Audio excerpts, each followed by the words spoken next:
Yes, Mr. Jay. So the witness today is Mrs. Rebekah Brooks, please. Thank you.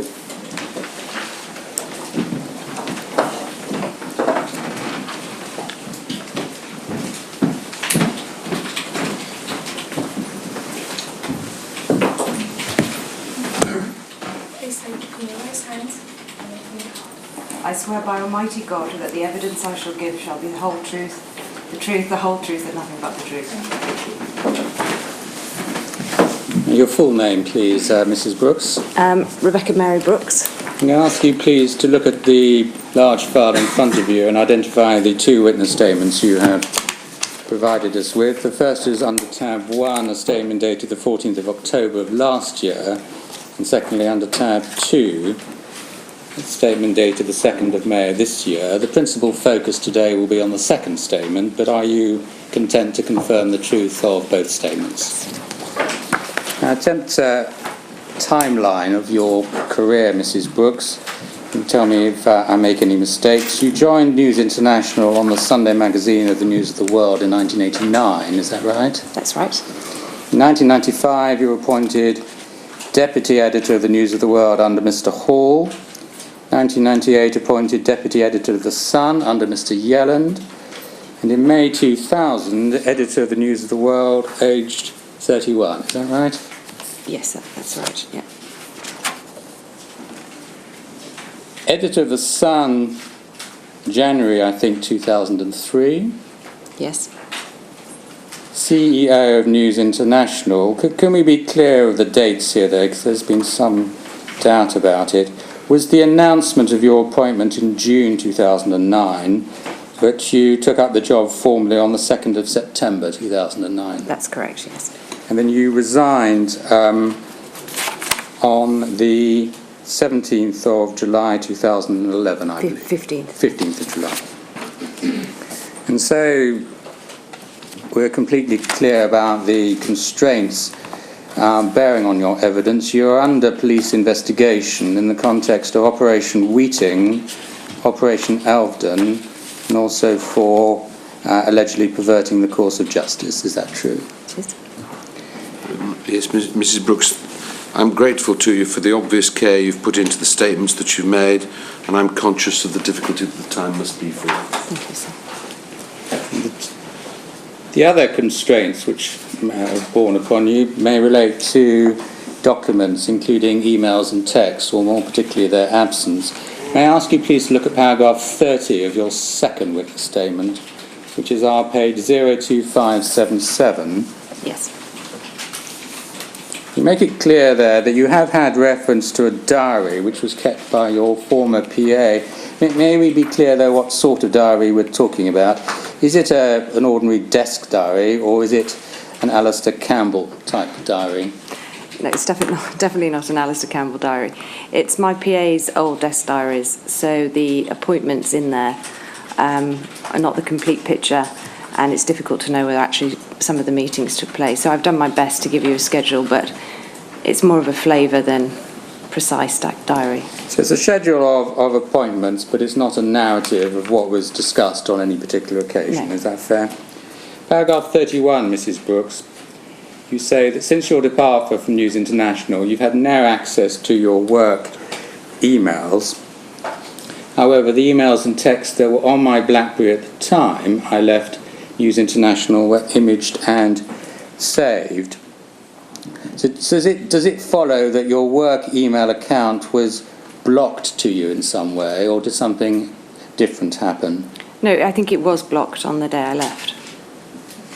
And when you say the BlackBerry emails and texts were imaged and saved, can you tell us approximately when those events occurred?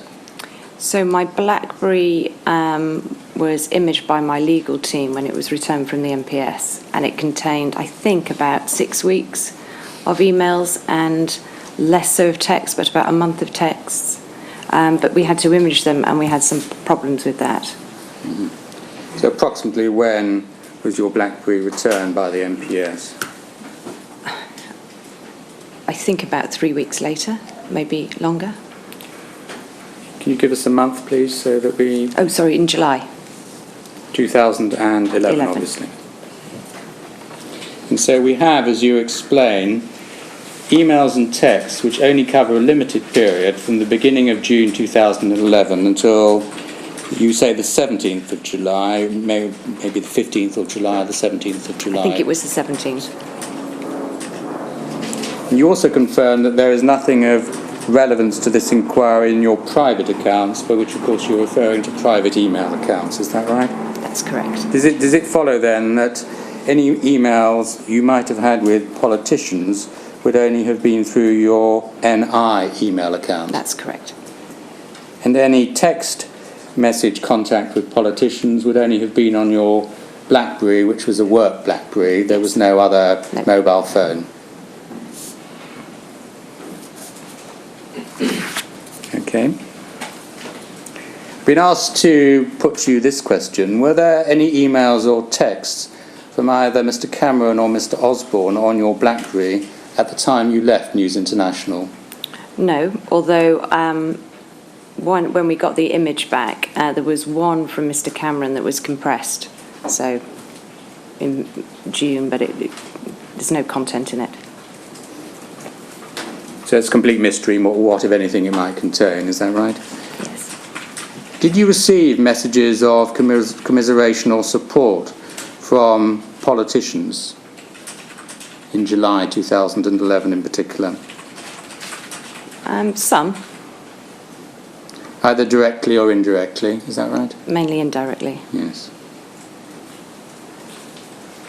In order to get a fair picture, since if we focus on one individual alone, the picture will logically be distorted. Are you able to assist us with from whom you received such messages?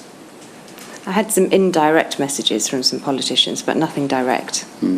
The indirect ones, who were the politicians?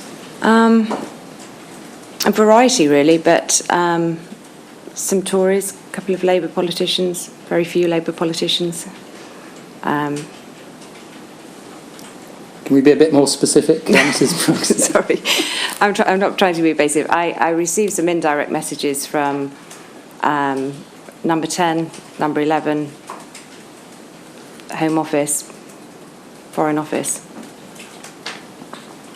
So you're talking about the Secretaries of State, Prime Minister, Chancellor of the Exchequer, obviously, aren't you, Mrs. Brooks? And also people who worked in those offices as well. Mm-hmm.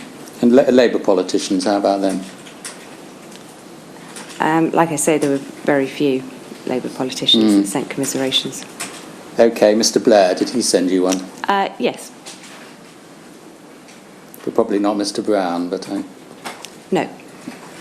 He's probably getting the bunting out.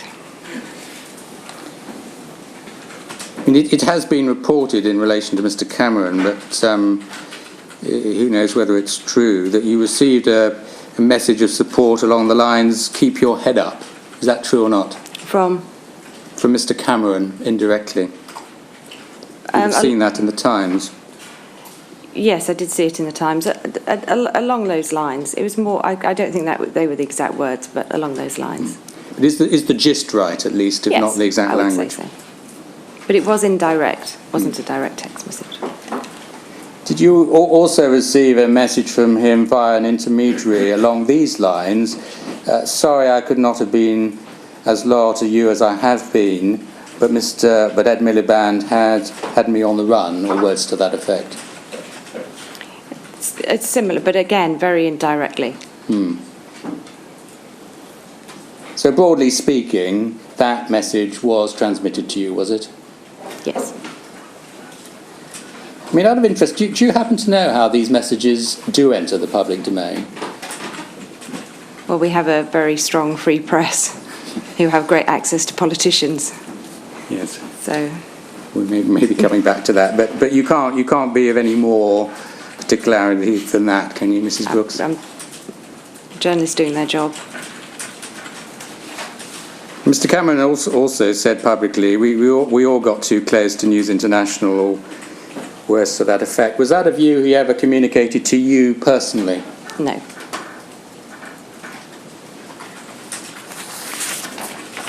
Can I ask you, please, about Mr. Murdoch, by way of background? We know he told the House of Lords Communications Committee This was back in 2007 when he was spoken to, I think, in New York, that he was a traditional proprietor. He exercises editorial control on major issues like which party to back in a general election or policy on Europe. Mm-hmm. Do you agree with that or not? Yes. Does it apply as much to the News of the World as the Sun, or does that only apply to the Sun? I think Mr. Murdoch is probably more interested in the Sun in terms of political issues, but it also applied to the News of the World as well when I was there. Now, your evidence to the self-same committee, question 1461, I think it would be fair to say that before any appointment, he knew me pretty well. You presumably stand by that, do you? And well, so, particularly before my appointment to editor of The Sun. Yes, 2003, and probably in 2000 when you were appointed editor of the News of the World, or not? Less so. And then question 1462, he would be aware of my views, both social views, cultural views and political views. Again, presumably you stand by that or not? And then you said, take Europe for example. Mr. Murdoch was absolutely aware of my views on Europe. I think even before I became editor of the News of the World, maybe even deputy editor. Is that right? Yes. And so without delving into this in any great detail, your views on Europe, presumably you are a Eurosceptic, correct? Yes, I suppose so. And politically, your position is fairly similar to Mr. Murdoch's, is it? In some areas, yes. In which areas do they differ? Well, we disagreed about quite a few things. In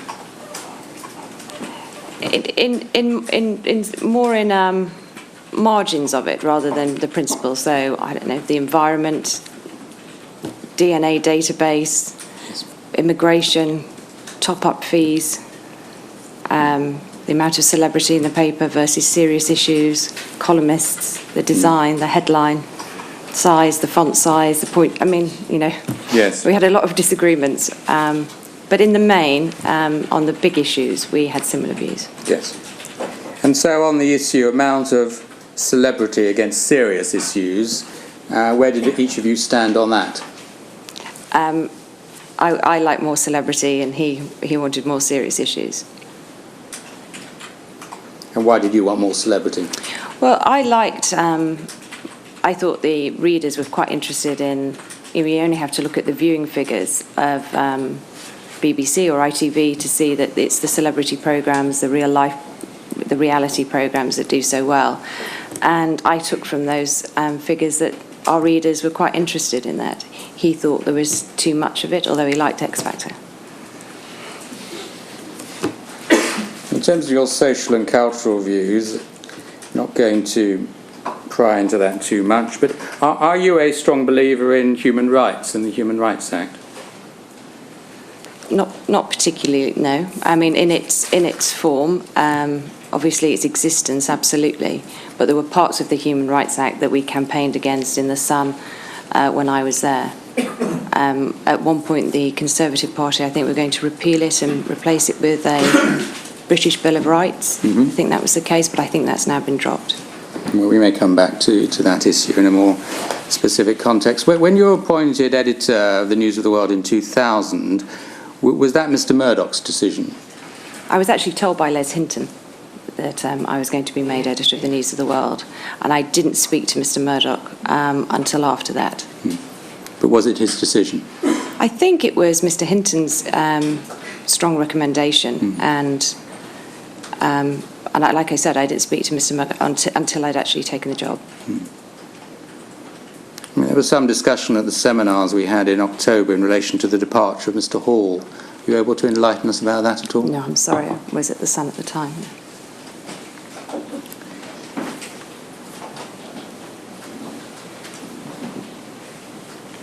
Would the editorial line you took, in particular in relation to the Sun, reflect Mr. Murdoch's thinking?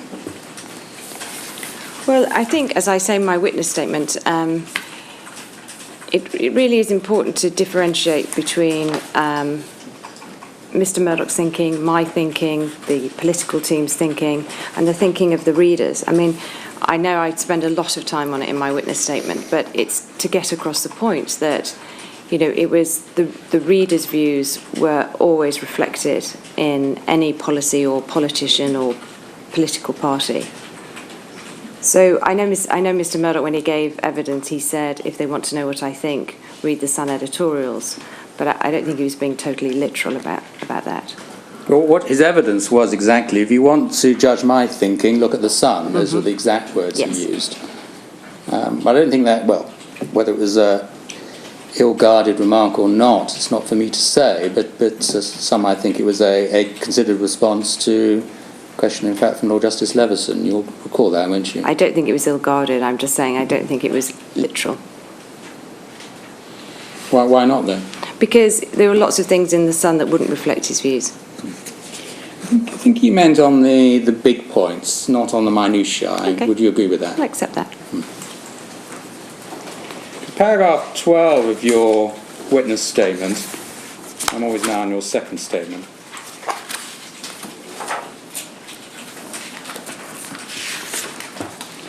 Where you give us a little thumbnail sketch of what the Sun is, what it represents, what its cultural values are.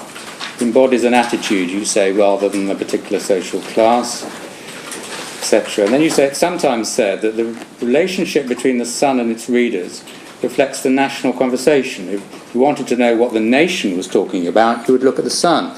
But we have a bit of a contrast here. Some would say if you want to know what Mr. Murdoch is thinking, look at the Sun, and then you're saying if you want to know what the nation is talking about, look at the Sun. Which is correct? The one in my witness statement. Why do you say that? Because I wrote it and I believe it. What do you mean by the nation here? Well, I think if you accept that the Sun, for many, many years, has been the biggest selling newspaper in the country, and that, you know, the Saturday Sun overtook the news of the world, I think, about 5 years ago, in maybe longer, actually, in circulation terms. So you have this huge readership. I don't know what the exact figure is today, but we always use it as sort of 8 million. The paper next to that is the Daily Mail, which is 6 million. So I think I'm basing it on such a large percentage of the British population who would come in contact with the Sun. They might not read it every day, but they would come in contact with the Sun at some point or other. I think you're addressing a different point, because it assumes that the nation is monolithic or homogeneous, which it isn't. The bigger the readership is, it might be said, the more diverse its views are, rather than the more singular its views are. Do you see that point? I do see that point, and I make it later on again in my witness statement, which is, and this has been touched on throughout this inquiry, actually broadcast media has become more and more influential and more important over newspapers, because it's the fact that newspaper circulations in the printed form are declining. So I do accept that.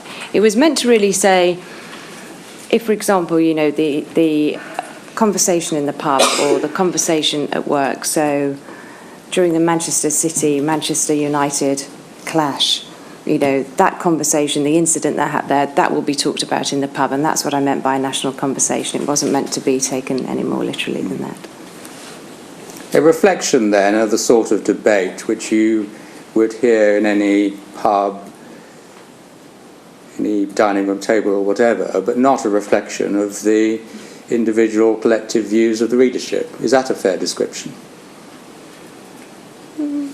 No, not particularly. I think, no. So I'm really leading into paragraph 15, Mrs. Brooks, and the myth which you seek to explode, that newspaper editors or proprietors are an unelected force. Well, pausing there, that's true, isn't it? I don't think it is, no. Well, who elects you, apart from Mr. Murdoch? Well, we're not elected officials. But you're saying it's a myth, but it's a truth, isn't it? Newspaper editors or proprietors are an unelected force, aren't they? If you view them as that, I don't view editors as unelected forces. So how do you view them then? journalists. But isn't the point you're really making in paragraph 15 not so much about the unelected force? One could talk about unelected, undemocratic, whatever, if it's relevant. It's that you are shaping and changing government policy to suit your own interests. Yes, Isn't that the myth you're really talking about? That was also what I was addressing there, yes. But there is no doubt, or perhaps you would disagree, that newspaper editors and proprietors are a powerful force. They have a voice, they have a megaphone. I think I understand, sir, what you're saying. I think what I'm trying to say is that, particularly for newspapers like The Sun, is that your power is your readership. It's not an individual power, or it's a readership power. So, and I think that's really important. I think Tony Gallagher, the editor of the Telegraph, said that if he fell under a bus, the power of his office would go. And I think, just adding to his point, I think at The Sun, the readers are the most powerful. It is their voice that we try and reflect, their injustices, their concerns that we try and tackle, their interests we try and engage in. So I just don't see I think I can't remember what the question was, but I was more reacting to the fact that every day the readers can unelect us as newspapers. Yes, well, we've heard that several times, but I think we discussed this yesterday, or certainly in the recent past, that the extent to which editors are reactive and the extent to which they can, in fact, lead opinion. They've got to reflect the overall position of their readership. I understand that. They can't suddenly go out on a limb when they know their readers won't follow them, but they are in a position to lead opinion. Would you agree with that? I think you can present issues to the readership, yes, and that's part of being an editor. And you present issues with a certain spin, a certain slant, don't you? Well, depending on the paper, yes. I mean, you can do. Your I paper. I wouldn't say spin. I would say attitude. Or perspective, then. Okay. You mentioned that The Sun, I think, was an attitude rather than a particular social class, but maybe that permeates all the way through. When you're editor of the News of the World, we heard evidence yesterday from Mr. Coulson, the degree of contact Mr. Murdoch had with his editor then.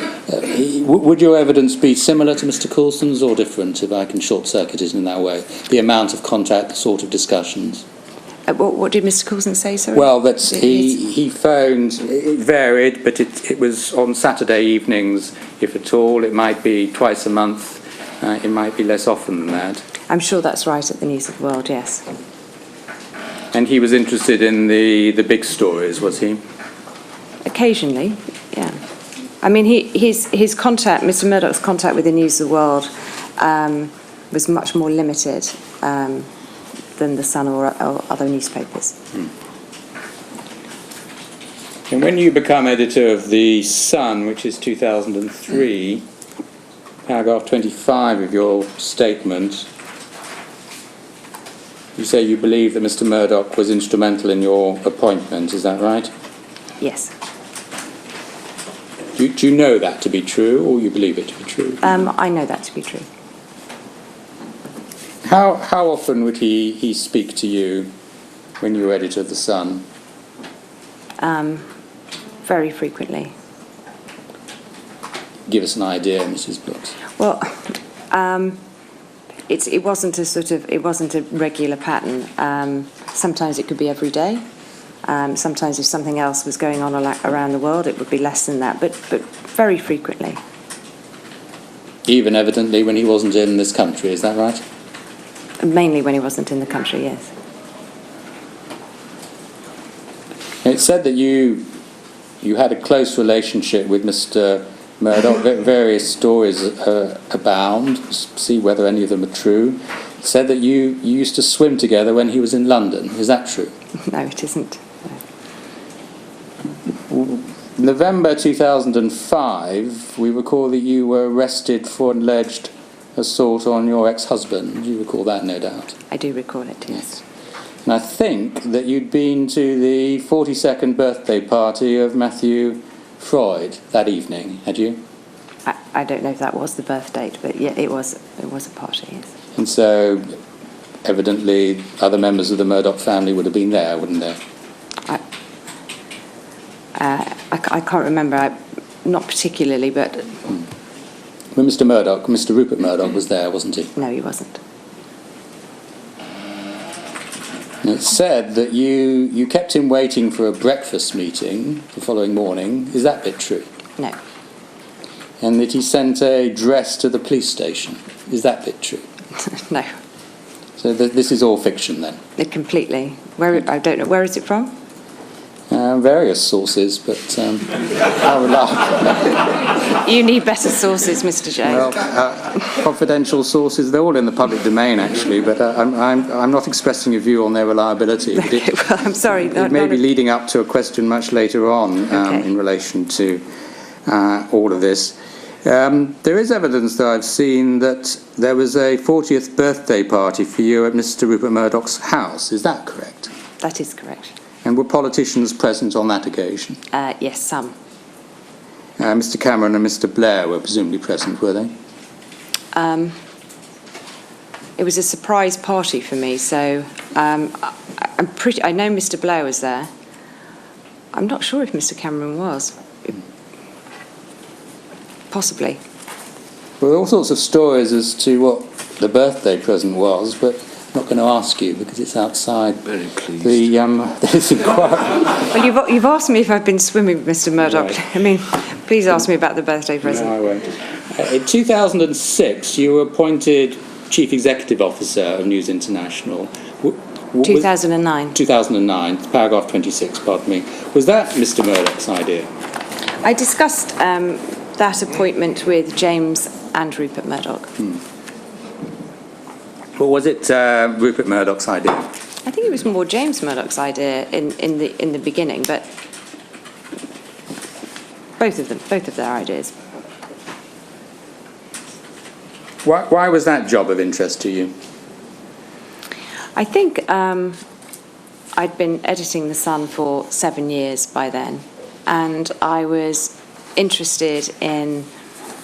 very interested, like most journalists are, in looking at the future economic models of journalism and basically how you continue to financially keep high quality journalism going. And I think the digital age and the iPad and the paywalls, they were all of interest to me and something that I was looking forward to doing.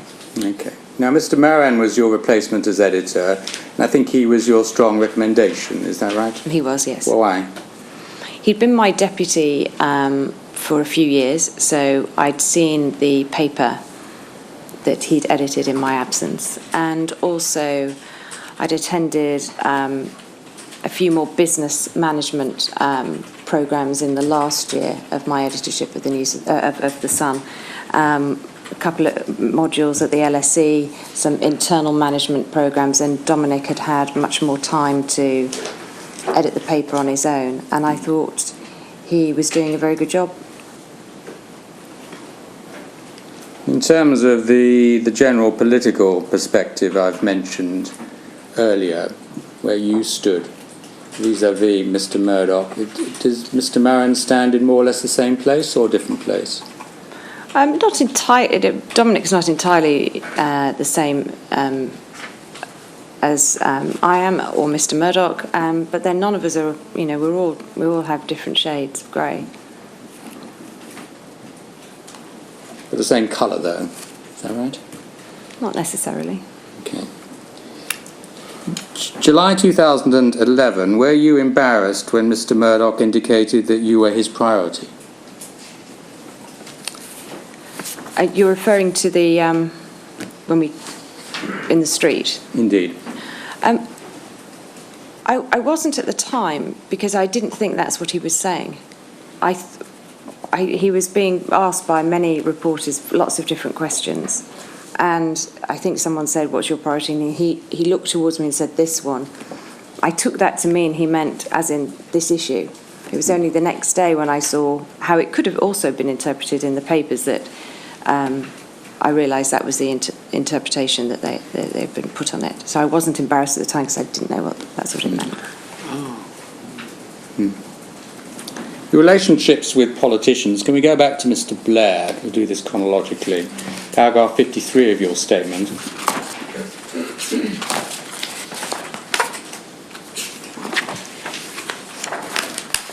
You say you met him on numerous political and social occasions, and these meetings increased in frequency throughout his decade as Prime Minister. I've had many formal, informal and social meetings with him, some of which I've been able to detail. We've also spoken on the telephone on a number of issues. So you're giving a picture here of very frequent contact, or at least contact which became very frequent. Is that fair? I think it became more frequent when I became editor of The Sun, but that probably would go for most politicians. Although, obviously, as you heard from Mr. Murdoch,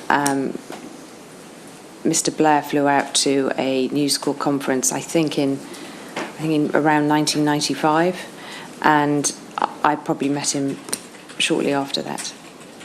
So it's and then obviously they were in power for 10 years. So it's over a very long period of time. I'm sure there wasn't a key moment, but an important date was 2003 when you became editor of The Sun. Did you find that your contacts with politicians generally increased from that point in time? Yes, I would say so. It's also clear that, tell me if this is wrong, that you became friendly with Mr. Blair. Yes. Were there text and email exchanges with him or not? No, he didn't have a phone or mobile phone. Or in fact, I think he used a computer when he was Prime Minister. So all the telephone contact is logically then only on the landline, is it? Yes. From his perspective. You say in paragraph 54, Tony Blair, his senior cabinet, advisers and press secretaries were a constant presence in my life for many years. Why do you think that was? I think they made sure it was, and I wasn't unique in that. Well, why do you think they made sure it was? I think you have to look particularly at Alistair Campbell's appointment. I mean, he came from being political editor of the Daily Mirror.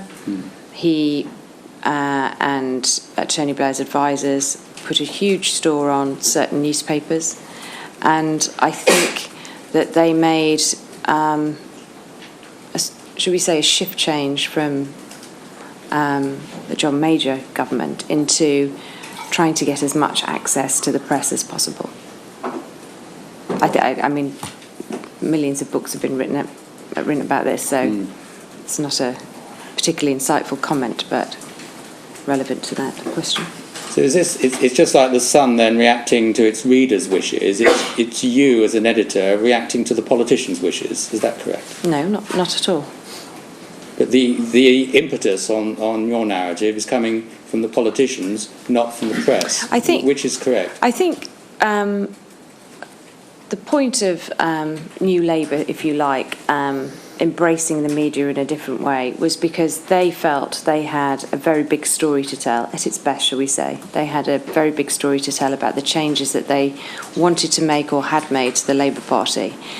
And on the press's side, me included, we're journalists, and access to politicians who can tell us things that we don't know, explain things that are going on, tell us policy that's being developed, that all those things that we can report back to our readers. I mean, that's a journalist's job.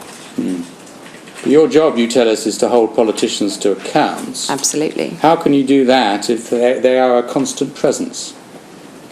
Well, very easily, because you can find out quite easily what's going on and hold them to account for it. It wasn't a constant presence doesn't mean that you don't hold politicians to account. I think every journalist and every newspaper does that all the time on behalf of its readers. It depends if at all the line is crossed, because if a friendship develops or an antipathy develops, then the constant presence is in danger of being abused, isn't it? Well, I think if a politician or a prime minister ever put a friendship with a media executive or a media company in front of his or her abilities to do their professional duties properly, then that is their failing. And I think if a journalist ever compromised their readership or their role as a journalist through friendship, then that is their failing. So I think that's simply put. Now, Tony Blair and New Labour were arguably masters of spin. What steps, if any, did you take to counteract that? Well, first of all, I actually think that Gordon Brown and Charlie Whelan were masters of spin more than Alistair Campbell and Tony Blair. I think in terms of, I don't think it's often reported that it was Tony Blair and Alistair Campbell, but I think the whole of New Labour engaged in a new way, a more intense way with the media when they came to power. The question was, what steps, if any, did you take to counteract that?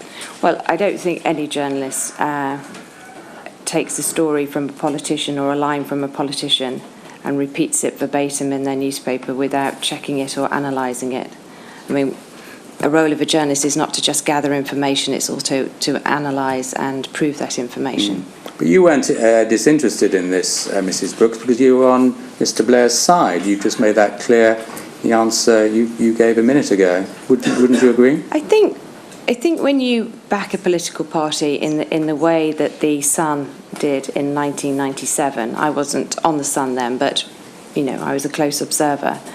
I don't think you back them wholeheartedly. In fact, I think if you look at the Sun's front pages from 1997 to when Tony Blair left in 2007, you would at some point be quite confused that it was actually supporting that party, particularly on Europe, but other issues as well. But on the level of personality and the clash that there was between Mr. Blair and Mr. Brown, which you speak to in your statement, you were on Mr. Blair's side, weren't you?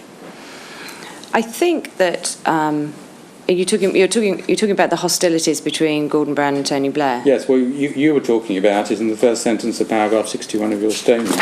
Right.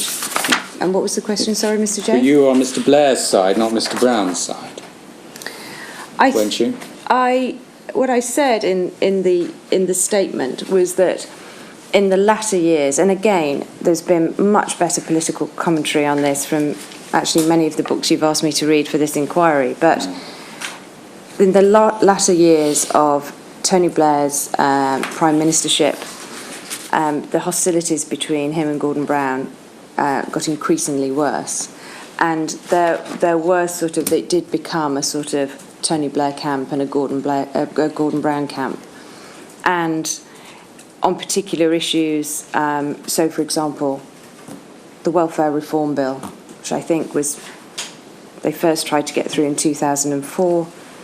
The hostilities between Gordon Brown and Tony Blair were such that it didn't get through that time. We tried again. It was very important for Sun readers. So you would have an insight how those hostilities were affecting the way to govern. So you would have an opinion on them. Yes, but whose side were you on, Mrs. Brooks? Neither. On the side of the readers. So you would. It wasn't an automatic given that Alistair Campbell or Charlie Whelan were telling you the truth. It was our job to judge and analyse it. You told us you were friends with Mr. Blair. Was your relationship with Mr. Brown at the same level? Were you friends with him? I was actually friends with Sarah Brown, who's an amazing lady, and that was the friendship. So probably not. No. So you were more friendly with Mr. Blair than you were Mr. Brown, weren't you? By the end, yes, but not at the beginning, no. And actually, as Mr. Murdoch said in his testimony, he had a very warm relationship with Mr. Brown, and I would see Gordon Brown quite regularly too.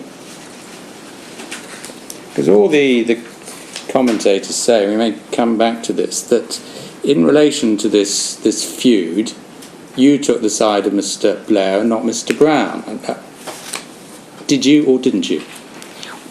I think you have to say which part of the feud. There were many, many elements to the feud. So, for example, in the famous Curry House coup, I think we did, in fact, take Mr. Blair's side because the country was almost on hostilities, and I felt an injustice, and on behalf of our readers, because policy wasn't getting through. But not always. No, not always. But most of the time, Mrs. Brooks. I think. Can we agree on that? I'm reluctant to agree on that because I'm not quite sure it's true. It's, let's say 50-50. But at the end, particularly, we were on the side of Mr. Blair. So totally disinterestedly, in the fair interests of your readers, you maintained impartialities between them? Is that what you're trying to tell us? Impartialities between, sorry? Mr. Brown and Mr. Blair. I'm sorry, I don't quite understand. What is the question? In fact, you didn't take either person's side. You played this with an entirely, as it were, neutral bat, or however you want to put it. It wasn't a playground spat. They were the Prime Minister and the Chancellor of the Exchequer. We were a newspaper who was looking after the real serious concerns of our readers. So it wasn't that I would stand in one corner of the playground and Alan Rusbridger would stand in the other, and it would be he was on Tony Gordon's side and I was on. It just didn't work like that. Every story, every feud, every mediation by John Prescott or Peter Mandelson at the time was analysed by the media in a just and proper way. So I just don't think you can couch it like that. Is it true that in exchange for, generally speaking, supporting Mr. Blair, the Sun would often be the first to receive scoops, or at least the stories the new Labour government and its spin doctors wish to put out? Well, I like to think that we were the first to receive scoops, but I think that's down to Trevor Kavanagh and what a great political journalist he is, and then Tom Newton-Dunn. But we did get a lot of scoops. They weren't fed to you, you think? Well, not all of them were particularly pleasant, so no. Some of them were fed to you, though, weren't they? Well, Trevor and I had some good sources. Well, those close to Mr. Blair himself, those were your good sources, weren't they? As you said, you don't reveal your sources. Okay. When you look at the schedule of meetings with British Prime Ministers, which is RMB 1... Would you know what tab that is? Yes. Sorry. It's going to be number 3. Tab 3. You put in a revised version, so... Have we? Okay. I think we need to be absolutely clear about this, that you're not putting this forward necessarily as 100% complete. No. Owing to the documents you've told us about, the existence only of a desk diary, some meetings... Well, it's not even my own desk diary. Yes, so. some meetings may have been cancelled, some meetings may not have been included. So this should not be seen as other than indicative. Is that the way you'd wish to put it? That's correct. I mean, we know from Alistair Campbell's diary that there was a dinner on the 27th of April 1997, you, your ex-husband, Mr. Blair, Mr. Campbell, which was 4 days before the famous election of the 1st of May 1997. Do you recall that? Not particularly, but I'm sure it's correct. We were following Mr. Blair's conference or last conference on education, or we were doing a big number on education in the paper. So I think it was to do with that, but I can't remember. Is it in Alistair's book, I'm sure? Yes, page 733 of the first volume. But obviously you were going to be discussing what was then 99% likely to happen, namely a huge victory for the Labour Party. Self-evident, isn't it? Well, it was 14 years ago. I know there was a meeting at an education rally, so it might be the same one and the same thing. Okay. When we see an entry such as Tony Blair lunch, does that mean just Mr. Blair, or does it mean, or can it mean and others present as well? I would say that up until quite late in my editorship of The Sun, that most of those dinners will have been attended by political editor, and particularly lunches would have been, and all prime ministers do this to newspaper groups and senior cabinet ministers, is they come into the newsroom and sit down with the editor and the most senior executives and, you know, discuss issues of the day. So I think a lot of those would have been that format. But dinners in restaurants, how does that work? You see, just Mr. Blair or other people there? In 1999, I doubt that very much. But again, I'm sorry, that is literally what it says in the desk diary. I mean, I have probably better notes at News International, but it's just your memory, Mrs. Brooks, particularly if you look at the period 2003, 2007, you'll have memories not of particular events, but whether other people were there on occasion or not. I mean, like everybody, I'll probably have a better recollection of 2003 to 7 than 1999. I mean, it's 13, 14 years ago, so... I was asking you about 2003 to 7. Can you... Which I'm not asking about a particular entry. I'm just asking whether a dinner with the Prime Minister in a restaurant might have been one-to-one, or it would always have been with someone else there. I think in that period, I, from memory, had about 3 dinners with Mr. Blair on my own. We see one dinner at the home of Matthew Freud and Elizabeth Murdoch. Again, if one reads material online, one would be led to believe that there were frequent occasions when Mr. Blair went with you to the home of Mr. Freud and Elizabeth Murdoch. Is that correct or not? No, once. You can only remember one, or you're sure there was only one? I'm sorry. I thought your question was that I took Mr. Blair to the home of Matthew. Well, you're there on the same occasion, whether you're taking him or not. I'm not sure I'm interested in. No, so I will have seen Mr. Blair probably much more since he left office in their company, but on occasion, yes, he was there. Informally, spontaneously, did that ever happen?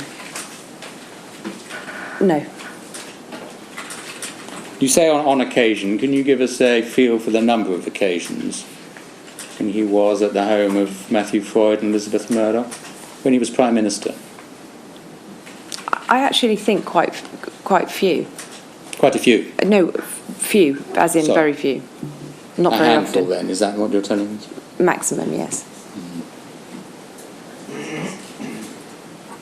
Can we look at the elections of 1997, 2001 and 2005 as of one piece? Was the support of your newspaper, whether it be the News of the World or the Sun, I know you weren't editor in 1997, the subject of prior discussion with Mr. Blair or his advisers? I have no idea for 1997. Not in 2001. That I can remember. But in 2005, it was a very difficult time for the Labour Party, and I think, I'm pretty sure it was Michael Howard who was leader of the opposition at that time. And so the Sun newspaper at the time, under my editorship, we were very even-handed during that election process, giving both equal weight to all party policies. So I'm not sure we particularly had a conversation with the Labour Party about access, support. In 2005, though, the Sun did support the Labour Party, and that's a matter of records. It changed, of course, in September 2009, but the question was the fact of the Sun's support the subject of prior discussion with Mr. Blair or his advisers? Not that I can remember, no. It wouldn't be that way. It wouldn't be that you would. In fact, I think in 2005, again, it's very difficult. I wish I'd had some access to my notes, but I think in 2005 the Sun, we left it right to the day. And I think we erected in sort of a Vatican-style chimney on the roof of Wapping. And whatever coloured smoke, sorry, it's funny at the time, clearly lost in translation now, but anyway, whatever smoke at the time came up, so we had red smoke and blue smoke. I'm not sure you'd run out of yellow smoke. You'd made that joke to the select committee, I think. We couldn't, I'm not sure we could find any yellow smoke at the time. We clearly would have needed it now. And I think we left it to that minute. I remember being on the roof of Wapping and looking down and seeing all the press guys there waiting for the colour to come out. And I didn't see Mr. Blair standing there with them, though, waiting. No, that wasn't the question. The question was a more straightforward one. Was the Sun support the subject of prior discussion with Mr. Blair? Sorry, I keep thinking I keep saying the same thing. No, I don't remember having a prior discussion with them about it. I think, if I'm correct in the 2005 Vatican chimney, we didn't tell anyone until we got to the roof of Wapping what colour was coming out. Did you at least make it clear to Mr. Blair and his advisers before that election which aspects of Labour Party policy would be less or more acceptable to your readers? There was not a particular discussion about policy, but it would be fair to say that leading up to the 2005 general election, there was a huge debate on the next stage of the European Constitution. And the Sun, the Daily Mail, and I think the Telegraph were all campaigning quite hard to have a referendum put in the 2005 manifesto.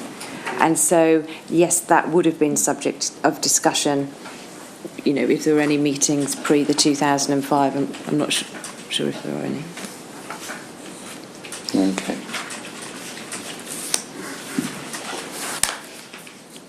We just look at one particular article, which is tab 27 in this bundle we've prepared, which was the piece in the Sun in 2005.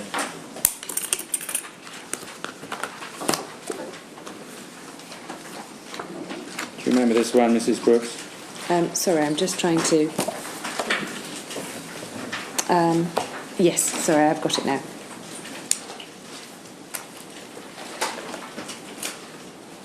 Hopes dashed. News is crushing blow to Gordon Brown's chances of becoming Prime Minister. Is there a date on this? No, there isn't, because it's printed online, but we know it's 2005. Mr. Blair has confided to close allies over the last 2 weeks that he intends to lead Labour for 5 more years and may even fight a 4th election. Was that piece the outcome of a conversation between you and Mr. Blair? I think the byline will be Trevor Kavanagh, and but it's not printed on here. And as I said, Trevor and I had some good sources, but I don't think it's fair to reveal who they were. Well, I think you can tell me whether it was Mr. Blair himself, whether he, as it were, planted this in the Sun with your help. Can you tell us that or not? I don't think I could tell you that at all. Okay.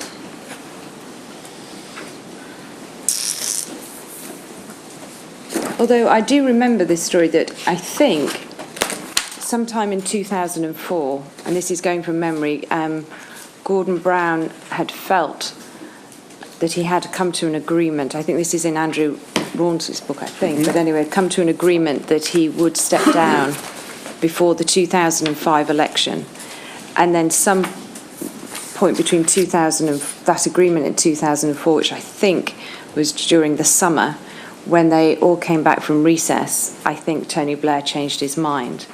And Trevor and I had heard about this, and of course, we asked everybody, and we got that story. It's also suggested that you passed on material, intelligence, call it what you will, gained from your few dinners with Gordon Brown. You passed that on to Tony Blair. Is that true or not?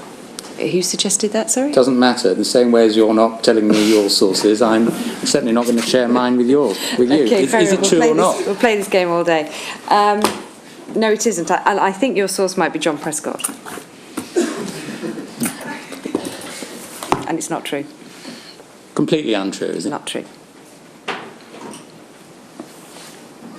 We can see from the schedule at RMB1 that you had much less contact with Mr. Brown when he was Prime Minister than you had with Mr. Blair when he was Prime Minister. Would you agree?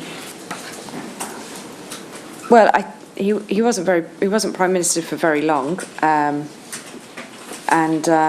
in 2009, the Sun came out for the Tories, and contact was very limited after that.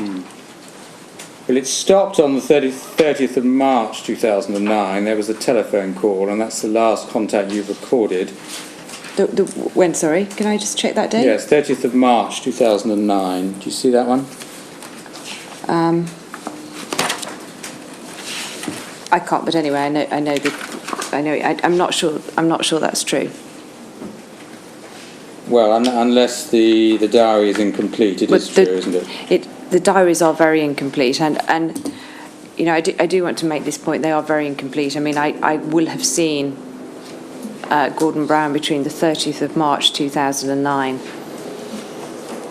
and I saw him at the Labour Party conference in September 2009. So, but I remember at least one occasion going to Downing Street. Again, I'm sorry for these diaries that are incomplete, but they're just my PA's desk diaries. So they perhaps won't have everything in.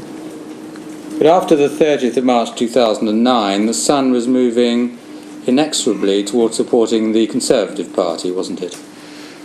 I think the position at the Sun at the time was not an overwhelming support for the Tory party, but more we had had a few major issues in which we had, on behalf of our readers, particularly on Afghanistan, fallen out with Gordon Brown's government.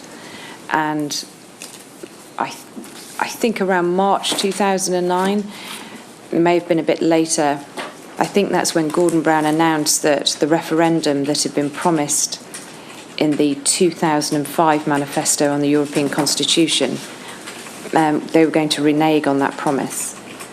And again, I think it was the Mail and the Telegraph and the Sun who, particularly at the Sun, so I'll just speak to the Sun, called then for a snap election in the autumn of 2009, because this referendum was a hard-fought battle. The population by far wanted that referendum on the European Constitution, and so we had fallen out with each other, but I still saw him from that date. Again, that wasn't really the question at all. That by the 30th of March 2009, the Sun was moving inexorably towards supporting the Conservative Party. Is that true or not? Sorry, I thought I had said at the beginning, in answer to that question, that I didn't think that was quite the way I would describe it. More that we were running out of ways to support Mr. Brown's government. Well, moving inexorably towards withdrawing its support for the Labour Party. Would we agree on that formulation? We could. Could I just ask about one sentence in what you just said?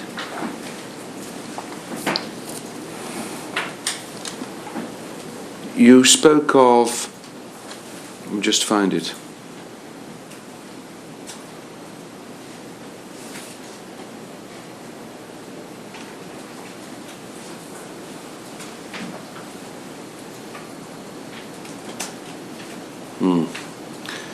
You spoke of pursuing matters on behalf of your readers. I'm just wondering what you did to discover the views of your readers, save for those that communicated with you. In other words, if you've got millions of readers, how are you identifying their views, or are you reading the runes of what you believe the correct approach is, supported by those who are vigorous enough to correspond with you, and taking that forward?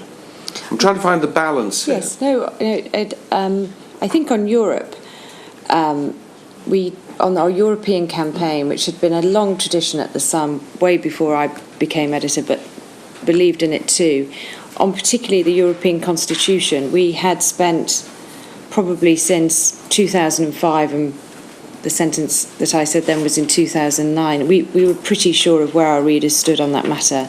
We'd had lots of polls that we'd been doing. We'd run petitions in the newspaper. I think both the Mail and the Sun ran phone lines saying, call in if you feel you know this promise should be kept to about the referendum. So there was a lot of feedback from the readers on that particular issue. And on Afghanistan, I think it's fair through our Help for Heroes campaign that we are considered to be a very pro-armed forces paper, and some of the failings in Afghanistan, we were getting an incredible amount of feedback back, not just from the troops on the ground, but also from the military here. So we had a pretty good idea on those issues. Mr. Yes, J. I found the sentence now. You said we had a few major issues in which we had on behalf of our readers, and I'm just wondering whether you are merely a conduit or whether there is a fair amount of what is Rebekah Brooks and or Trevor Kavanagh and or some others that's thrown into the mix of deciding how you're going to pursue the matter. I think every editor uses his or her own judgment in putting together the paper and what stories or campaigns we should follow, and hopefully we get it right. But that is, it's an instinct, but it's also, and I refer to it in my witness statement, and I don't know if it's the same on other newspapers, but we have a particular close interaction with Sun readers. I mean, for the last 11 years, every year I go on holiday on a £9.50 caravan park with Sun readers. I take all my executive team. We go through their emails. The post room at the Sun is sort of legendary. It's now email room or inbox, but the letters that we get through them are always looked at. There's a great sort of culture at the Sun newsroom that the reader is always to be respected. I mean, it's almost a sackable offence to be rude to a reader. I mean, we get readers ringing us up asking the way to, asking for directions if they're lost somewhere. We have quite a close, and I'm sure it's the same on other papers, but I remember when I moved to the News of the World to the Sun, it was one of the things that I noticed the difference in.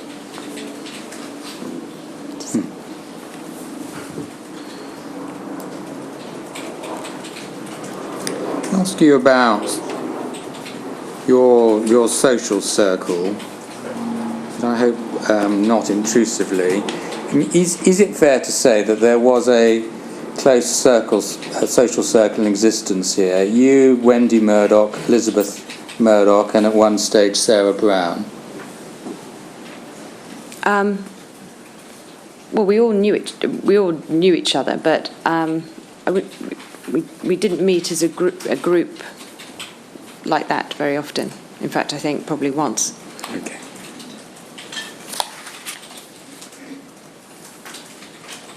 I move on to, I'm doing this chronologically, so we're on to Mr. Cameron now. According to... Well, is that convenient just to have 5 minutes? Yes. All right.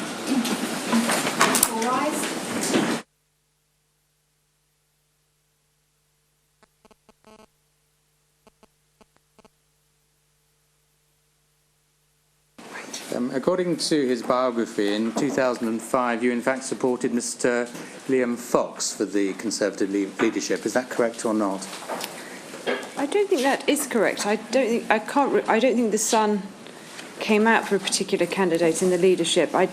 We probably didn't support Kenneth Clark because of Europe, but I don't remember actually having a particular line in the paper for the leadership.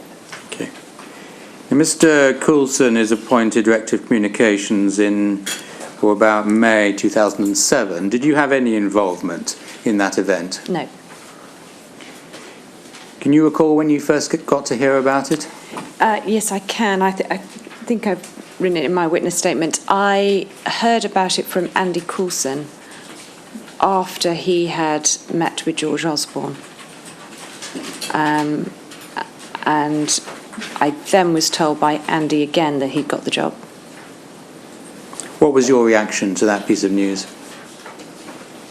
I probably said, well done. That's what you said, but what was your reaction to it? How did you feel about it?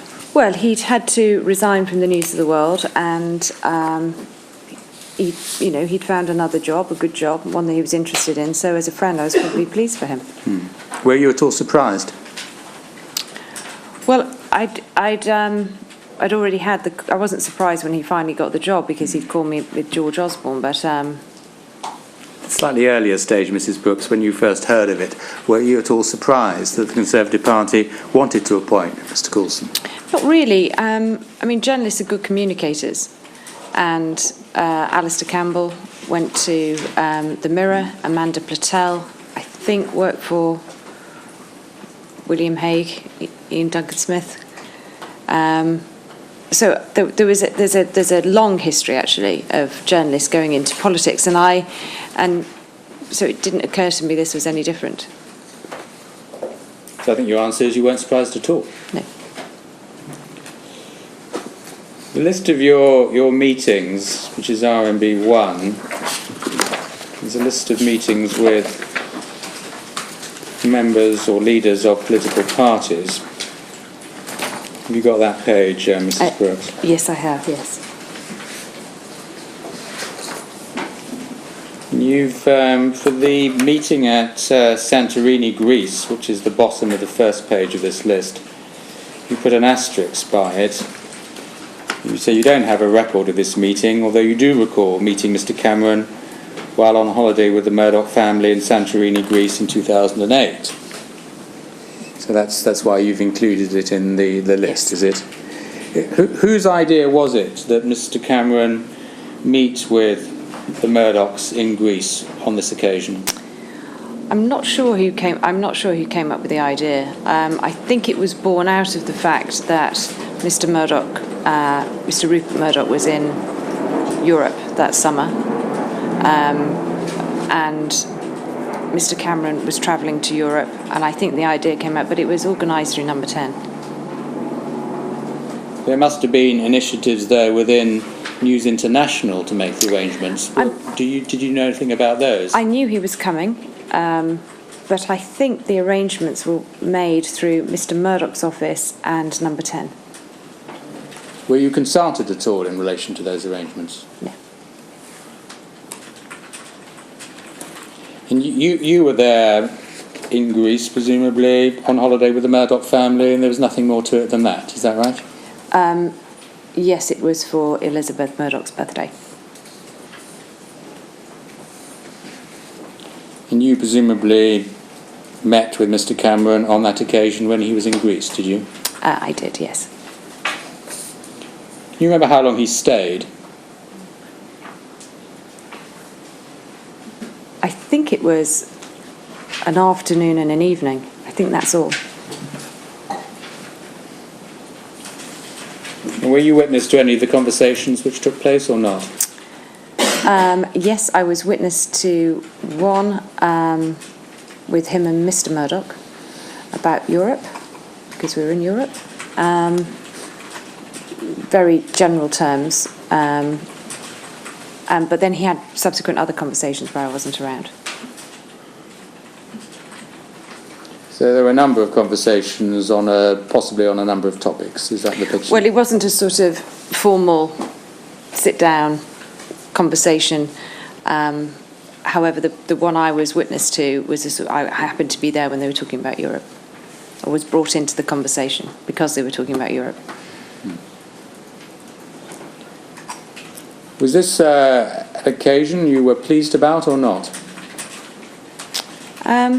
Well, it seemed to, it's a very cordial meeting, and it went well. Like I say, it lasted for either an afternoon or an evening, so it wasn't particularly long.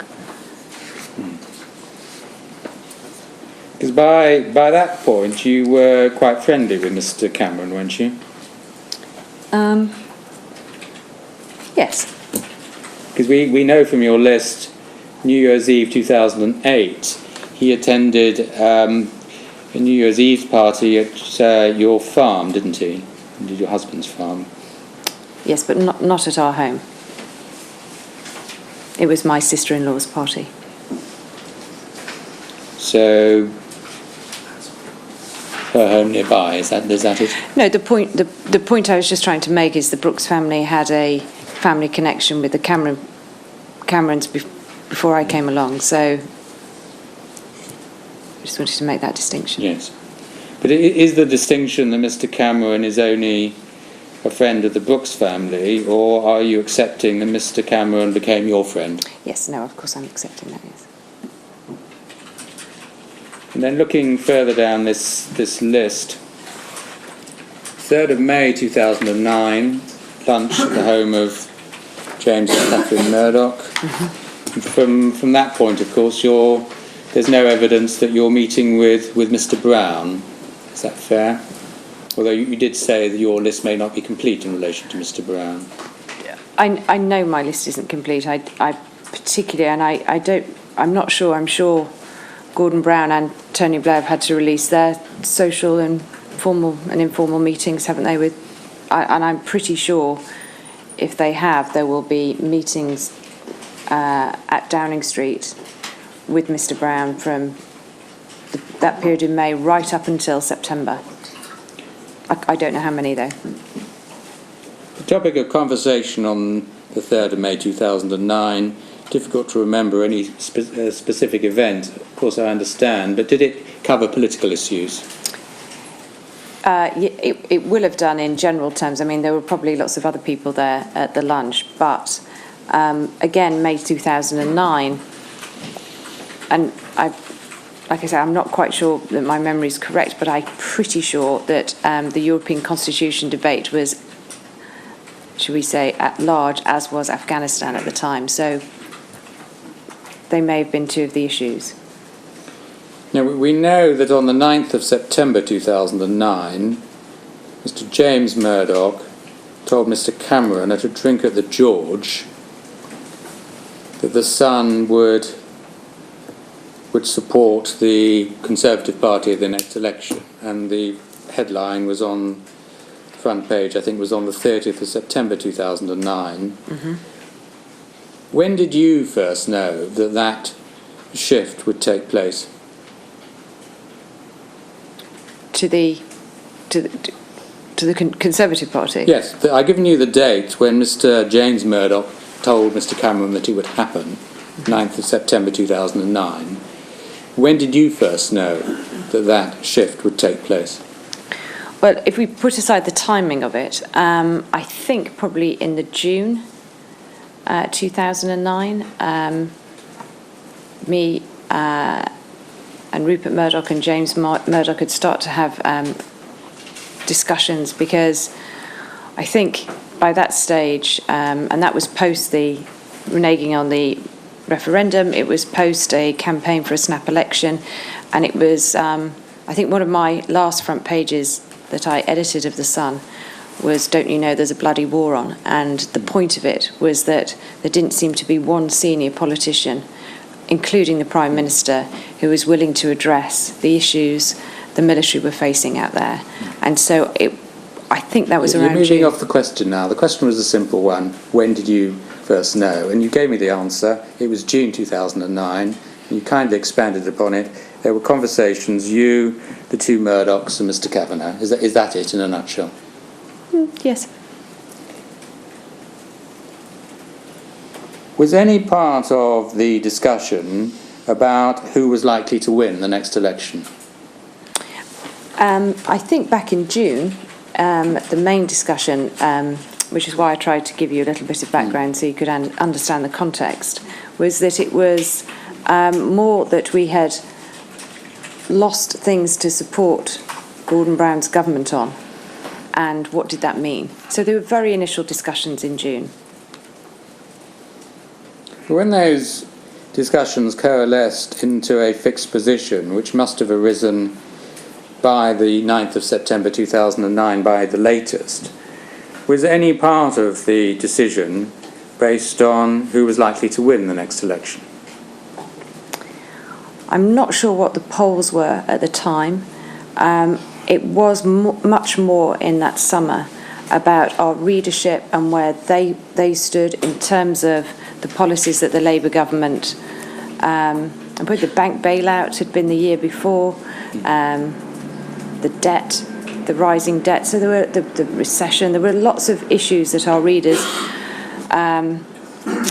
were concerned about. And like I say, the main point of summer was the fact that we probably hadn't written one editorial in support of the Labour government for quite some time. So it wasn't as clear-cut as I'm not saying it was, because the question was any part of the discussion related to who was likely to win the next election? Well, in general terms, it would have been, but only a part of it, because I can't remember what the polls were at the time, but I think the Tories were in the lead then. But polls are polls. But from your perspective, if it's true that you're mirroring the views of your readers, then by definition you would be interested in how they were going to vote at the next election. Do you see the logic of that? I do, and the issue with the Sun, which I think is probably one of the most interesting things about its readership, is the amount of floating voters. So if you're a Mirror reader or a Mirror journalist, you're pretty much tied to Labour. We know all this, Mrs. Brooks, yeah. So I think that in the Sun, the floating voters is quite important. So we would do internal polls and research to where our readers were changing. But the overwhelming feedback from the readership at that time was that they were very unhappy with the lot they had. So we're back to the wider point, whether you are simply the mirror of the opinion of your readers or whether you have any influence at all on the formation of their opinion, which may be a point I'll come back to you. But if you look at the list of meetings, there's also a meeting, a dinner, David Cameron, 21st of September 2009, again at the home of James and Catherine Murdoch. Can you remember if anybody else was present?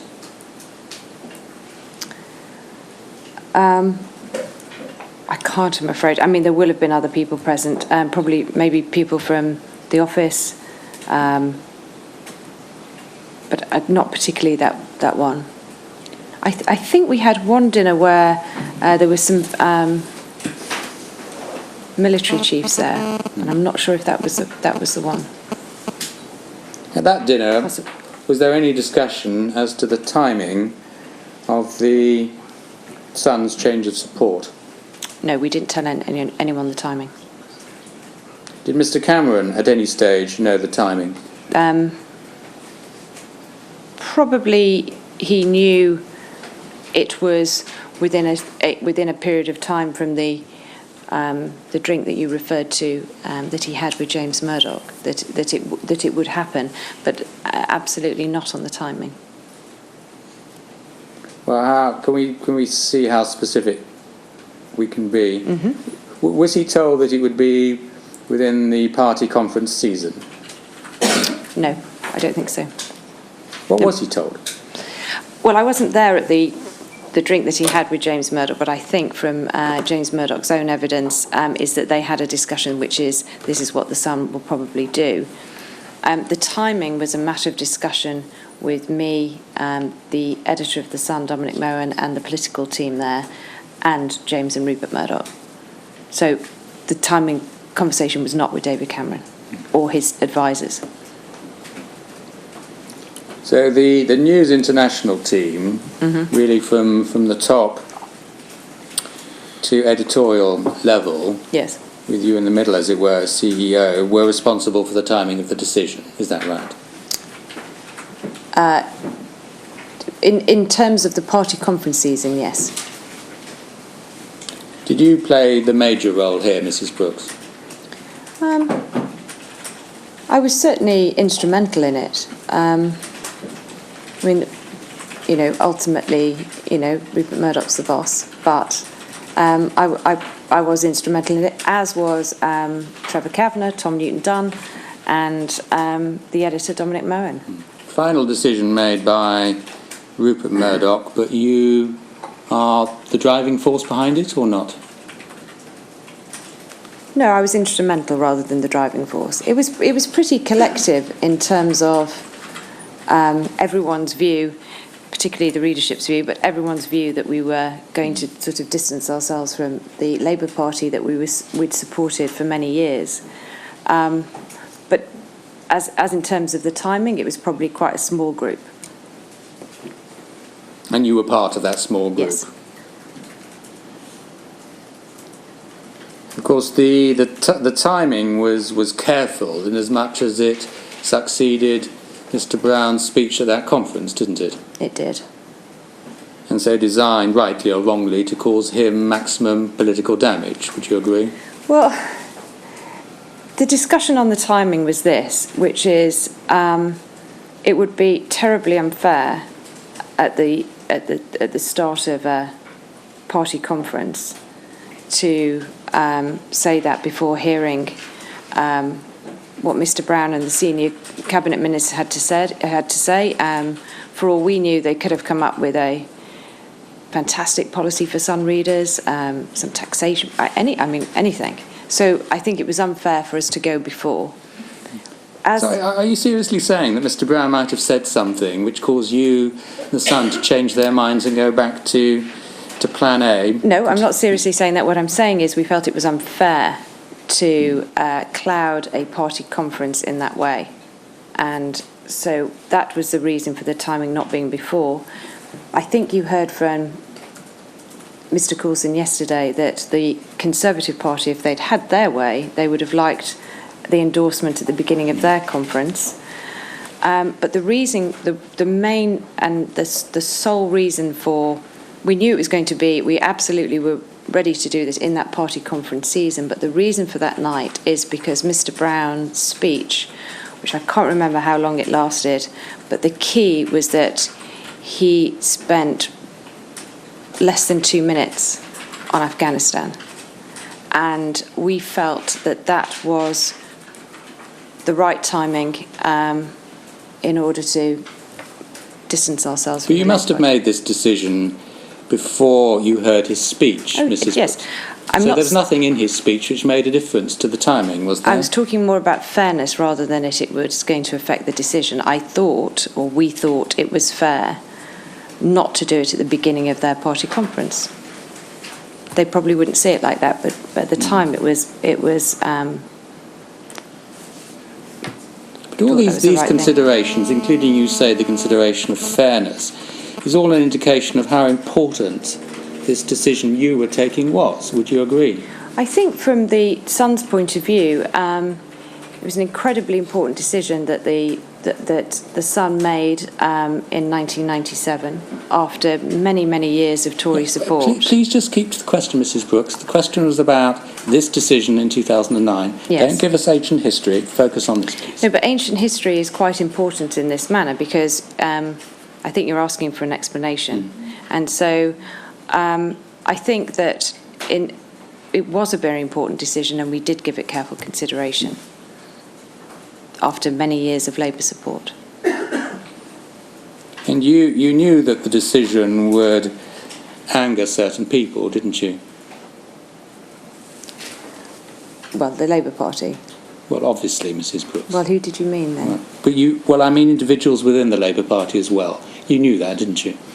Well, yes.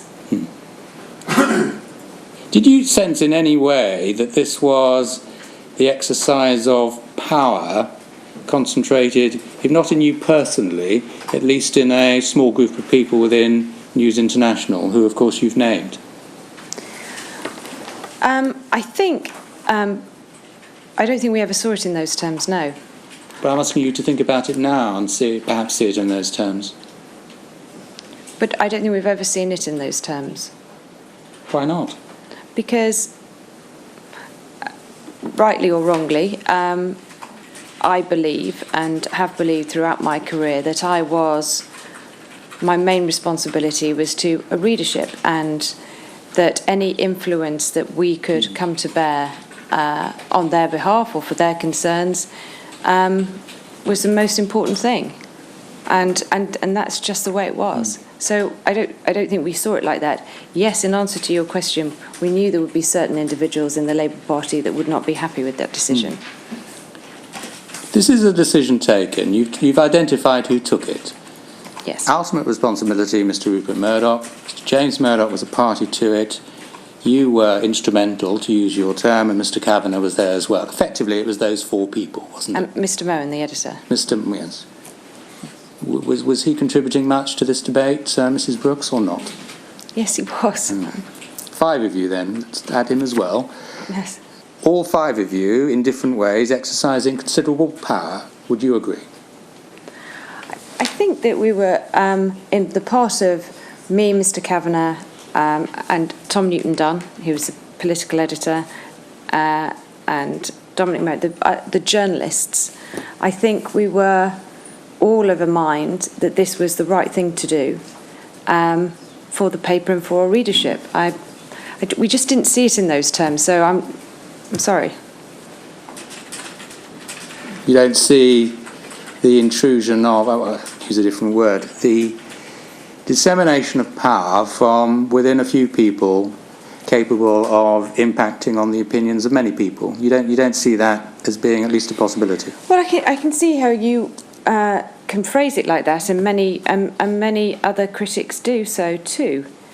But from our own perspective, the Sun newspaper has in its history always done sort of quite dramatic endorsements. It's like the paper. It's strong. It's punchy.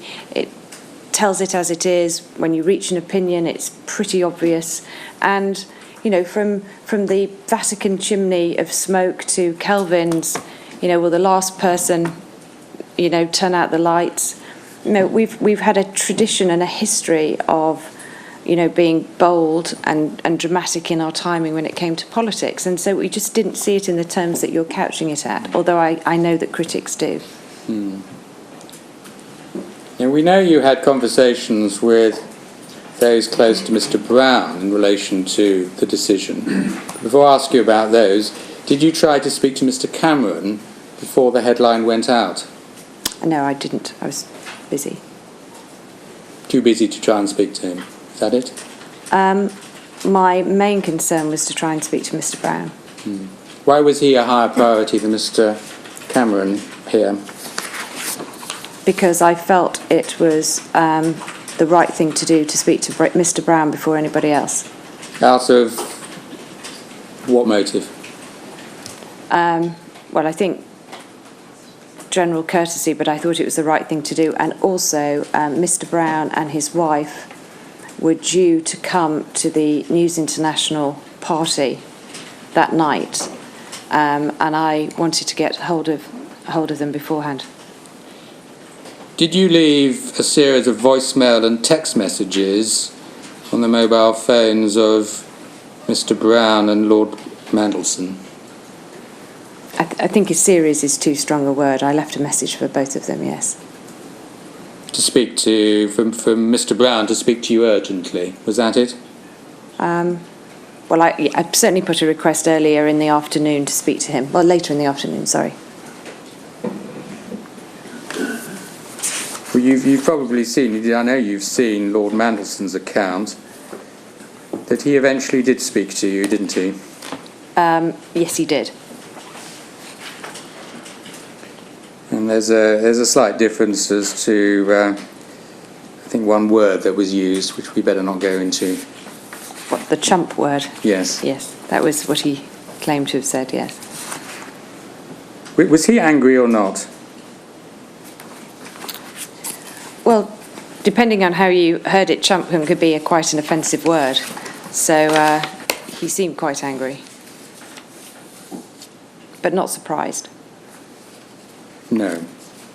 Because as you've said, the tone of your coverage had been unfavourable to the government for some time, hadn't it? Yes.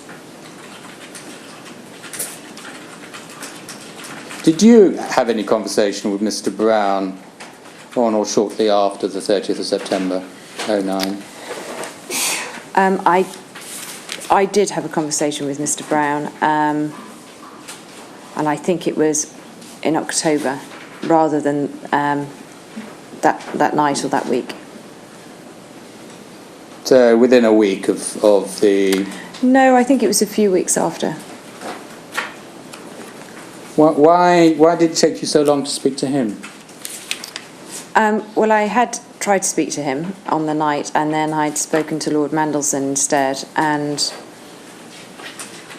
it was clear that there was nothing more to say at that point. Why? I don't think he wanted to talk to me. Mm. So when you did speak to him eventually, can you remember anything about that conversation? I do. I remember it quite clearly because it was in response to the Sun had splashed on a letter that Gordon Brown had written to a bereaved mum whose son had died in Afghanistan, and he had got some spelling mistakes and addressed the wrong name or something, but the Sun had been particularly harsh to him over it, and I spoke to him either that day or the next day, I can't remember. What is it, at his instigation or yours, can you recall? He rang me. Can you remember anything about the conversation? Yes, I can, because it was quite tense. Yes, and okay, so what was said then? Well, it was a private conversation, but the tone of it was very aggressive. And quite rightly, he was hurt by the projection and the headline that had been put on the story. And I think also quite rightly in his defence that he suspected or thought that this may be a way in which the Sun was going to behave, and I assured him that it wasn't, that it was a mistake. The headline was too harsh, and this was not the way the paper was going to behave. But you were no longer the editor, of course, were you? No, but I had spoken to the editor that morning, very early on when I saw the headline, and we had discussed it at length and come to that conclusion. So you told Mr. Mohan not to repeat that sort of thing, did you? I thought that Mr. Brown's concerns that the Sun coverage was going to be a personal attack was understandable, and I thought that would be wrong. That's what politicians fear most from the Sun, isn't it? Personal attack. And it's what the Sun has quite often indulged in. Would you agree? No, I don't. This is a one-off, is it? Over all the years you've been... I think the fact that it resulted in such an extraordinarily aggressive conversation between me and Mr. Brown shows that it actually doesn't happen at the time. I mean, I remember it very clearly for the nature of it, and so I don't accept that. But fear of personal attack from the Sun has been a factor in what politicians do or don't do. You well know that, Mrs. Brooks, don't you? I think that Neil Kinnock may feel that about the Sun, but I'm not sure that the paper has been like that for a while. For how long? Well, I just don't think it concentrated on the personal. In the main, occasionally, obviously, depending on the story, that would happen, but in the main, I think the Sun concentrated on the issues and the policy and the campaigns rather than attacking just for the sake of personal attacks. And I think Mr. Brown felt that letter was purely personal attack. Fear of personal attack and a fear of allegedly holding politicians to account by prying intrusively into their personal lives. That has been part of the métier of the Sun, hasn't it? Well, obviously I'm going to object to prying intrusively. The whole point that newspapers, or the press in general, shall we say, hold politicians to account, on occasion has been found to be intrusive, but that is not the policy. These are aberrations then, is that what it amounts to? I think that when a newspaper oversteps the line, that I have heard criticism of papers that I have edited and others that privacy is a hugely debated topic in every newsroom. But your question, your premise, was that this was the culture, and I was just disputing that. I think as well, it's also a manifestation of the power that the Sun and other high circulation newspapers can exercise, often through the personality of the editors. Would you accept that or not? Sorry, what was the question? Sorry? It's a manifestation of the power high circulation newspapers can exercise, often through the personality of their editors. It is the fear that if the politician departs from what the paper wants, there may be a personal attack. I don't think it's fair to say that politicians live in fear of newspapers. They are highly motivated, ambitious people, and that MPs don't scare easily.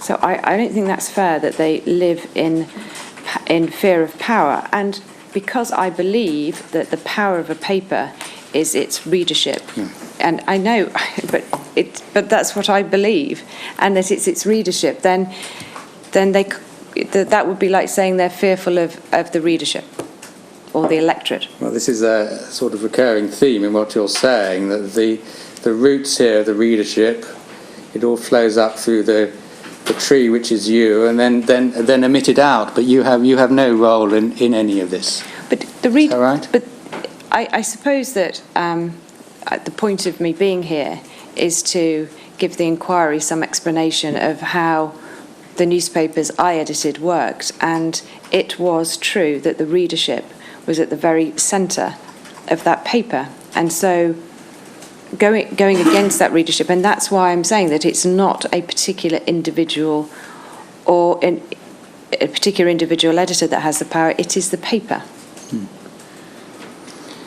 I wonder how one can test this, that after you have a piece which some would say is personal, and we're talking about Mr. Brown's piece, what happens? Does your inbox fill up with emails of approbation, or is there a deathly silence? What happens? Can you help us? Well, in extreme circumstances, going over history, numbers of people can stop buying the newspaper.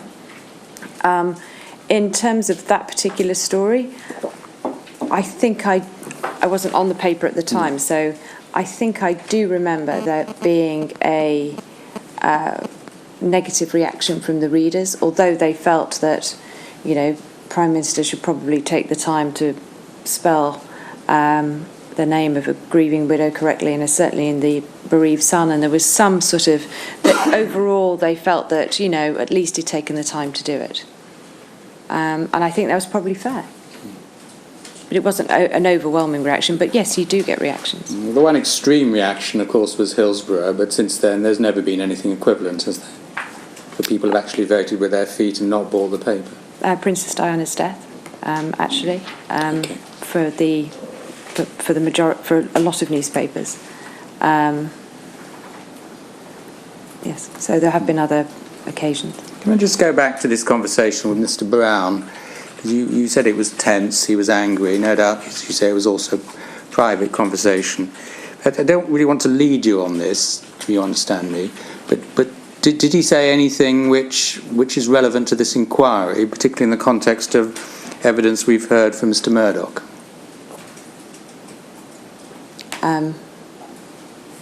Sorry, what particular piece of evidence from Mr. Murdoch? Well, then I'm leading you by house. I just thought that putting it in those terms, you'd work out what I was referring to. You followed Mr. Murdoch's evidence, I didn't did you? follow Mr. Murdoch's evidence. I think Mr. Brown was very angry, and I'm not sure there was anything particularly relevant to this inquiry, although when Mr. Murdoch relayed his conversation with Mr. Brown, I cannot remember when that was, Mr. Murdoch also told me the same story that he told you. Okay, well that is of some assistance, but can we be clear, when did Mr. Murdoch relay that conversation to you? See, the reason I can't remember the timing is because obviously I had my own rather angry and intense conversation with Mr. Brown. However, previous to that conversation, I had also indirectly, again,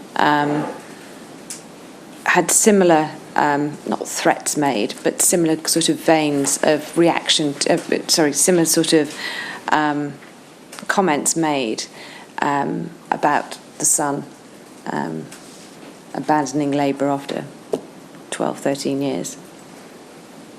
Hostile comments. So when Mr. Murdoch told me his conversation, it didn't surprise me. What did Mr. Murdoch tell you? Exactly what he told the inquiry.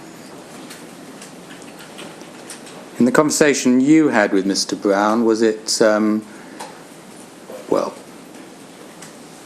was that issue returned to or not? It was, like I said, I feel that the content probably was a private conversation, but the tone of it, unless of course Mr. Brown liked to tell you about it, but it was incredibly aggressive and very angry.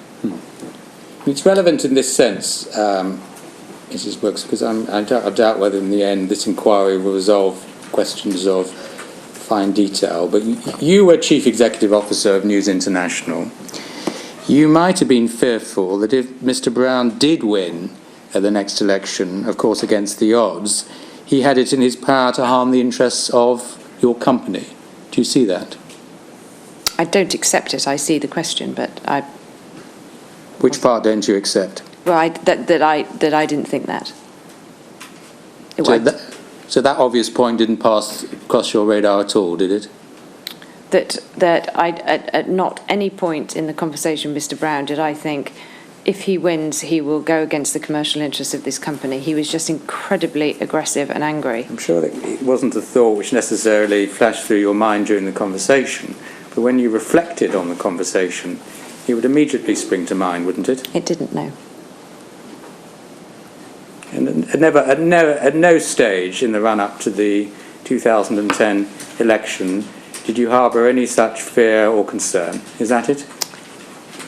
No. Why not? Because although Mr. Brown had said those things to Mr. Murdoch, and although I had heard similar insinuations from others close to Mr. Brown that there was a sort of a tone of threat about it, the fact is that it just didn't occur to me that they were real or proper, or I just dismissed them, I suppose. Well, some would say that an elected government, either through executive power conferred on it by mandate or through Parliament in due course, would be quite entitled to bring in media policies which it thought to be in the public interest, but which nonetheless did impact on the commercial interests of media companies. Would you agree? Well, I'm sure that it is of course it's proper for governments to debate and introduce regulation and policy on the media. Of course I agree with that. But I'm just trying to explore your thinking in 2010. That you have here Mr. Brown allegedly put on your evidence hostile to News International. And you have Mr. Cameron who isn't. Is that right? I'm not saying he's favourable to News International, but he's certainly not hostile, is he? Well, he wasn't hostile to the Sun. No. It's just how this would weigh in your thinking. But after all, you're the Chief Executive Officer now, so that's something that you should be thinking about, wouldn't you agree? Well, it depends if you... I mean, the There is, Gordon Brown is, if you accept the premise that Gordon Brown is a responsible politician that doesn't put personal prejudice or bitterness before his policy-making decision. So if you accept that premise, then the threats are pointless and should be dismissed. However, if he's not that person and he does put those things, then that's a failing in his duty, because it shouldn't be about his personal prejudices. The Sun supported the Labour Party for many, many years and then decided to make a change. So it didn't occur to me at the time that Mr. Brown and his colleagues would devote their time into carrying out those threats. Of course, it might have been part of the implied settlement between the Sun and the Labour Party, who after all was in power for 10 years, that the quid pro quo for support is that the Labour Party would not intrude into areas of media policy which could harm the interests of News International and other similar organisations. Did that thought process ever pass through your mind? No. Okay. May I come back to Mr. Cameron? There's an absence, isn't there, of text messages which might have existed. Yes, that is correct. Can we see, however, how far we get? It said that he texted you at certain times up to a dozen times a day. Is that true? No, thankfully. Okay. A handful of times a day? No.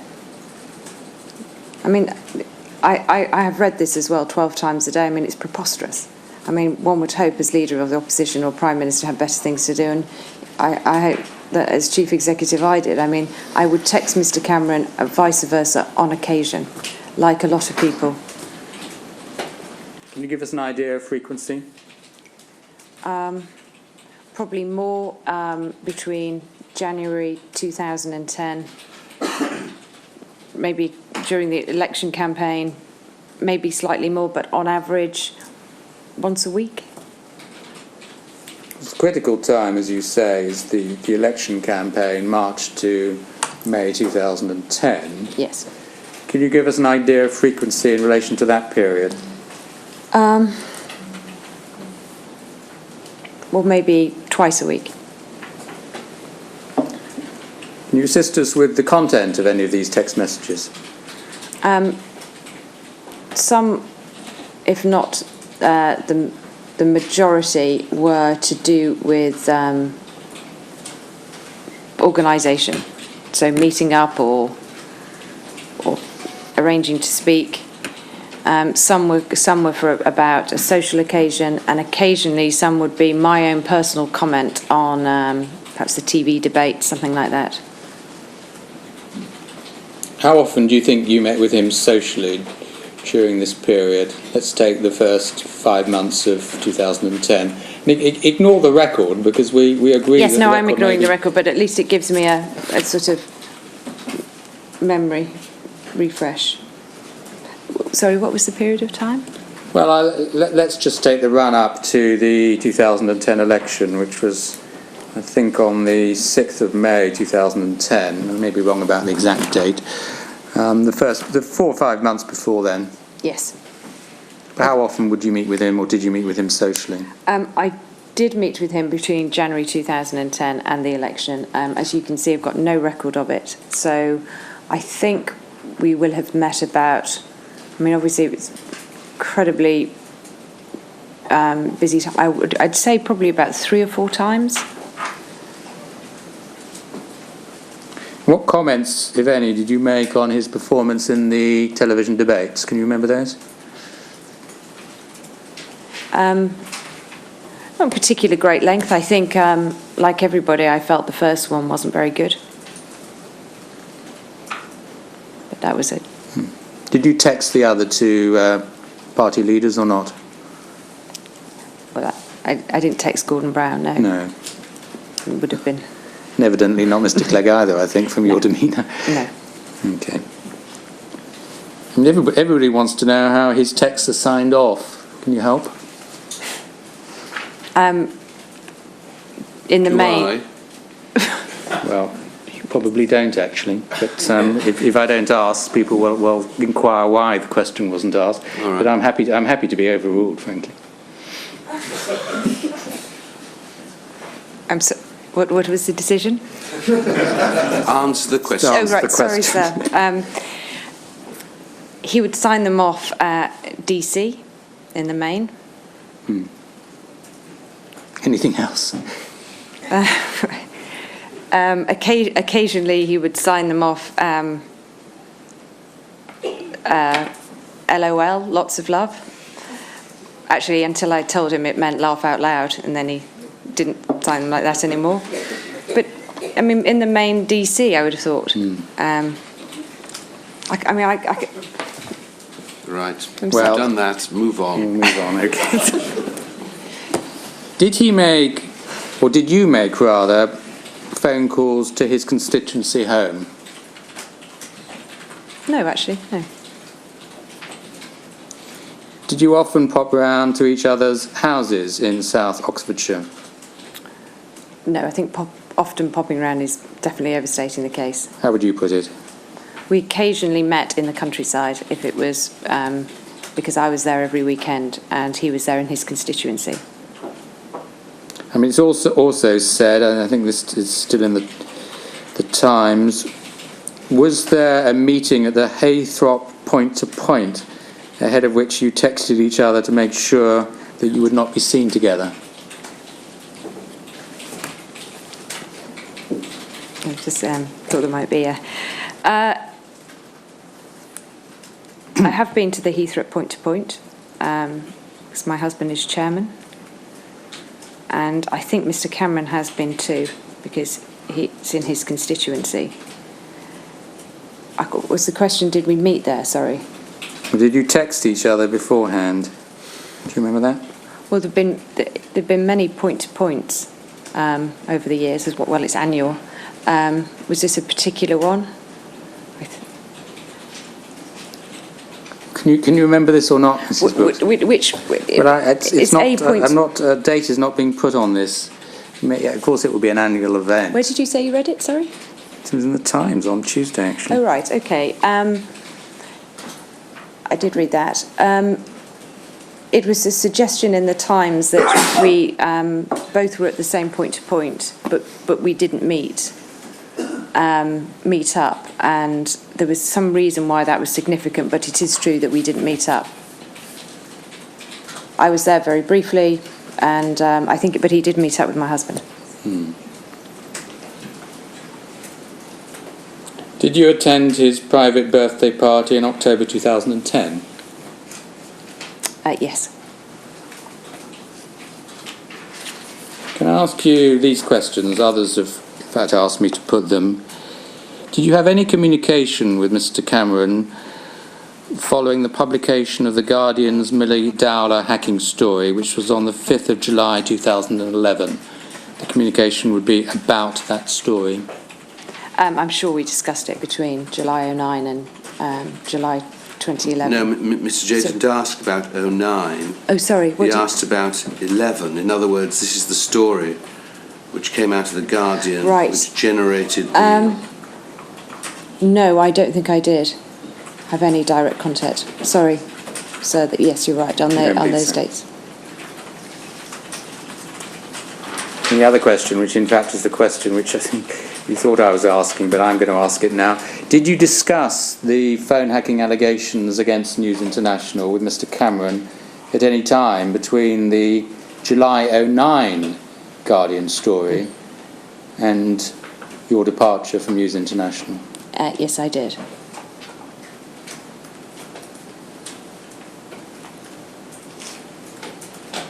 Now, I wouldn't want you to say anything which bears on the current police investigations, you understand, in other words, which relates to anybody in particular. But in general terms, can you assist us as to the content of those discussions? I think on occasion, and not very often, so maybe once or twice, because of the news and because the phone hacking story was a sort of a constant, or it kept coming up. We would bring it up, but in the most general terms.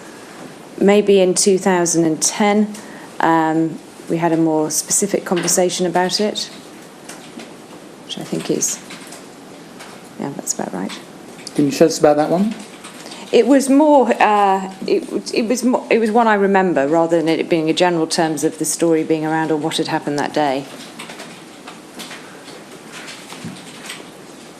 I'm just very concerned because I thought you were warning me in.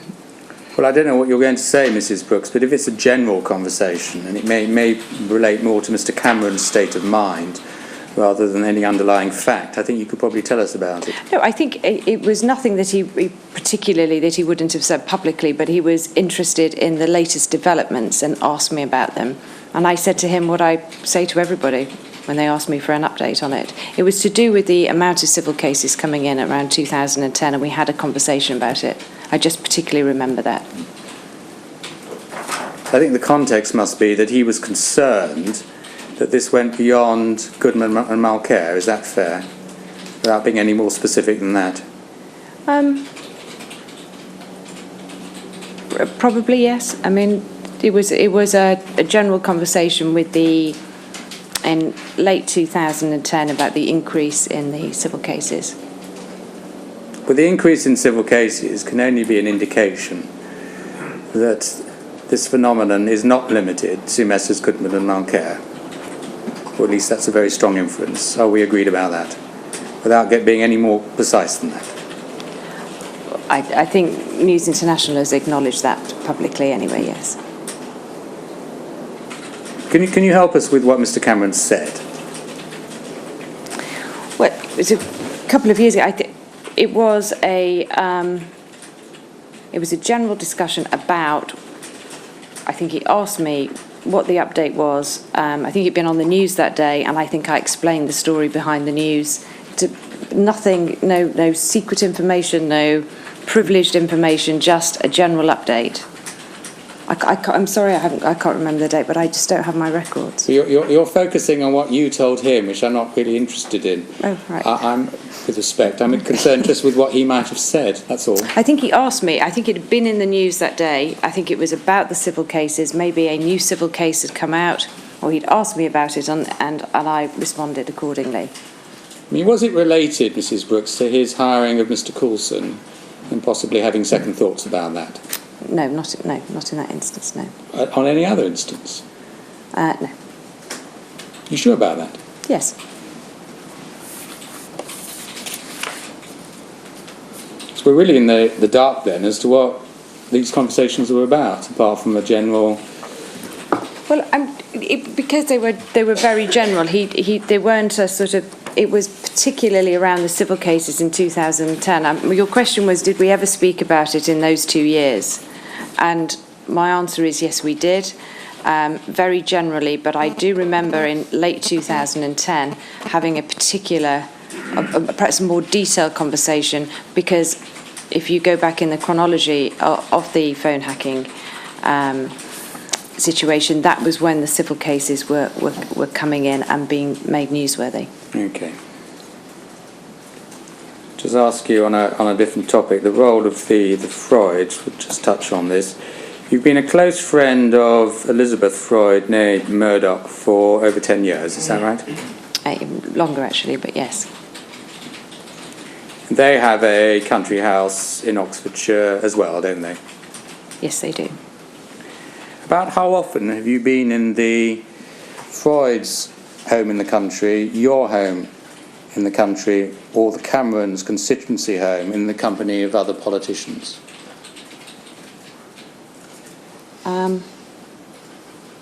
So, just to distill that to make it easier to answer, how many times I've been in David Cameron's home with other politicians? Yes, or the Freud's country home, or your home, approximately. I'm pretty sure never David Cameron's home in the countryside. I think once maybe George Osborne may have been present at a dinner at my own. and I think the only time at Elizabeth Murdoch and Matthew Foyd's house was her 40th in a couple of years ago. Yes, the 40th party we've got under tab 40, haven't we? That bundle you've got there, it's the last tab, which was in August 2008. Oh, sorry, 40. It actually was held at somewhere called Burford Priory. Not sure where that is, although I detect it may be in Oxfordshire. It's in Burford. Well done. Doing well. Anyway, we can see who was there. In fact, to be fair, a range of politicians across all parties, but I don't spot many Liberal Democrats. Are there no Liberal Democrats? No. Right. Yes, I can see the list. Do you know if B Sky B is still a client of Freud Communications?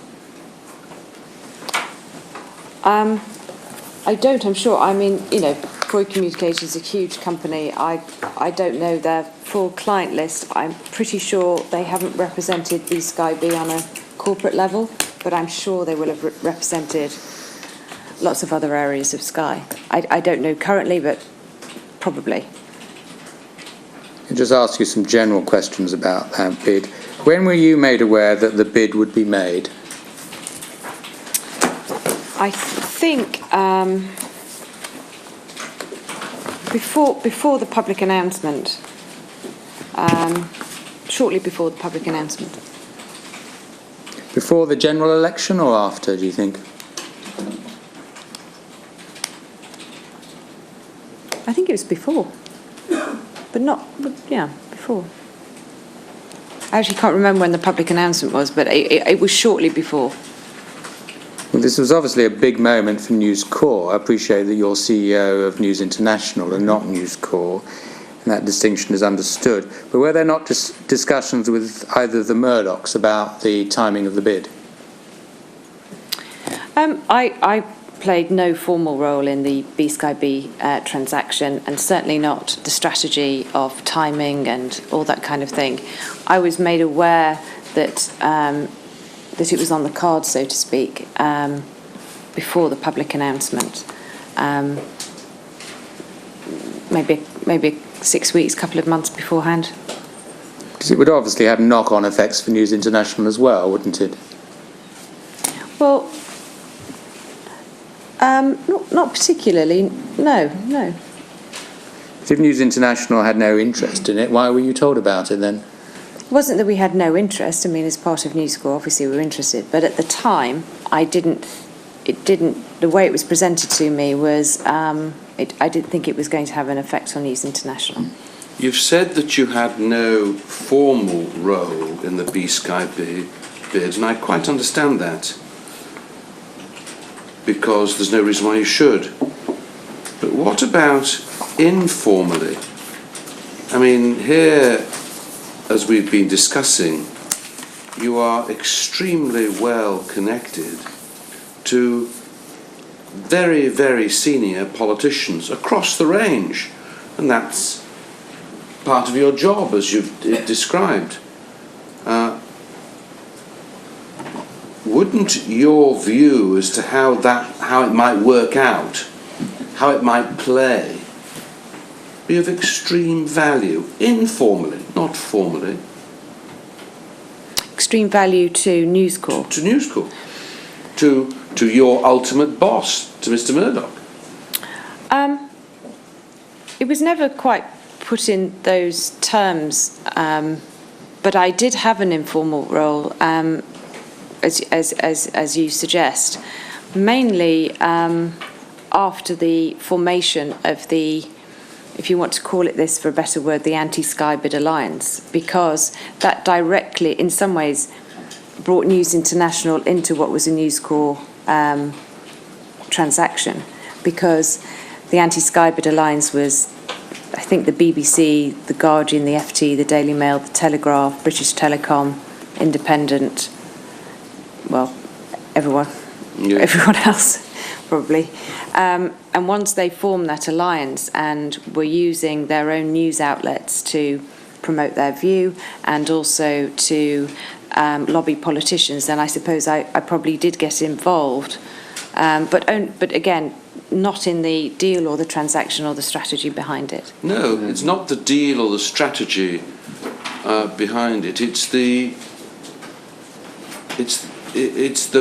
perhaps the public presentation, perhaps the way in which the criticisms could be countered, perhaps using all your experience born out of the relationships you've been careful to develop for professional reasons and doubtless coincidentally for personal reasons over the years.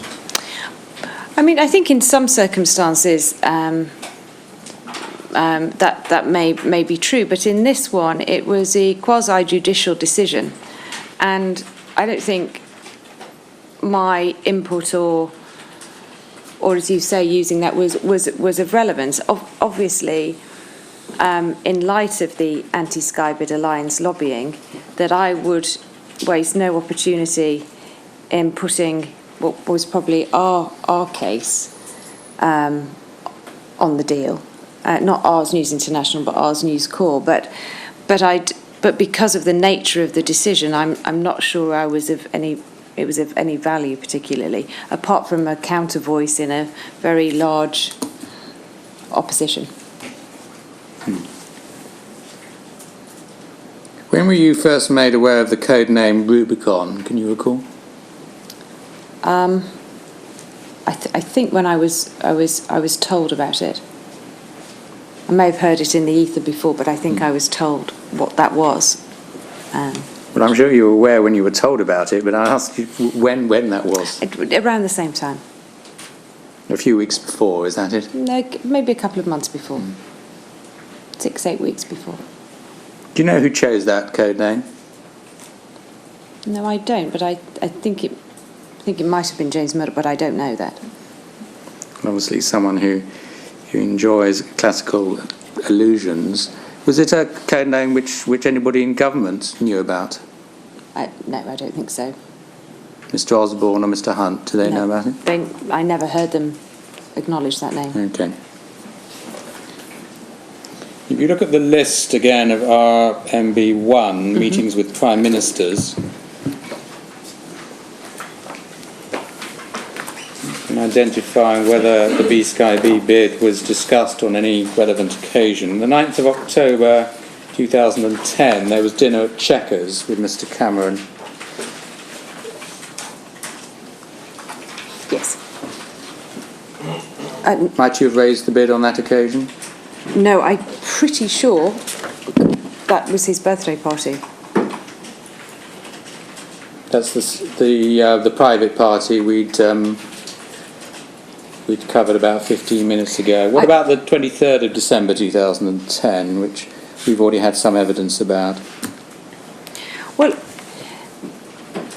it was, rather than discussed at that dinner, it was mentioned, and I think James Murdoch testimony said that, and I was aware that it was mentioned, but it was not by any means widely discussed at that dinner.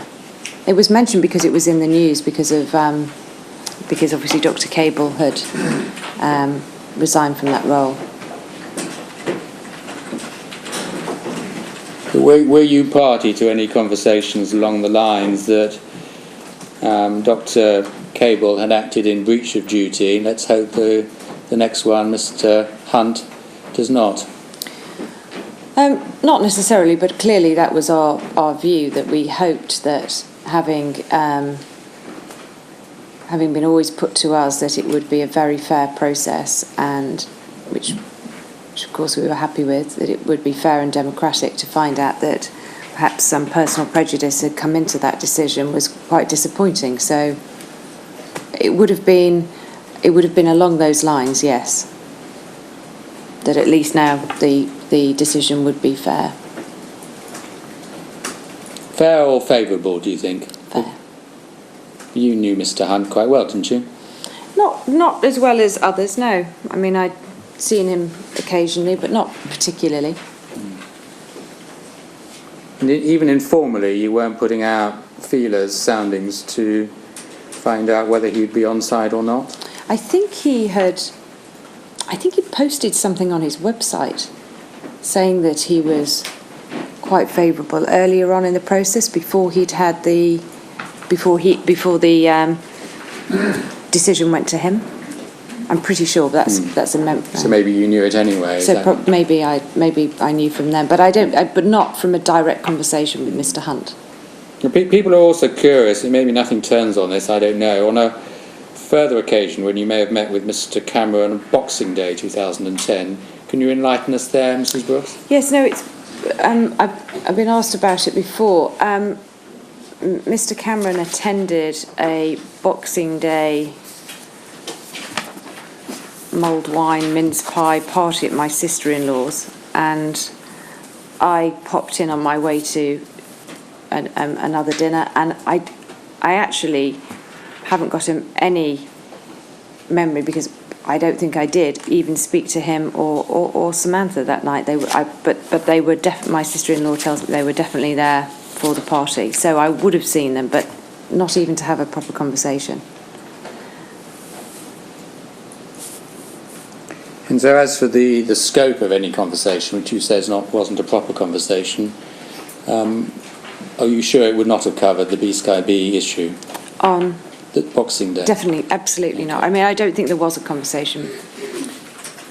I'm going to come back to certain aspects of B-Sky B in due course, but I'd like to cover some general questions now about the subject matter of conversations with politicians, seeking to ignore, to the extent to which one can, private and social matters.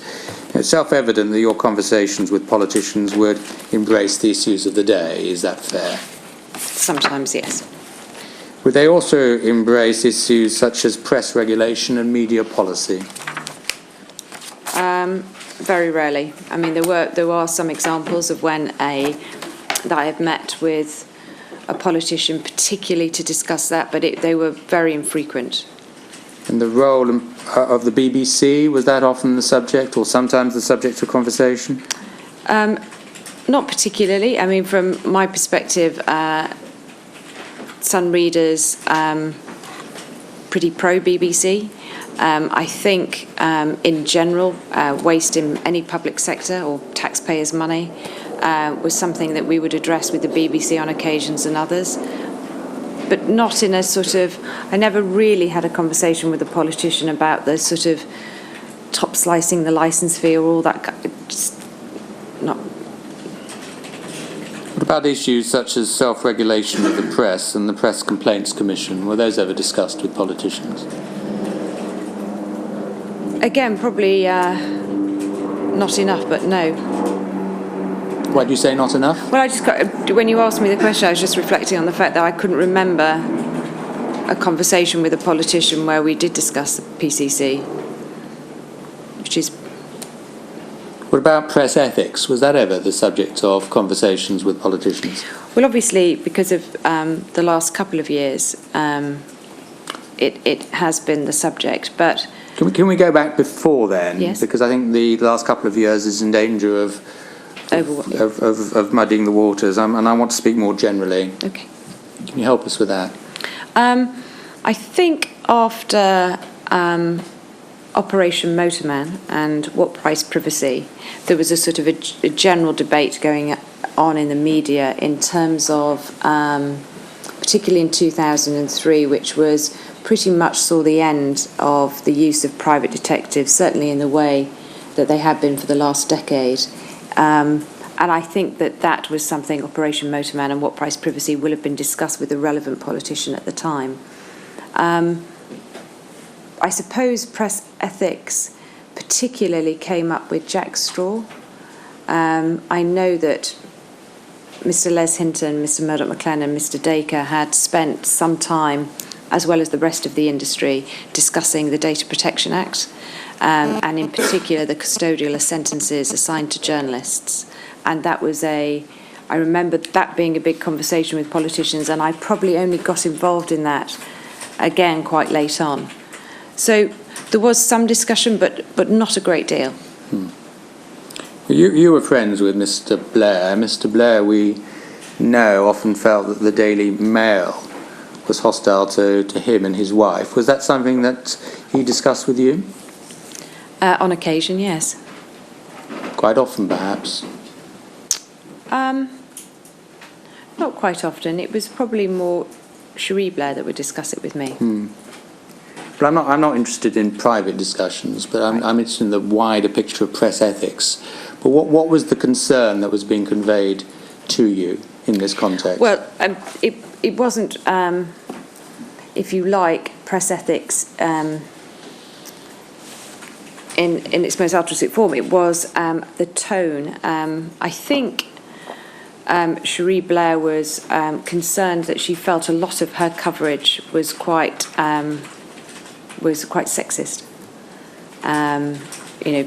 But she's not the first high-profile female to think that about the UK media, and so that would come up on occasion. And she sometimes felt it was quite cruel and personal about her weight, and that it sort of concentrated on those things rather than that in her eyes, her charity and the things that she was going to do. But I'm not sure that's what you're asking me, because it's not really press ethics, it's more tone.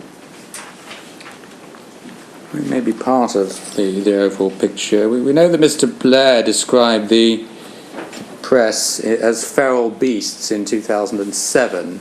Yes. Was that a discussion in like vein which he had with you?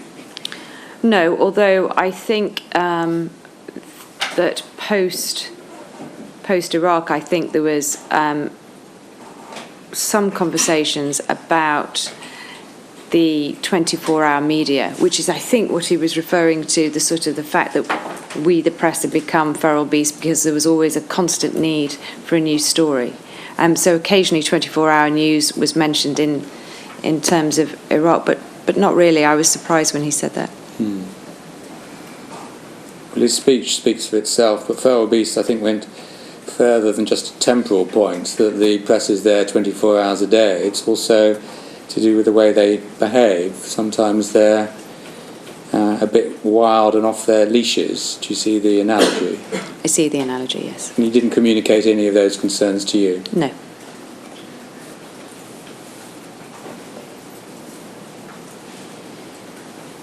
Did politicians ever complain to you privately about coverage in The Sun of them? Yes, occasionally. There was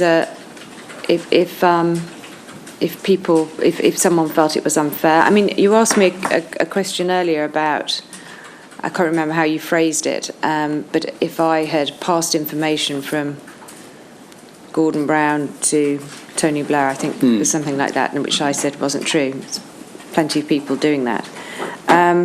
But on occasion they would complain. Tony Blair would often complain about our attitude to Europe and him on Europe regularly.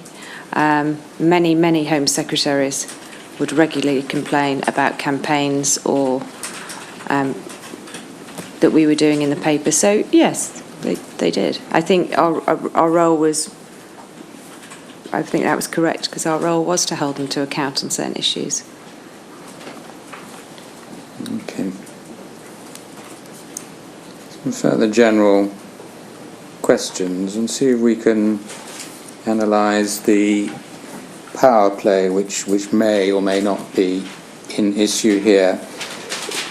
It would be fair to say, wouldn't it, that you were very close to Mr. Rupert Murdoch, who trusted you implicitly. Are we agreed? I was close to him, yes. And he trusted you implicitly, didn't Yes. he? Would you also agree that politicians, for whatever reason, wanted to get close to Mr. Murdoch to advance their own interests? Are we agreed? I think that a lot of politicians wanted to put their case to Mr. Murdoch. Advance their own interests is probably. I'm sure most politicians have a higher view of what they were doing, but. I'm not suggesting this is wholly selfish, but I think we can agree more or less where we are.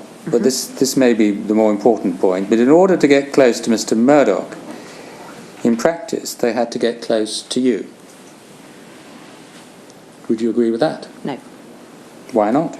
Because it's not true. But would you agree that politicians might perceive that you had influence over Mr. Murdoch? No, I certainly don't think that. No, I think I was an editor of a newspaper, a very large circulation newspaper with a wide readership, with an exceptional percentage of floating voters. And I do believe that, like other editors in similar situations, politicians did want to get access to be editor of The Sun and his or her team as much as possible. But I don't think that people ever thought to get to Mr. Murdoch they had to go through me. I don't think that's correct. We see if we can break that down. Politicians certainly wanted to get close to you, to have access to you, didn't they? Yes. And you were someone who Mr. Murdoch trusted implicitly, weren't you? Yes, I hope so. And that was well understood by any politician who cared to look. Would we agree? Well, I think they thought we had a close working relationship, yes. Didn't you ever examine the motives or thought processes, politicians, why they were wanting to get close to you? And just, even as a piece of self-indulgence, ponder to yourself, well, what's going on here? Why are they trying to get close to me? Well, I think I always examined the ulterior motives of politicians, but I thought it was pretty obvious that they wanted to get to. I don't know a politician that would turn down a meeting with a senior journalist from any broadcast or any newspaper. So it didn't need a lot of thinking that politicians wanted to get access to journalists. I mean, that's been the same case for decades, as you pointed out in your opening statement in this module. But you were in possession of the megaphone, which would be of utility to them, in which if they had access to, logically and self-evidently, might have influence over your readership. That's the truth, isn't it? I think the politicians were very keen to put their case to me and my team at The Sun because of the large readership of The Sun. Did you regard it as part of your role, or if you didn't, perhaps it was an accidental byproduct of your role as editor in particular, to build up friendships with politicians? Well, I think some friendships did occur, but I think it's important to put it in the context of friendships. I mean, we all have lots of different friendships, old friends, new friends, work colleagues, associates, and, you know, through the decade that I was a national newspaper editor and the years I was CEO and the 10 years I was a journalist, some friendships were made. But I don't think I ever forgot I was a journalist, and I don't think they ever forgot they were a politician. Did you not understand that you did have a degree of personal power over politicians?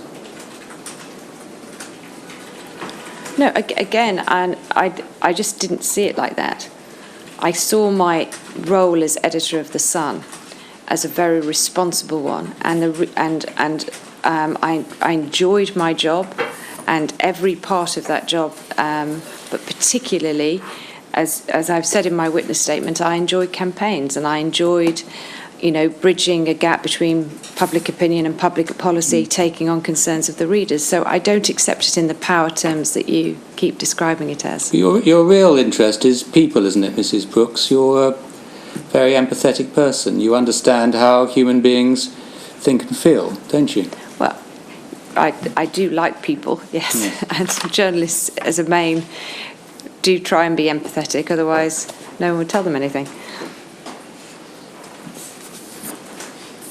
You understand the potential of, if I can put it in this way, personal alchemy, how you can get people to do, or might get people to do what you want, and indeed what they are trying to do with you. Don't you get any of that? I'm not sure quite what you mean. I'm not suggesting anything sinister here. Right. I'm suggesting that I'm talking about the power of human empathy. Some people are empathetic and it's completely lost on them. Mm-hmm. But it's not lost on you, is it? Well, I hope to be empathetic in life to people. Yes. But I just wonder whether you sense or sensed, because we're talking about the past now, how the effect you might have had on politicians, that some of them may even have been afraid of you. Is that true? I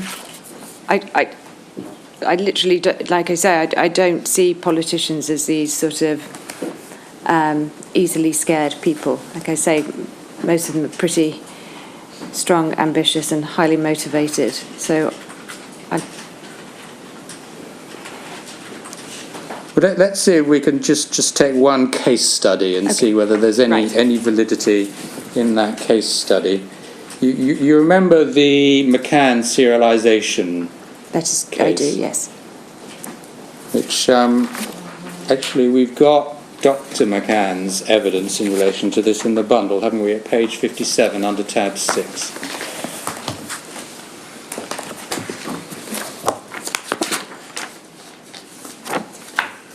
Do you have that there? We're working for the transcript of the evidence this inquiry received on the 23rd of November 2011.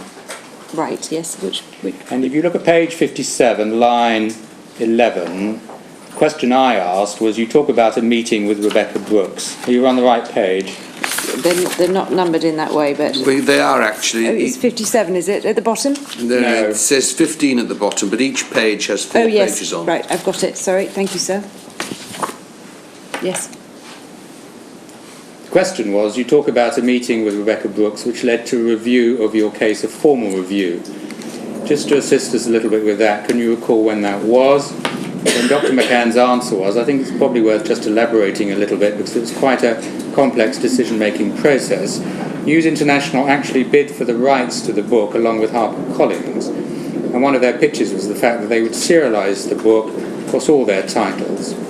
We were somewhat horrified at the prospect of that, given the way we'd been treated in the past, and the deal was actually done with the publishers, Transworld, that excluded serialisation. Now, we were subsequently approached by News International and Associated to serialise the book, and after much deliberation, we had a couple of meetings. And what swung the decision to serialise with News International was News International committed to backing the campaign and the search for Madeleine. So, pausing there was going to be serialisation in both the Sunday Times and the Sun, I believe. Do you recall that? I do. I think this is the year 2010, by which time you were Chief Executive Officer. Correct. And what was the price that you paid for the serialisation? Can you remember? I can't remember, actually. It's hundreds of thousands of pounds. A million, we've been told. No, it wasn't a million. $500,000, maybe? I can't remember. I mean, I can... There are ways to find out, but I'm not sure it was $1 million. Okay, well then, paraphrase the rest of what Dr. McCann said, because he couldn't take this issue much further, was that your intervention was successful in securing a review of the case. Do you understand that? You asked if it was successful, and he says it was, yes. Yes. Can you remember anything about that intervention? Actually, to just go back, the reason I was involved as chief executive was because it concerned 2 newspapers, the Sunday Times and the Sun. So, if you like, I did the deal with HarperCollins from a corporate point of view, and then left it to the 2 editors, John Witherow and Dominic Mohan, to decide the different approaches. I had I'd always got on very well with Dr. McCann and Kate McCann throughout their incredible traumatic time. And in fact, I think they, if asked, would be very positive about the son, actually. And in this case, I thought that Dominic Mohan's idea to run the campaign for this review of Madeleine's case by a Home Secretary was the right thing for the Sun to do, and I think the Sunday Times did the book. And so my intervention was at that point, as in was the original discussion with Dr. McCann. I don't think I spoke to Theresa May directly, but I'm pretty sure that Dominic Mohan may have done.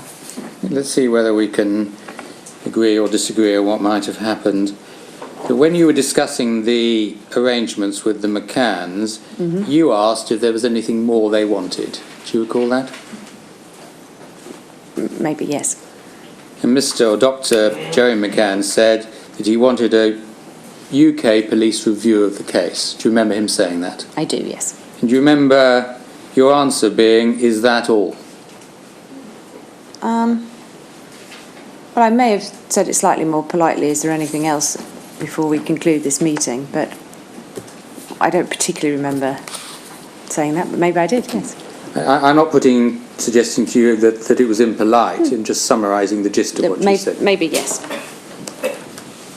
We had been going through a list of issues that Dr. McCann and Kate McCann wanted to be assured of before we went forward with the serialisation, so possibly. Did you then take the matter up with Downing Street direct? No. Did you not tell Downing Street that the Sun was going to demand a review and that the Prime Minister should agree to the request as the Sun had supported him at the last election? No, in fact, I didn't speak to Downing Street or the Home Secretary about this, but I know that Dominic Mohan or Tom Newton-Dunn will have spoken to them. Pardon me?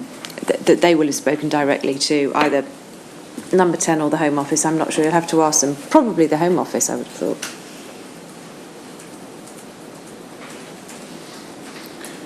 The Sun wanted an immediate result and that a letter would be posted all over the front page from the McCanns to the Prime Minister asking for a review unless Downing Street agreed. Did that happen? I think that's how the Sun launched the campaign from memory, was with a letter, yes. But the Home Secretary was told that if she agreed to the review, the page 1 letter would not run. Do you remember that? No, I don't. But as Secretary of State did not respond in time, you did publish the letter on the front page. Do you remember that? I do remember the Sun kicking off the campaign with a letter, yes. But you don't believe there was any conversation or indeed threat to the Secretary of State. Is that right? I'm pretty sure there would have not been a threat, but we'll have to ask Dominic Mohan because, like I said, my involvement was to discuss the campaign in the continued search for Madeleine with the McCanns, and to do the deal on the book, and to they because I'd done so many campaigns in the past, they wanted my opinion, but after that I left it to both editors to execute the campaign. Because what I've been told is that you then intervened personally, Mrs. Brooks. You told Number 10 that unless the Prime Minister ordered the review by the Metropolitan Police, the Sun would put the Home Secretary, Theresa May, on the front page every day until the Sun's demands were met. Is that true or not? No. Is any part of that true? I didn't speak to Number 10 or the Home Office about the McCanns until, I think, after the campaign had been won. And then it came up in a conversation that I had, and I don't even think directly with the Prime Minister. I think it was one of his team. Well, we can find out in due course whether this is true or not, but I must repeat it to you. It is said that you directly intervened with the Prime Minister warned him that unless there was a review by the Metropolitan Police, the Sun would put the Home Secretary, Theresa May, on the front page every day until the Sun's demands were met. Is that true or not? I did not say to the Prime Minister, I will put Theresa May on the front page of The Sun every day unless you give me room. I did not say that.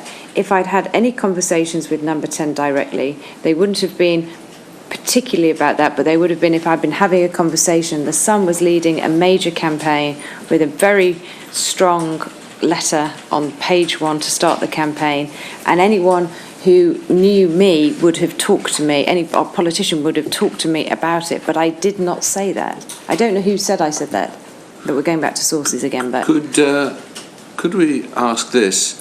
Were you part of a strategy that involved your paper putting pressure on the government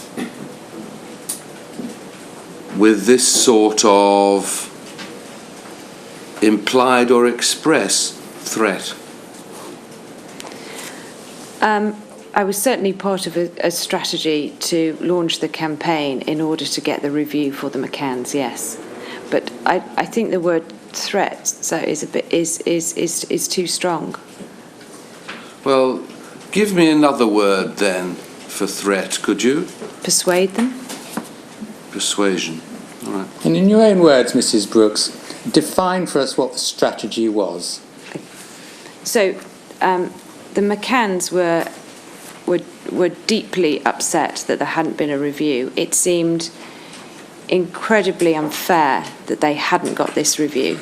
You only have to read their book to understand the trauma that they go through. So we said, we'll join forces with you. And Dominic Mohan and his team went away and constructed a campaign. I cannot remember when the idea of the letter came up. It may have even been my idea to do the letter. I can't remember. But the campaign was launched in order to try and convince the government or convince the Home Secretary that a review would be the right thing to do. Do you know how it came about that the review was ordered? No, I can't remember. I'm sorry. Such a lot has happened since then, but... You must have been told, Mrs. Brooks. I remember Dominic Mohan telling me that the review was going ahead. That the Sun had won, in other words. He didn't put it in those terms, but he said... Well, actually, I think he said the McCanns have won. The Sun headline on the 14th of May, front page, was as a result of its campaign, the Prime Minister was, quotes, opening the Maddie files. Do you remember that one? I remember the Sun winning the campaign, McCanns winning the campaign, yes. So this is not you say, a case study then in the exercise of power by you. I'm not suggesting that the end result was right or wrong. Many would say it was right. There should be a review. I'm just saying the means by which you achieve the objective. But it could be said that a review of Madeleine McCann's case, with everything that gone on, was the right thing to do. We presented the issue. We supported the McCanns in their determination to get a review. It wasn't new. They'd tried before the election, and the election had come into, and the Sun and the Home Secretary clearly thought it was a good idea too, because I'm pretty sure it wasn't a long campaign. It wasn't like Sarah's Law over 10 years. I think it was quite short. Yes, it didn't take very long because government yielded to your pressure, didn't they? I think it took all of about a day. Or perhaps they were convinced by our argument. There are always two sides to the coin here. That of course everybody would say on one level money should be spent, but the campaign to date, I'm told, has cost £2 million, and some would say, well, maybe that money might have gone somewhere else. It's never clear cut, is it? The Madeleine McCann campaign? Well, no, the operation which started up the review, which was called Operation Grange, I understand. Right, sorry. Merely, perhaps you would say all that you were doing was reflecting the views of your readers. Is that it?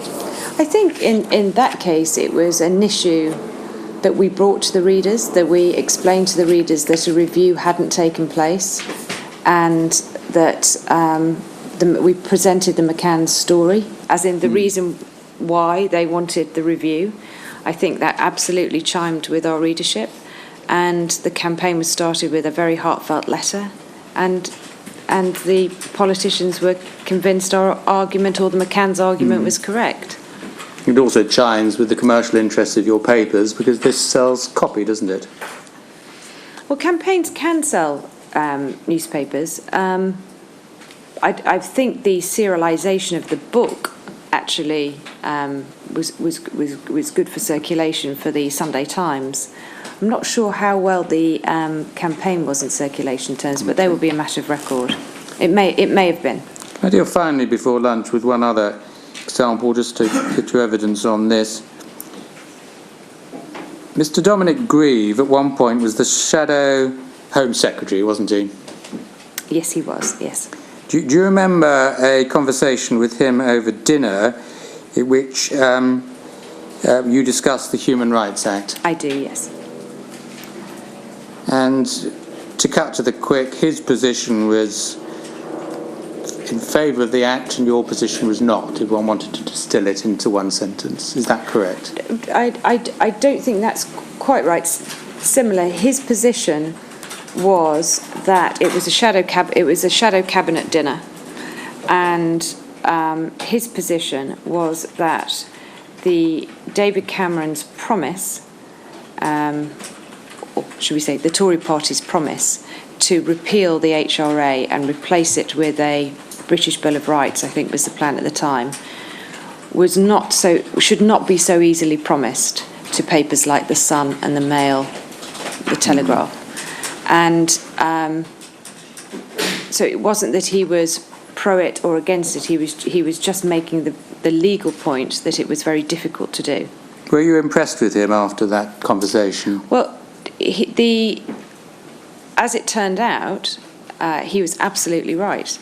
But at the time, it was more his colleagues around the table, because I think they'd put out a policy announcement that it was going to be in the manifesto. They would repeal the HRA. David Cameron had written for The Sun explaining this. And so the dinner conversation was quite heated, as he was the only one at the table saying, actually, I admired him standing up to his shadow colleagues like that, and as I say, in the end, he's turned out to be correct. Didn't you tell Mr. Cameron after that conversation you had with Mr. Grieve, you can't have words to this effect, you can't have someone like that as Home Secretary, he won't appeal to our readers, move him, and that's indeed what happened? No, I did not tell Mr. Cameron to move him. The conversation, as I say, it was a very heated conversation, borne out by his colleagues were trying to almost silence him at the table, because he was in effect saying one of the promises the Conservatives had made to the electorate was they were going to repeal, and it was almost the opposite way round, that they were concerned that his view was not to be taken seriously, and as it turned out, he was entirely correct. Did you give any advice to Mr. Cameron as to whether Mr. Grieve might move on? No.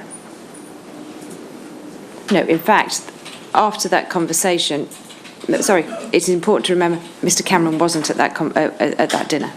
Sorry. Did you indicate to Mr. Cameron in any way what your view was about Mr. Grieve? No, in fact, Mr. Osborne and Mr. Cameron did the opposite to me, where they were at pains to explain that Mr. Grieve's view, which has now proved to be entirely correct, was absolutely not their view, and they were going to repeal the HRA and replace it with a British Bill of Rights, and that Mr. Grieve was mistaken. Just before we break, could I take you back to this issue that we've bounced around several times, which is who is leading who? Do you think that at least in part what you were in fact doing, to use your own words, was bringing issues to your readers, as opposed merely to responding to your readers' interests.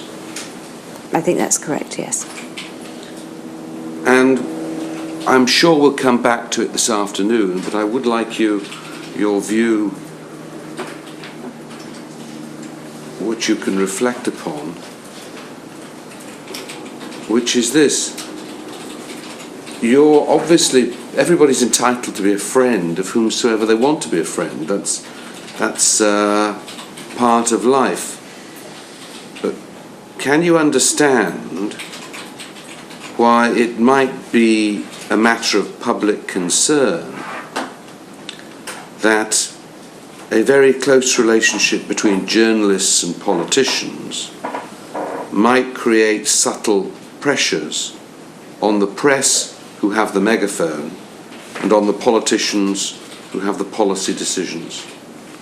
Yes, I can understand that. All right, 2 o'clock. All rise.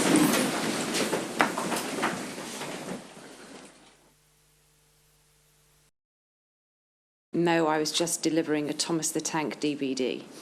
And I think the subsequent coverage, not just in the Sun, but the Times and lots of newspapers, were very critical of Mr. Watson. And I think that's where it origins from. Did you force Mr. Pascoe Watson or another Sun journalist to write stories about Mr. Watson that he knew were completely untrue? No. Did you tell Mr. Nick Robinson, of course the political editor of the BBC, in August 2011, or rather did you speak to him, pardon me, at a Labour Party conference in 2009, along the lines, what am I going to do about this Tom Watson?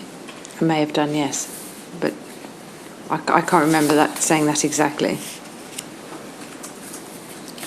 Do you feel that you might have used the Sun as perhaps an unfair means of disparaging politicians you did not particularly like? No, I don't think that.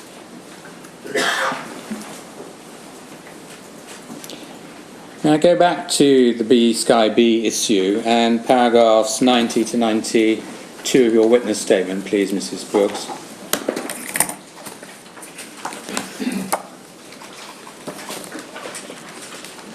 Yes. Paragraph 90, this is our page 02587. You say in the fourth line, or third line, as might be expected, many people sought to raise the issue with me and I became involved in defending the bid to them. So you're suggesting there you always are adopting a defensive position, is that right? Well, I include lots of people who were members of the Anti-Sky Bid Alliance at that time as well. So not necessarily just politicians. The fact is that it was a common misconception and often reported that News International was trying to buy the remainder of the shares in B Sky B rather than News Corp. And that subtle distinction, therefore, because it was in the UK territory, was perhaps understandably got confused. And so, yes, there were occasions when I defended the bid. But you do say also in paragraph 90, well, on the next page, when the matter of raising conversation, I'm sure that I would have expressed my views forcefully, particularly given the vocal opposition. So it might be said the stronger the opposition in your eyes, the more forceful you needed to be. Would you agree? Well, I think the Anti-Sky Bid Alliance had so many different members from all over the media and lots of other commercial rivals of Sky that and that they, I knew, were seeing politicians, and I think Dr. Cable had a dinner with them in early on in 2010. So I think, yes, I did. When I met people, if I had the chance to put our side of the story, so to speak, I would. And those people included Mr. Cameron and Mr. Osborne, didn't they? Not Mr. Cameron. I did have a conversation with Mr. Osborne. I may have mentioned it to Mr. Cameron, but it's not to be dwelled on because it wasn't a particularly long conversation. But I did have a conversation with Mr. Osborne about it, I think sometime in 2010, where I put my views that were contrary to the ones that he had heard from everyone else in the... Yes, we'll come back to that in a short time. In paragraph 92 of your statement, you say, with regard to the suggestion that I had discussions, and you put those that term in inverted commas, with David Cameron and George Osborne, I'm sure I did refer to the issue generally. So is that statement relevant to both Mr. Cameron and Mr. Osborne? Yes, but I in general discussion, in terms of, always in relation to usually in relation to something I'd heard that the anti-Sky bid had put forward. But I remember a better conversation with George Osborne sometime in 2010. But obviously, as discussed, the B-Sky B bid was mentioned at the dinner at our home in December. But I just don't remember having a particularly forceful conversation with Mr. Cameron about it, although our views on the B-Sky B bid, News Corps views and News International views, or my views, were pretty clear. And were they shared by Mr. Cameron? Mr. Cameron always made it very clear that it was that he turned it into, or it was a quasi-judicial decision, and it wasn't him, and it was off his remit, and he, I think, had been lobbied by lots of other people. So it wasn't. I would say no, it wasn't particularly shared. He was always very even-handed about it.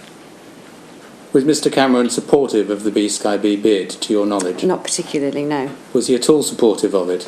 No, but I think it would be fair to say that he understood why we wanted to present our view in relation to the other lobbying he was getting. Was Mr. Osborne supportive of the B-Sky B bid? I think he never said so.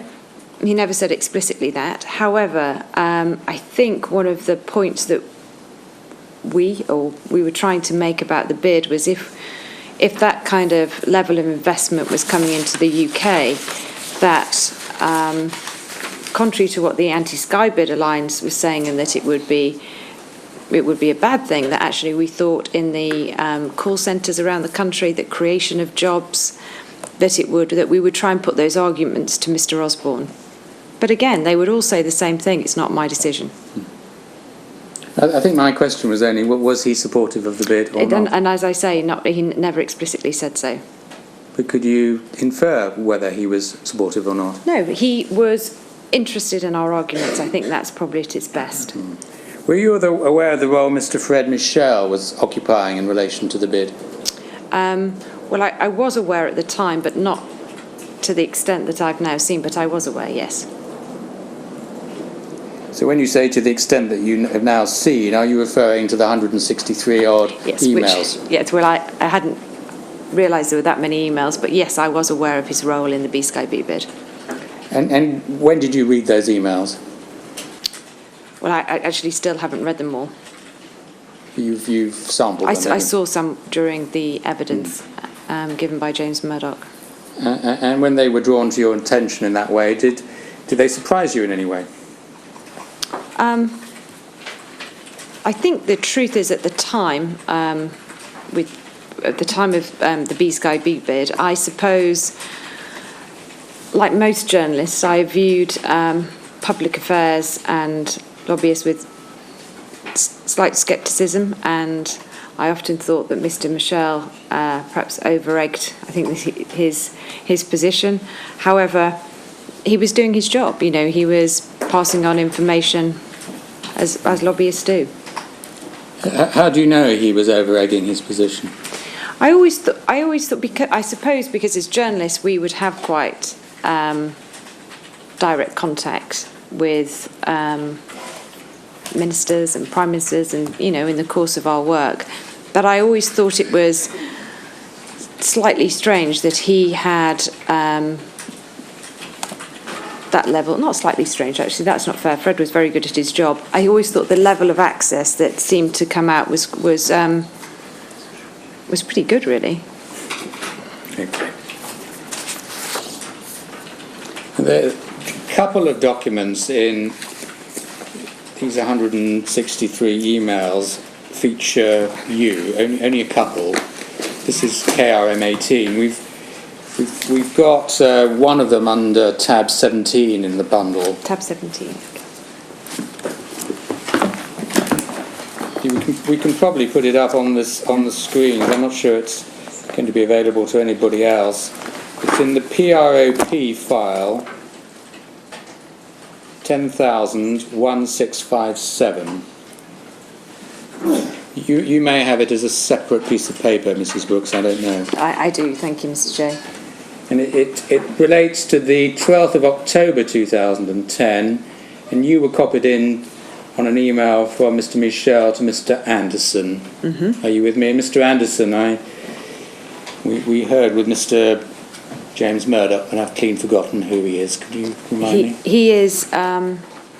So Fred Michel is Public Affairs for News Corps Europe and Asia, and Matthew Anderson is Corporate Communications for News Corps. And the general gist of this email is that it's the bid is still with Dr. Cable, you understand me. This is before the 21st of December 2000. Right, okay. It's necessary to keep briefing senior Lib Dems and key cabinet ministers. And why do you think you were copied into this email? I'm not sure, because I wasn't copied into many of them. No. So I don't know. There would be regular meetings between the News Corps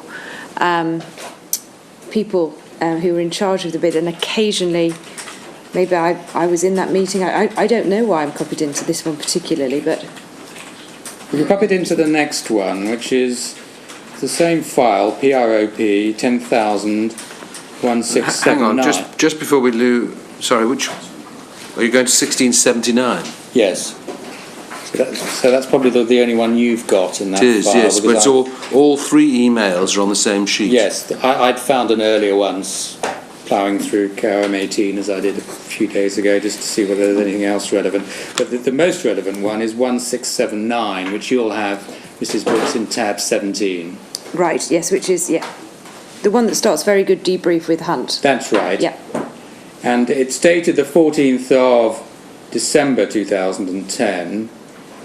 It's sent from Mr. Michel to Mr. James Murdoch, and you're copied in. Are you with me? Yes, I am. And the issues letter, I think, was the Ofcom issues letter, wasn't it? Was that the time? I mean, you've obviously got the chronology, but I accept that, yes. You scan up the page, though. 3 minutes later, you replied to Mr. Michel, don't you? Same from GO, total bafflement at response. Mm-hmm.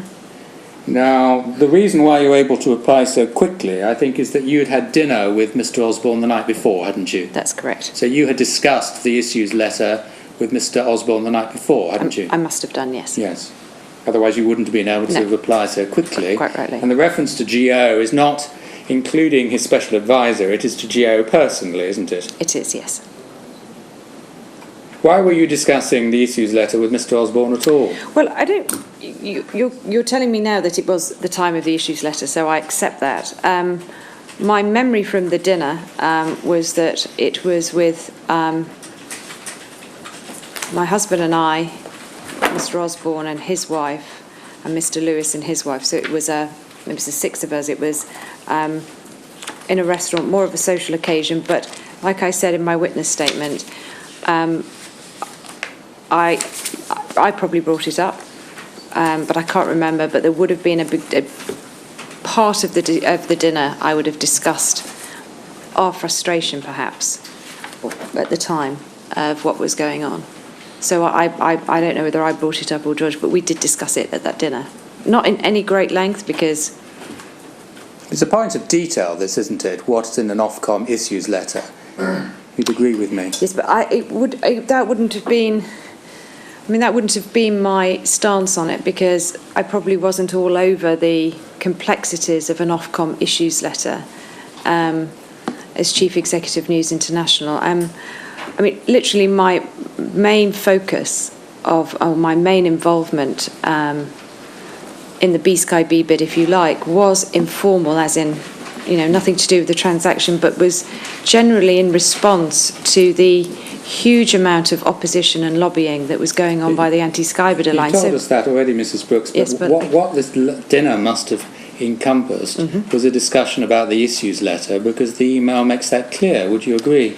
I agree with you.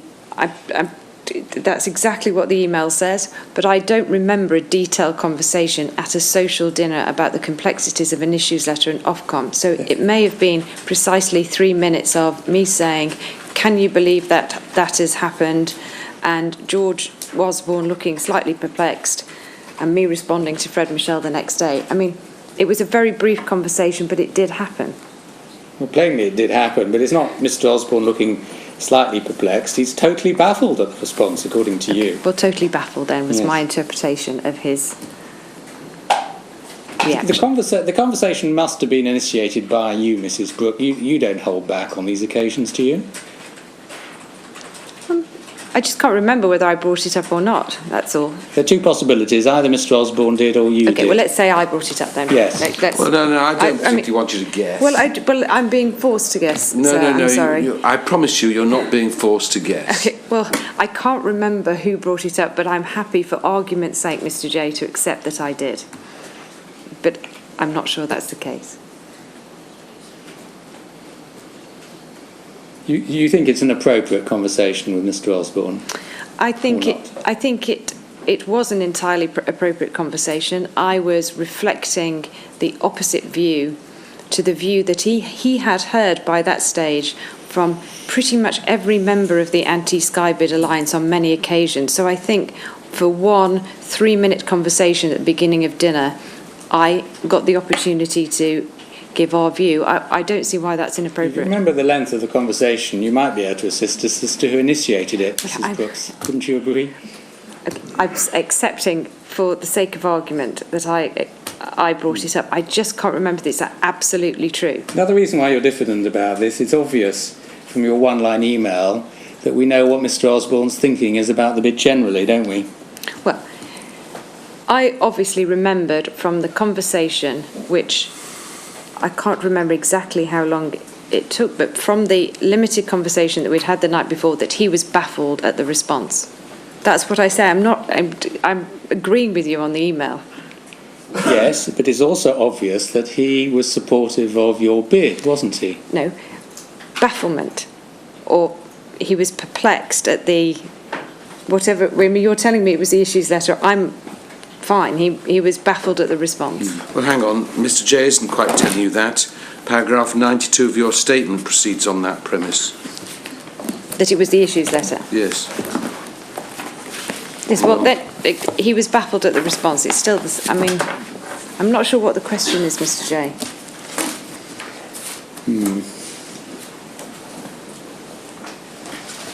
At this stage, of course, Mrs. Brooks, you knew where everybody in the Cabinet and this coalition government stood in relation to support or otherwise for the Sky B bid, didn't you? No, I didn't. I particularly didn't know Mr. Cable's view, personal view. You didn't have any suspicions at all as to what his view was? No, in fact, I'd assume Mr. Cable would carry out that responsibility as any minister would, you know, as properly, without personal prejudice.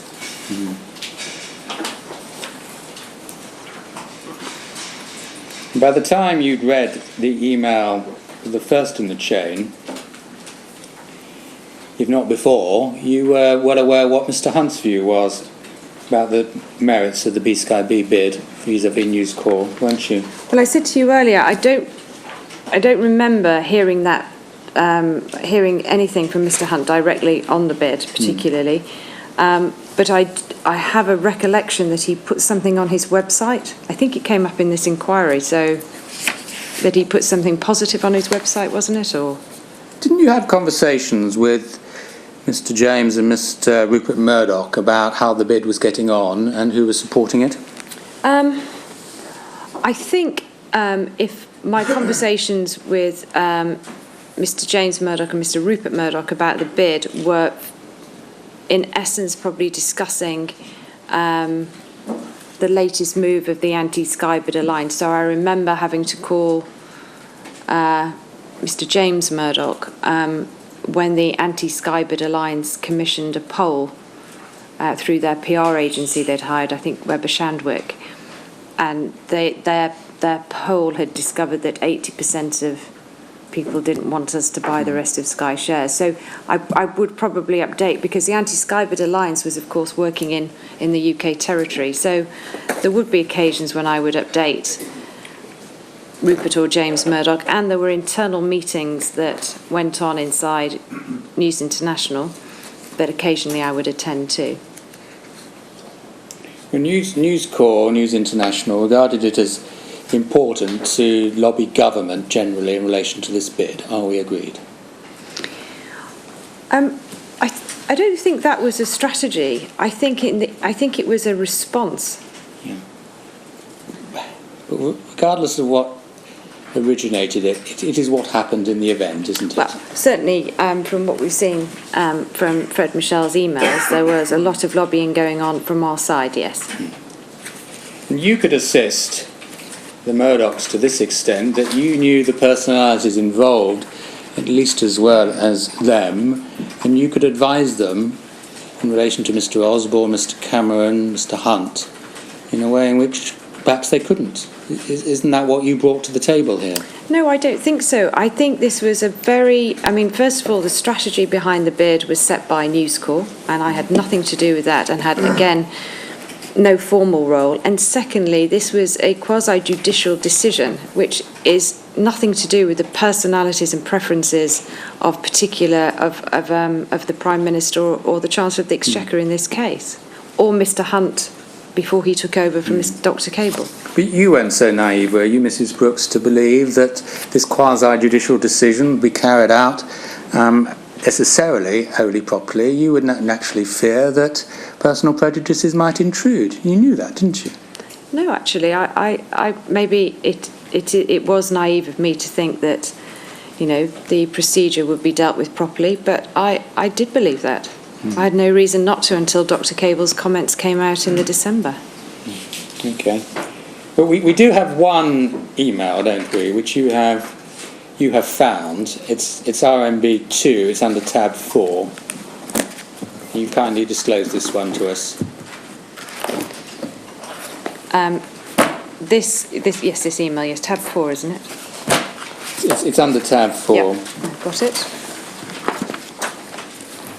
I mean, before we look at it, I think people would be interested to know how it is that this one email has survived and others might not have done. Can you assist us? Well, in the period of between beginning of June and July 17th, when my BlackBerry was imaged, there were certain emails on there and some text messages. And for the purpose of the Section 21 notice for this inquiry, my legal team went through all those in order to disclose anything that fell into the inquiry.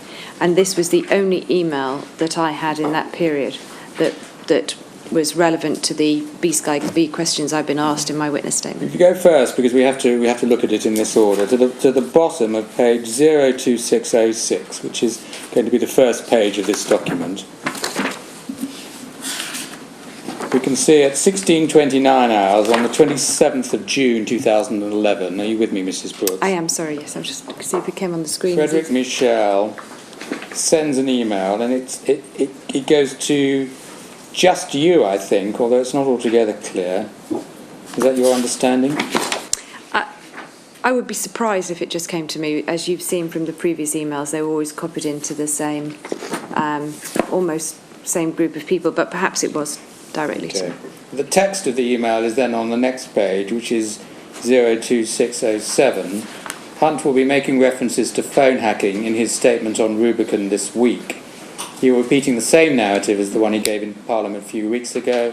This is based on his belief that the police is pursuing things thoroughly and phone hacking has nothing to do with the media plurality issue. There's something gone wrong with the printing here. Yeah, that's a corruption, I think. It's corrupted. It's extremely helpful. So you are being told what the Secretary of State is going to be saying in his Rubicon statement. Not, of course, the Secretary of State would have used that code name, no doubt, in his statement to Parliament. Is that it? Yes. And that bit speaks for itself. On the issue of the Privacy Committee, he supports the widening of its remit for the future of the press and evidence from all newspaper groups on the regulatory regime. He wants to prevent a public inquiry. For this, the committee will need to come up with a strong report in the autumn and put enough pressure on the PCCs to strengthen itself and take recommendations forward. Was any of this news to you, Mrs. Brooks? Yes, I think it was. Was any of it surprising to you? I think it was news to me, and therefore could be surprising. Yes, probably.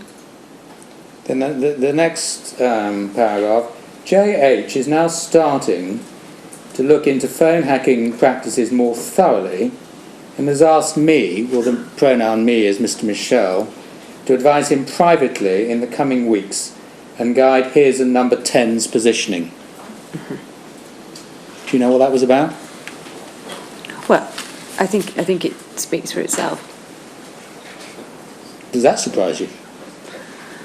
Well, at the time, the date of this email, I think, is the 27th of June. 27th of June. And at the time at News International, it was a particularly, I had a lot of my own concerns. We'd just handed over the Harbottle Lewis file to the MPS. It was probably my focus more than anything else. I obviously got this email in a million others. I read it at the time, and I responded, I think, to find out when the Rubicon statement was. So I think the email and my response speak for themselves, really.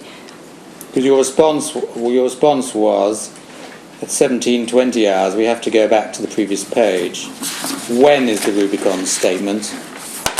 Yes. And then the answer came back, probably Wednesday. Mm-hmm. Can you assist us further from your memory as to Mr. Michel's dealings with Mr. Hunt and or number 10 at this time? Probably not any further than the evidence that James Murdoch gave, really. I mean, Fred Michel worked for News Corp and not News International, so he didn't work for me. So my interactions with him were not as frequent. So I'm not sure I can add anything particularly. I know Fred Michel's own statement was that sometimes he overstated his case, but for all I know, this could be directly from Jeremy Hunt or, as he says, number 10 here. So I just don't know. You say in paragraph 28 of your statement, talking generally of your time as CEO of News International, that your time became increasingly occupied with the phone hacking issue. Do you remember saying that? I do remember that. Sorry, where am I going to now? Paragraph 28 of your statement, right, page sorry. 02576.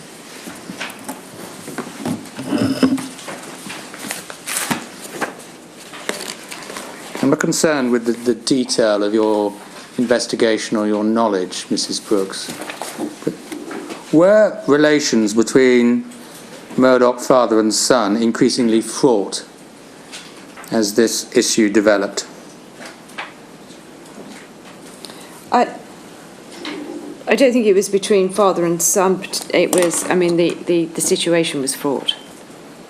Because you've been described in one article, Vanity Fair this time, as being the go-between in an increasingly fraught father-son relationship. Is that true? Well, Vanity Fair spend a lot of time covering the Murdoch family dynamics, and they're just like any normal family. They have dynamics and they change. I wouldn't put any store by Vanity Fair. Well, maybe one shouldn't, but just listen to the question. Were you the go-between in an increasingly fraught father-son relationship? No, they could speak to each other. So I didn't hear that. I said no, they could very happy to speak to each other.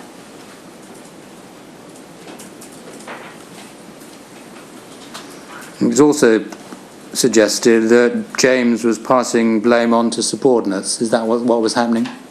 No. He wasn't. What is the context of the Vanity Fair piece? I'm sorry. You've seen the piece. it alleges that you were now under pressure to please and protect not only Rupert but also James, who had both taken the position. They had no idea what was going on inside their company, and particularly James passing blame on to subordinates. Is that what was happening? No. So you can't throw any light on the truth or otherwise of the... Well, you are throwing light on the truth of this piece. You say it's untrue. Well, it's saying that I'm a go-between between father and son in an increasingly fraught situation, I think the paragraph was. Relationship. Relationship. So what I'm saying to you is that I reported both to James and Rupert Murdoch, and I would talk to them both about the issues unfolding at News International. James and I had offices next door to each other. I would be talking to Mr. Murdoch every day. So if Vanity Fair want to couch that as a go-between, then fine, but I don't accept the premise of what they're insinuating. And secondly, the Vanity Fair piece, whenever it came out, is saying that James started to pass the blame on to subordinates, and I'm not sure if that Vanity Fair piece is it referring to James Murdoch's testimony at the Select Committee or his testimony here. I just don't even know when the Vanity Fair piece ran. So it's difficult for me to answer the question without some context. Yeah, can I ask about the police and your meetings with senior police officers? Yes. It's RMB 1 again. This is the schedule you've prepared. It's towards the back of it, I think. You've kindly provided a schedule of meetings with senior officers in the Metropolitan Police Service. Yes. Got it? Now, from the second page of that, it appears that you did not meet with John Yates, Assistant Commissioner, after December 2006. Is that, to the best of your recollection, correct? I don't think that's correct. I think I did meet him, but I mean, we hosted the Police Bravery Awards every year, for a start, and I was always in attendance, and so I'm sure that he would have been there. So I really do not think these diary entries are the full picture.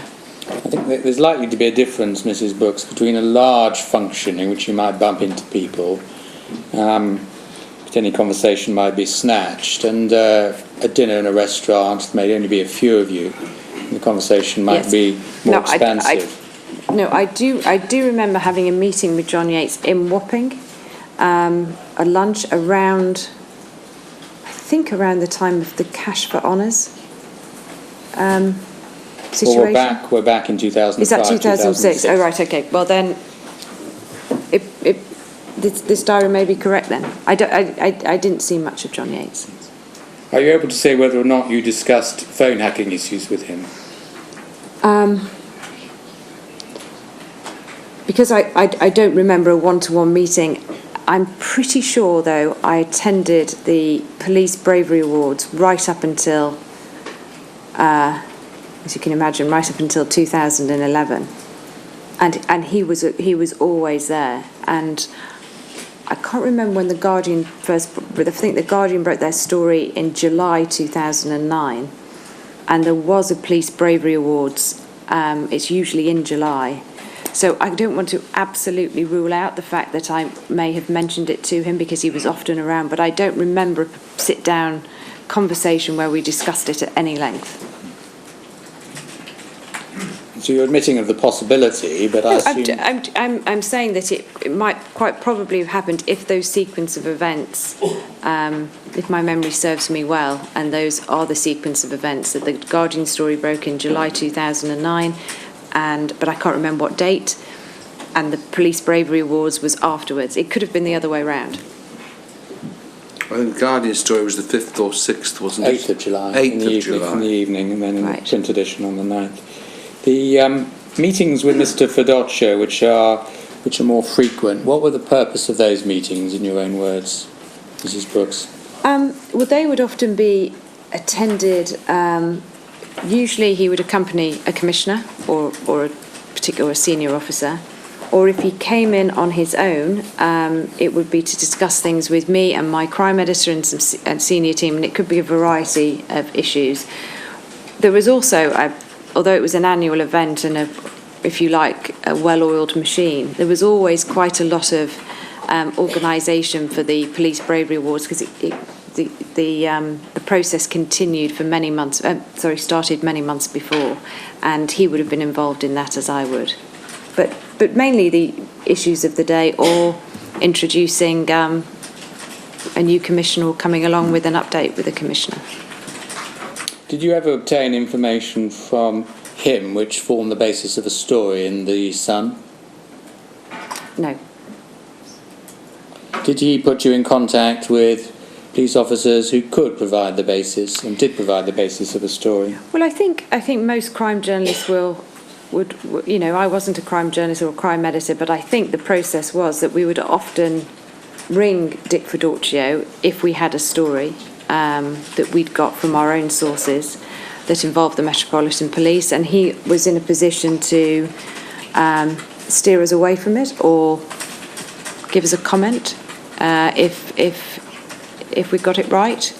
So there was a sort of, if you like, exchange of information, but it in the way you put it, it sounded like he'd come into me in these meetings and give me a story. Sadly, not. Mr. Wallace, of course, was an employee of News International until 2009. Were you aware of the nature of his relationship with police officers?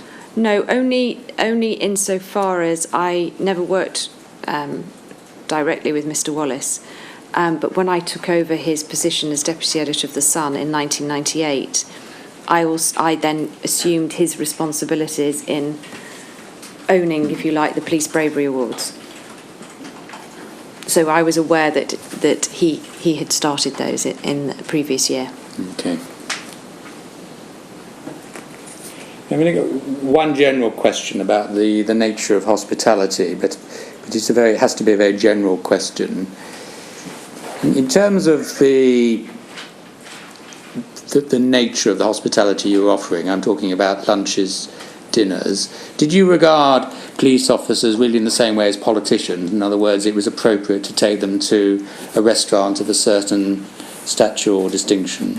Or did you see there to be any difference between police officers and politicians? Well, there are definitely distinctions between the two. I think it would be fair to say that senior police officers were more inclined to want to go to a neutral venue like a restaurant, whereas a lot of meetings with politicians took place either in Wapping HQ or at party conferences or at Downing Street or various ministries. So that was in my experience. Okay. Well, the inquiry has very little interest in the retired police horse, I understand. That's September 2007. But I should ask you this question so we're clear about it. Was there any exchange, as it were, between the work experience offered for Mr. Fedorcio's son, which was also in the autumn of 2007, and the acquisition by you of this horse? Absolutely not.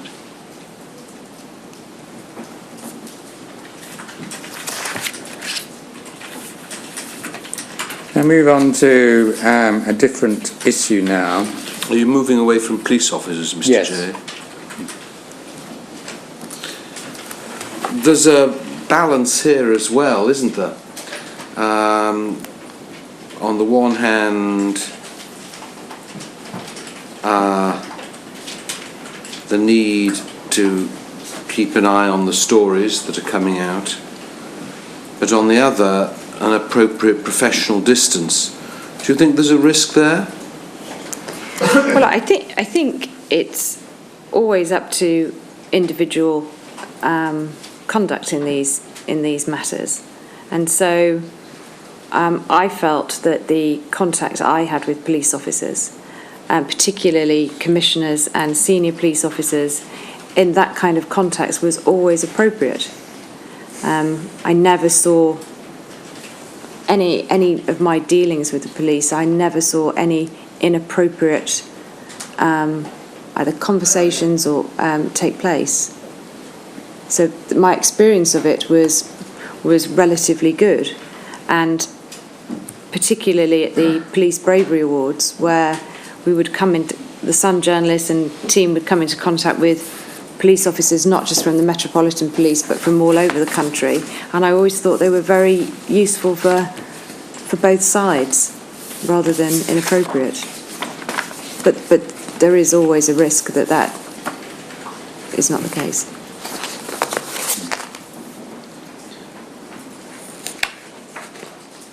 The Gordon Brown cystic fibrosis story, Yes. Mrs. Brooks, you I think did have some involvement there, didn't you? Yes, I did. Now, the piece in the Sun is under tab 29. Well, it's part of the narrative, as it were.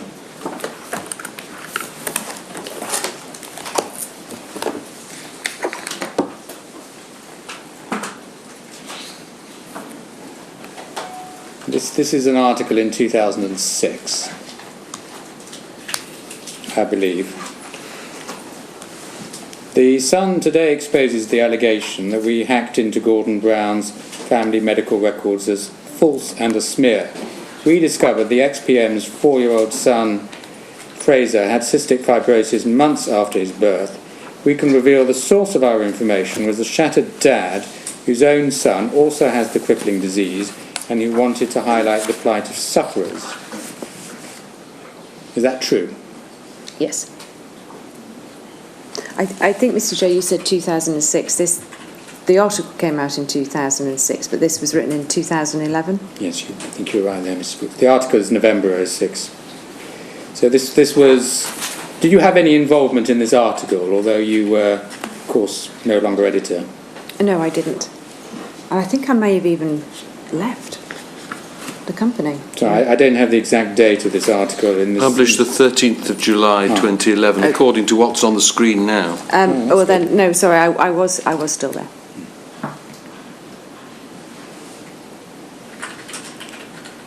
Do you know where the shattered dad that is referred to there got his information from? I think we do, yes. Yes. And where did he get his information from? He got it from the fact that his own child had cystic fibrosis, and he was given this information when information was sought about cystic fibrosis, and I'm being very careful to try and not reveal his identity. That's all. Hence the hesitation. But I think we we know what happened. That's all very vague, Mrs. Brooks. Either the It is vague, but purposely so, because I think when we wrote this article, I mean, although, like I say, I was chief executive at the time, I remember the Sun absolutely putting this together to refute Gordon Brown's allegations, and we were incredibly clear on it. We have an affidavit from the father where he explains the story, but I don't think that affidavit is public, so I'm just being slightly hesitant in not to reveal his identity. Well, we're not concerned with his identity. That wasn't my question. The father's version is, and we can see this in the article, I have not had access to the medical records of child at any time, all of which is the truth, as I shall answer to God. Mm-hmm. Apparently is what his affidavit says, is it? I think it's longer than that, but that will be part of it, yes. So how did the father get the information? Well, if I sort of put that back to reassure you, we at the time, and again in July 2012, were absolutely satisfied that the father had got the information from legitimate means, and we were very sure about that. How had he got the information? He'd got the information because his own child had cystic fibrosis, and he had got the information, should I say, through a very small. It's not a small charity, but there is a charity aspect to the Cystic Fibrosis Society, and he got it slightly by involvement through there. What sort of involvement? Mr. J, I'm not going to tell you any more about the source because I don't want to reveal his identity. But you're not. Well, I feel uncomfortable answering that because I think it could lead to his identity. You're asking me where information came from and the source, and I think they are matters that I have to respect in a source coming to the newspaper.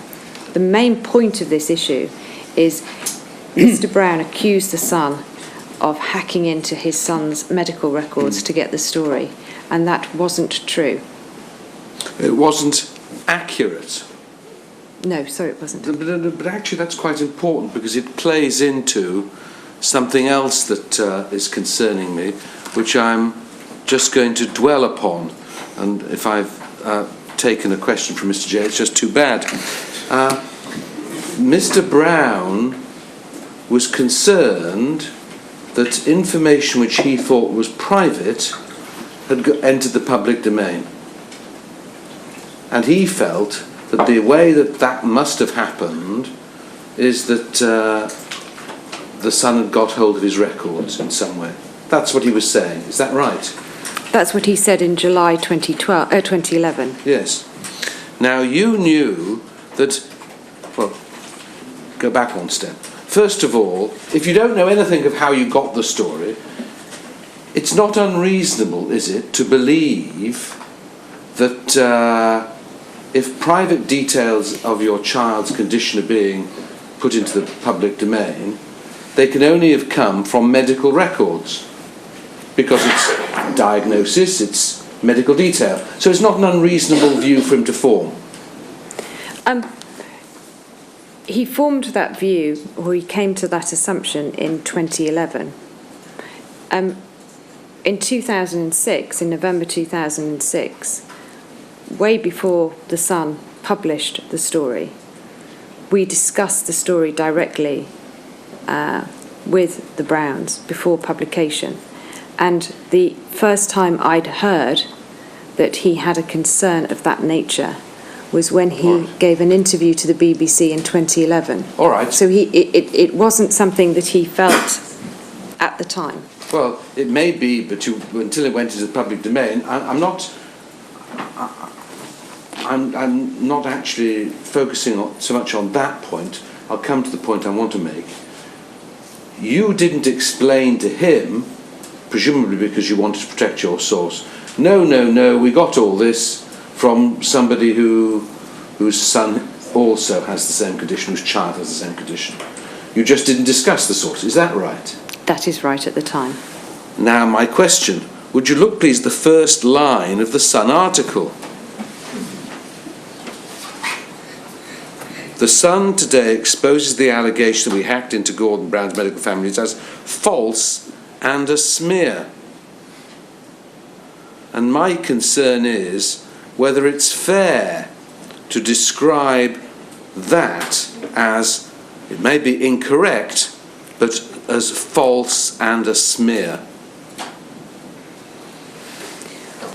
In the general point, that I can absolutely see what you're saying, sir, is correct.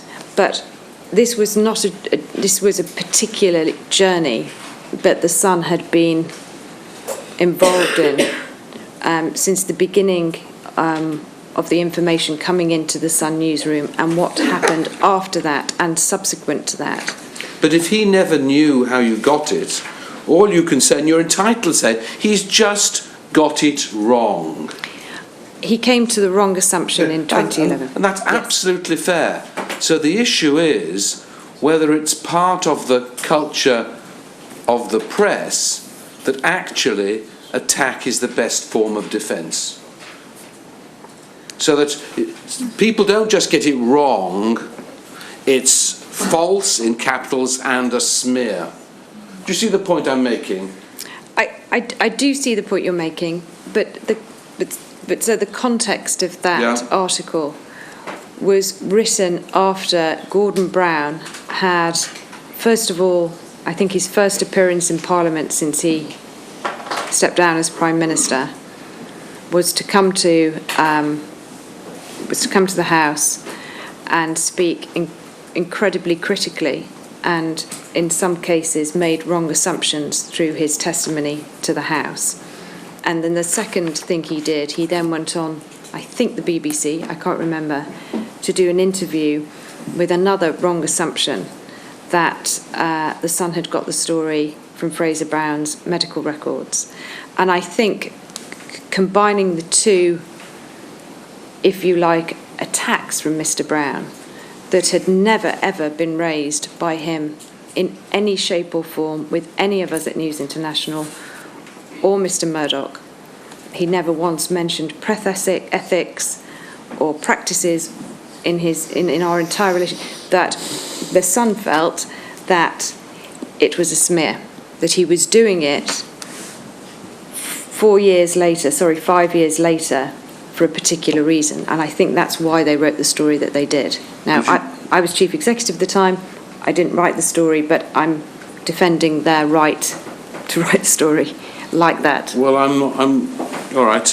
Well, you've provided an answer, but actually what you've demonstrated is that the Sun believed, and they may be right or wrong, I don't know, that Mr. Brown had added 2 and 2 and 2 and got 27. Whereas, in fact, if you took each one of the incidents on their own, it may have been he may have made a mistake, he may be wrong to reach the conclusion. That's all fair enough, entirely proper, but it goes a bit further than that. I accept that this story does, but if you imagine for the Sun, and I know I keep mentioning this, but the Sun has a trust with its readership. Yeah. And it's a very important trust, and if that trust is broken, then... And a former Prime Minister had claimed, I think, harshly, he'd come to the misconception that we had got the story from Fraser's medical records. He accepted, and I think whoever broke the story, I can't remember who it was, The Guardian probably, that was false.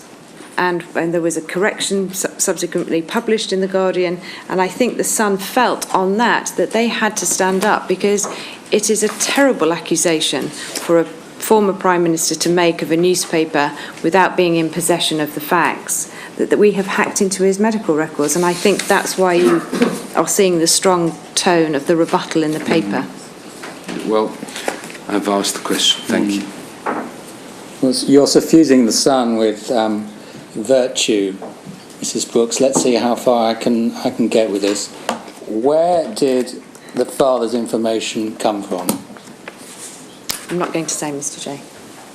But why not, Mrs. Brooks? Because if you knew where the father's information came from, it would identify the source, and I'm not going to do that. Are you saying that the information came from a charity? No, I'm not. I'm saying that because the source also had a child with cystic fibrosis, he was aware, and it was the fact that he had a child with cystic fibrosis is how he came to know. Well, that would indicate that the father might at some point have been quite close to the Browns, perhaps in a particular hospital, but it wouldn't without more demonstrate how the father got hold of the relevant information. Do you understand me? I understand your point. Did he gain the information by subterfuge? No, he didn't. Did he gain the information directly from the Browns? No, he didn't. Did he gain the information from a third party? I suppose you could describe it as that. Was that third party an employee of the NHS? No, it wasn't. Well, did the third party have a duty of confidence to hold the information? Let's just go it as simple as that. No, I don't think so. No. I'm sorry, without revealing the source, the Sun was satisfied that the information came from legitimate means, and I felt that covered all those questions, but Was the father paid for his time? I think there was a donation made, but I can't be sure. To a charity, then? I think he asked for it to be given to the Cystic Fibrosis charity, which is why I've got the charity in my head, but I can't be sure. We can check with the Sun. And how can the inquiry assess whether or not the father's source owed a duty of confidence without knowing not the identity of the source, but the nature of the duties that source was discharging?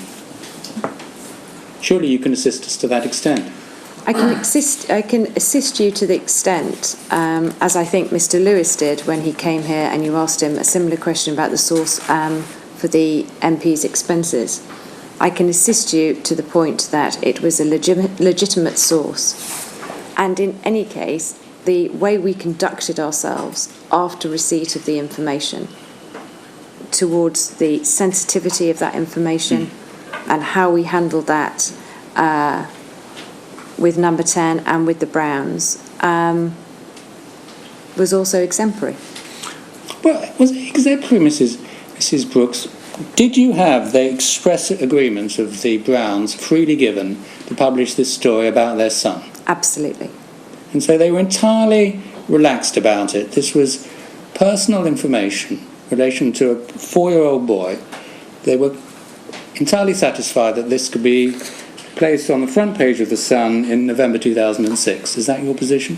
I think you use the word relaxed, and I think, to be fair to the Browns, you have to consider how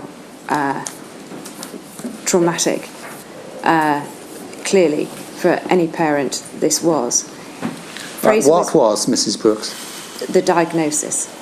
And what about including it on the front page of The Sun? So, is that helping or not? So Fraser Brown was... Can you answer my question? The question is? Well, obviously there's the tragedy and pain of the diagnosis, but emblazing this on the front page of The Sun is not helping, is it?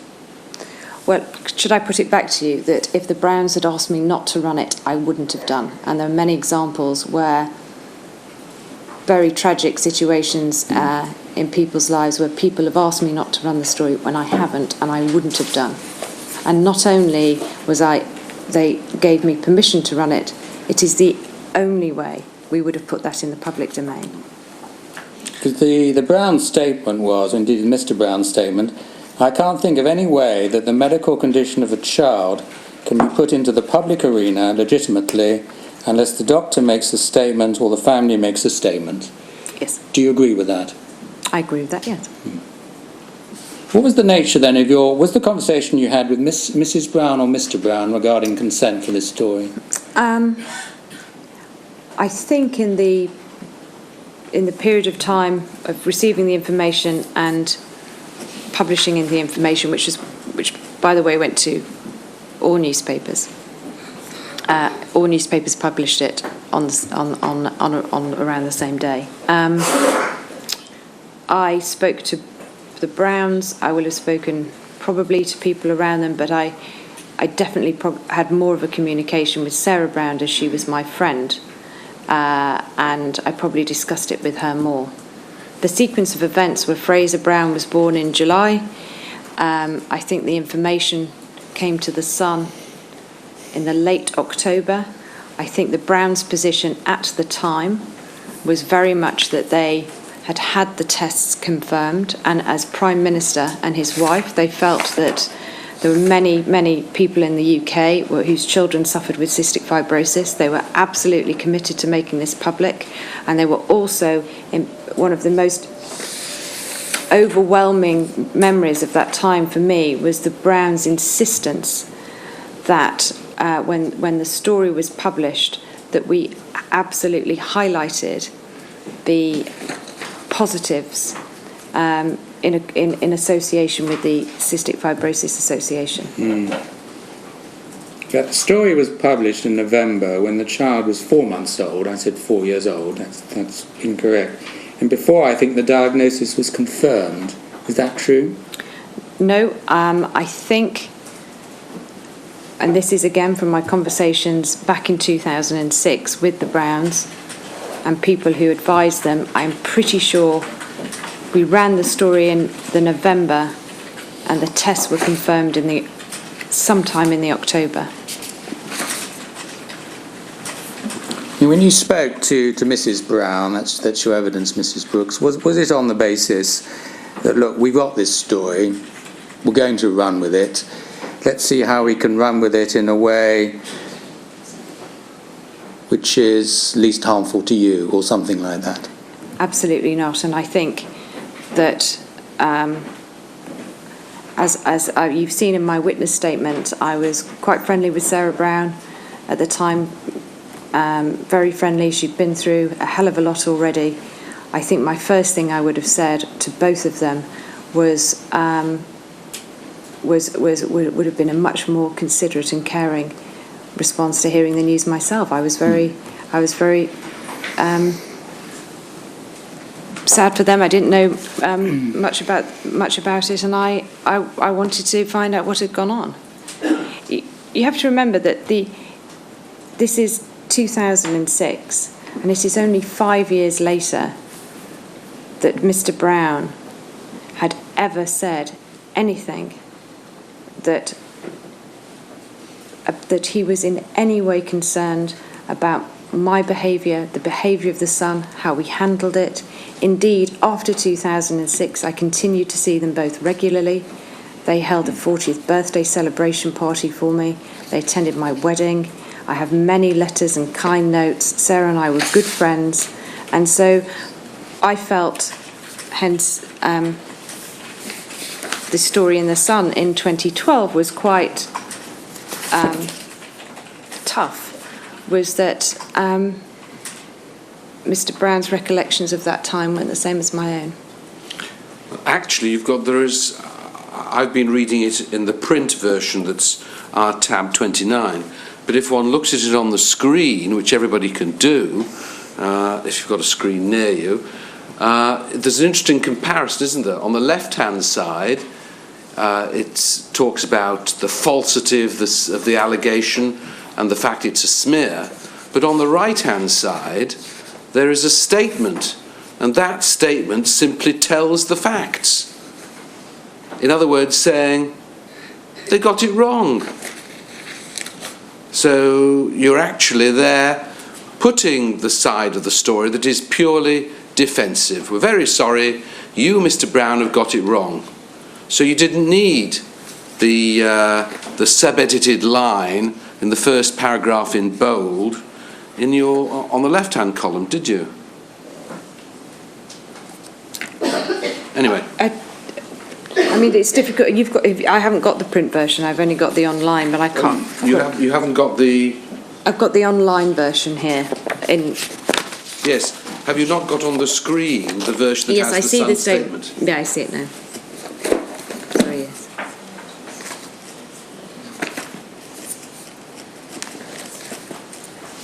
Was there any correspondence with the Browns after you published the first story in November 06?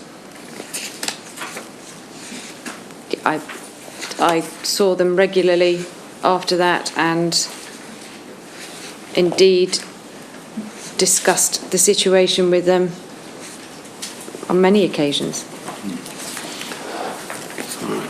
Okay. Now move on to the baby P story and the campaign against the social workers involved, including at the top, of course, Sharon Shoesmith, who was Director of Education and Children's Services in Haringey. You remember all of that? I do, yes. Can I just give you the chronology so we understand the dates? Baby P died, or rather was killed, on the 3rd of August 07. 2 people were convicted in relation to that crime on the 11th of November 08. And Sharon Shoesmith was sacked by Mr. Balls, the then Secretary of State, on the 1st of December 08. And as it happens, that decision was held subsequently to be unlawful in the Court of Appeal, but that is, as it were, a detail. Did the Sun launch an e-petition calling for people to be sacked? Yes. And was a similar e-petition launched in the Sunday Times? I can't remember, so. Okay. Did you telephone Mr. Balls during the week commencing the 17th of November 08, telling him to get rid of Sharon Shoesmith or they would, quote, turn this thing on him? No. Did you have any conversation with Mr. Balls at about that time? I'm sure I did, yes. What was the conversation about? Just discussing the contents, I think, of the crime review, or perhaps it was the Haringey's own review into what had happened to Baby P, but certainly not that sentence that you have just said. Did you say anything which came close to that? No. Was it the Sun's view that Sharon Shoesmith should be got rid of? It wasn't particularly Sharon Shoesmith. It was a variety of people. I think in the 8 months that Baby P was under Haringey's social services, Baby Peter, sorry, he was seen by social services and NHS officials in that time, where he sustained the 50 or so injuries that he died of in the end. But also, more importantly, and I think, I'm not sure the public were allowed to know this at the time, but in the review it was revealed that the social services had allowed the boyfriend, if you like, to live with Baby Peter, even though he was on a charge of raping a 2-year-old. Yes, so there were serious failings, but it wasn't just at Sharon Shoesmith. We're moving well away from the subject matter of my question, was whether it was the Sun's wish to get rid of Sharon Shoesmith, yes or no? I think we called for her and others to resign, yes. So you called for Sharon Shoesmith to resign. Was that call the subject matter of a conversation which you had with Mr. Balls? I think he was well aware we'd called for the resignation. It was all over the paper. Yes, but did you have a conversation with Mr. Balls about it specifically? I can't remember when my call was with Mr. Ball. I think it was after he had... I think in the end he ended up firing Sharon Shoesmith. Well, I told you that on live television it was on the 1st of December 08, but I'm looking 2 weeks beforehand, the week commencing the 17th of November 08. Did you have a conversation with Mr. Balls about Sharon Shoesmith? Yes, it will have been discussed. It would have been or was discussed? Yes, it was discussed. Was the purpose of the call specifically to discuss Sharon Shoesmith? No, it wasn't. It was to discuss the case and also to try and understand why Haringey Social Services were allowed to do their own review into their own conduct over Baby Peter. During the course of the discussion you had in relation to Sharon Shoesmith, did you indicate to Ed Balls that you wanted her sacked? Mr. Jake, I didn't tell Ed Balls to fire Sharon Shoesmith. It was very obvious from the coverage in our paper that we had launched a petition because the government were refusing to do anything about the situation. So, yes, I had conversations with Ed Balls. I think I also spoke to the shadow minister, who I think was Michael Gove at the time, but I can't quite remember that. I would have been spoken to anybody, basically, to try and get some justice for Baby P, which was the point of the campaign. Yes, but the person who could deliver justice for Baby P in this way was the person who could make the relevant decision. That was Mr. Balls, wasn't he? Ed Balls obviously had influence on that decision, but the paper was the main form of lobbying. No, he was the decision maker, wasn't he? He was the person who could effect the sacking by direct instruction to Haringey. That's the correct position, isn't it? But you see, I'm just picking up that I think the premise of your your questioning is that did I tell Ed Balls to sack Sharon Shoesmith? And in fact, in the newspaper, from the day we broke, the day we covered the Baby P story, it was very clear that that was the Sun's editorial line on it. So Mr. Balls was under no illusion that that was the point of our campaign. Yes, and he was also under no illusion. That was the point of your telephone call as well. Isn't that the case, Mrs. Brooks? No, the telephone call was in part the petition. We also wanted to deliver the petitions to Downing Street because nothing was moving on the campaign. And we ourselves at The Sun were very surprised by the level. I mean, 1.5 million of a percentage of a readership is a huge reaction. And so it will have been to feedback that. It would not just be... I don't think it was a point of reference because the editorial line of The Sun was very obvious to Mr. Balls. He only had to read the paper. But if you were frustrated by his apparent inaction and you had a mass of signatories on your petition, all the more reason to bend Mr. Ball's ear. Would you not agree? Yes, but your premise of your question was, did I ring up Mr. Balls and say, I can't remember how you put it, but it was in a tone and a language that I wouldn't use, but you said, did I say, get rid of her or else, or whatever you said? And I'm saying I did not say that. The point of the campaign was pretty obvious to Ed Balls because he only had to read the paper. I was actually asking Mr. Ed Balls for much more subtle information, like the contents of the review that we weren't allowed to see and the whitewash that I felt Haringey Council had done on their own review. Yes, I think we'd better give the shorthand writer a break. Just...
Mrs. Brooks, we're on to some general points now, as it were, to conclude your evidence that that's okay.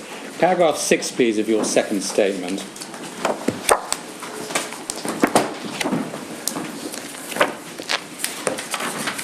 You set out your credo on accountability. Do you see that? It's our page 02573. I've seen it firsthand, you say, the importance of the press as a means of holding politicians and other public figures to account and of influencing policies for the public good. Would you agree that editors, subject only to any review by the PCC, have sole discretion as to what constitutes the public good? No, I don't. I think editors do have some discretion. As we discussed earlier, that it is a combination of reacting to the readers, understanding the readers, but also putting issues and stories in front of the readers for their reaction. So, not sole responsibility, no. There's a huge team at newspapers, all of which contribute through conference, through ideas. I think sole responsibility is not right. In terms of assessing what the public good is, that resides with the newspaper, and ultimate responsibility resides with the editor. Are we agreed? Yes. And so I think I was right in saying that in terms of this particular assessment, subject only to review by the PCC, responsibility resides with the editor. It's correct, isn't it? I don't think sole responsibility. No, there is the ultimate responsibility, because you look to everybody else for advice, and then everybody looks towards you, and you decide this is what we're going to do. Ultimately, everything that's published in the paper is the editor's responsibility, yes. Do you feel that that is a satisfactory state of affairs, given that the editor is bound to be party pre in assessing the public good, because the editor needs to have an eye on matters such as circulation figures? Well, that is the role of an editor. An editor's judgment is part of their is a big part of their role. And holding public figures to account, in your lexicon, would include exposing the private weaknesses of public figures. Is that right? I think I was referring there more to campaigns, which I discuss a lot in my witness statement. Yes, but I'm not discussing that. I'm discussing the issue of exposing the private weaknesses of public figures. You would regard that as completely within the bound of the public good, wouldn't you? Not necessarily, no. So when would you not expose the private weaknesses of public figures? When there didn't seem to be a public interest in doing so. And when would such circumstances arise? Well, I think there are many stories that newspapers haven't run about personal circumstances about public figures. But what are the sort of circumstances which would militate against publication, without, of course, giving us details of individual stories which weren't published? So, if perhaps there'd been no trust broken between them and their constituents, or where in fact, I think you discussed yesterday in the, although that story was published, maybe George Osborne could have argued that it was before he became an MP. I mean, each editor's judgment is their own in this. Which goes back to the point that it's a matter of editorial discretion at the end of the day, isn't it? You said sole, and I just wanted to convey, I'm sure, you're pretty au fait now with the workings of a newsroom, but it is important to understand the collective discussions that go on. Now, just take one particular campaign, because some would say there are arguments both ways, but naturally no view is expressed here. The murder of Sarah Payne and Sarah's Law, which featured in, I think, the News of the World for a number of years, didn't it? Yes. And is it right that the News of the World published the names and photographs of known sex offenders in order to, I quote, protect other children from them? Correct. And was that the editorial decision of someone like you? Yes, it was. What do you say to the criticism made by the Chief Constable of Gloucestershire that this was grossly irresponsible journalism? Well, I disagreed with it at the time. For what reason? Because I felt that although there were some aspects to the campaign that, and there's always risk with any kind of public interest journalism, and there's always risk with campaigns.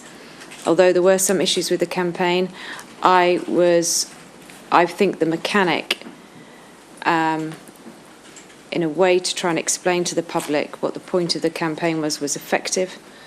And I think there were about 13 or 14 pieces of legislation brought in subsequently on the back of it. Why did you need to publish the names and photographs of known sex offenders in order to bring home what was otherwise a legitimate point?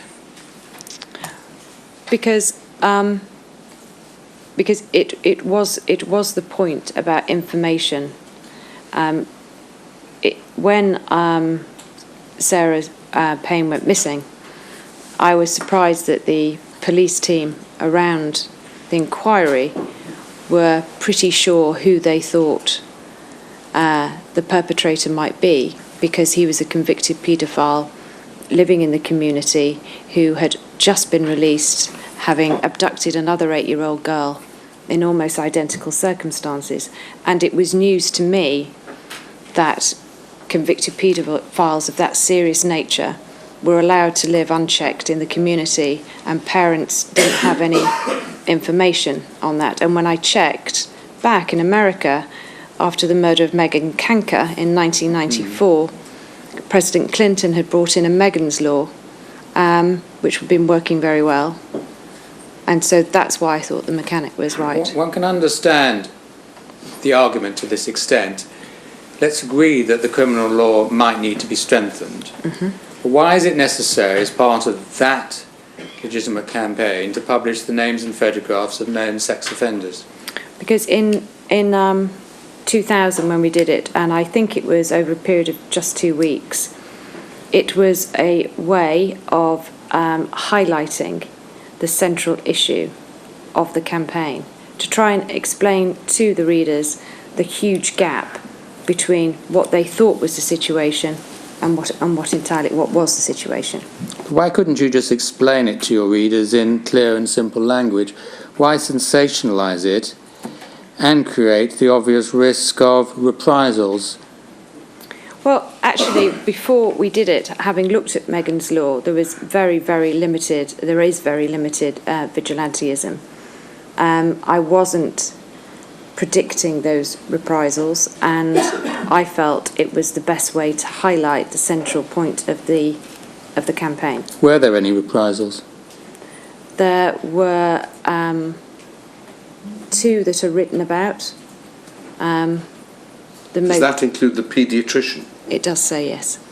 The natural and foreseeable consequence of a sensationalised campaign, wouldn't you agree, Mrs. Brooks? No, I think I don't think anyone could have predicted the paediatrician situation.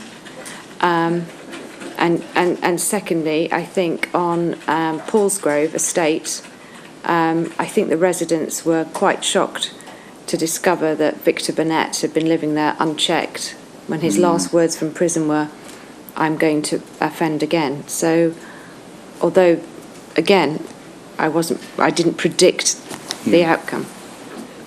I mean, it's been a recurring theme in the questioning over the course of the day that I put to you a proposition which might seem obvious as a matter of common sense, and you reject it each time. And I'm going to try again with this one.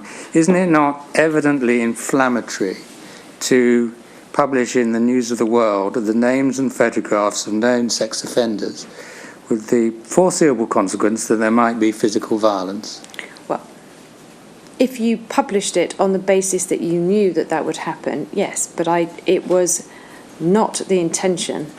The incidents I can explain, as I've tried to. The fact is that it was there were very serious loopholes that needed to be closed, and it was a bold, Some people disagreed with it, some people agreed with it in terms of press, but 98% of the British public continue to agree with the campaign, probably up until this day. Might not have been your motive, Mrs. Brooks, but it was the natural and probable consequence of your actions, wasn't it? No. But if it wasn't, Mrs. Brooks, it means that you banished from your mind, I would suggest to you, that which would be patently obvious to anyone else, and which ought to have been obvious to an editor exercising your position, role and power. Would you not agree? No, I won't agree, because I did not predict there was going to be a riot in Paulsgrove, and I didn't predict that somebody, a member of the public, would mistake a paedophile for a paediatrician. I don't think anybody could have predicted that. In many things, though, Mrs. Brooks, one can't predict the exact sequence of events which would lead to an outcome, but you can certainly predict the outcome in general terms. And what I'm suggesting to you is that it's plain as a pikestaff that this sort of outcome would, or at least might, arise. Would you not agree? No, and you have the benefit of hindsight, which I didn't have at the time. I was merely constructing a very bold campaign in order to change the Sex Offenders Act of 1997.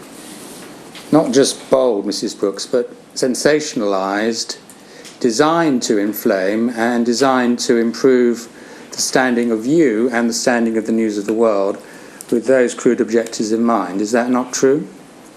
Mr. Jay, you seem to have taken the opinion that The Guardian, I think, had that at the time. I disagree with you. It is not my opinion, and I'm not going to agree with you. Okay.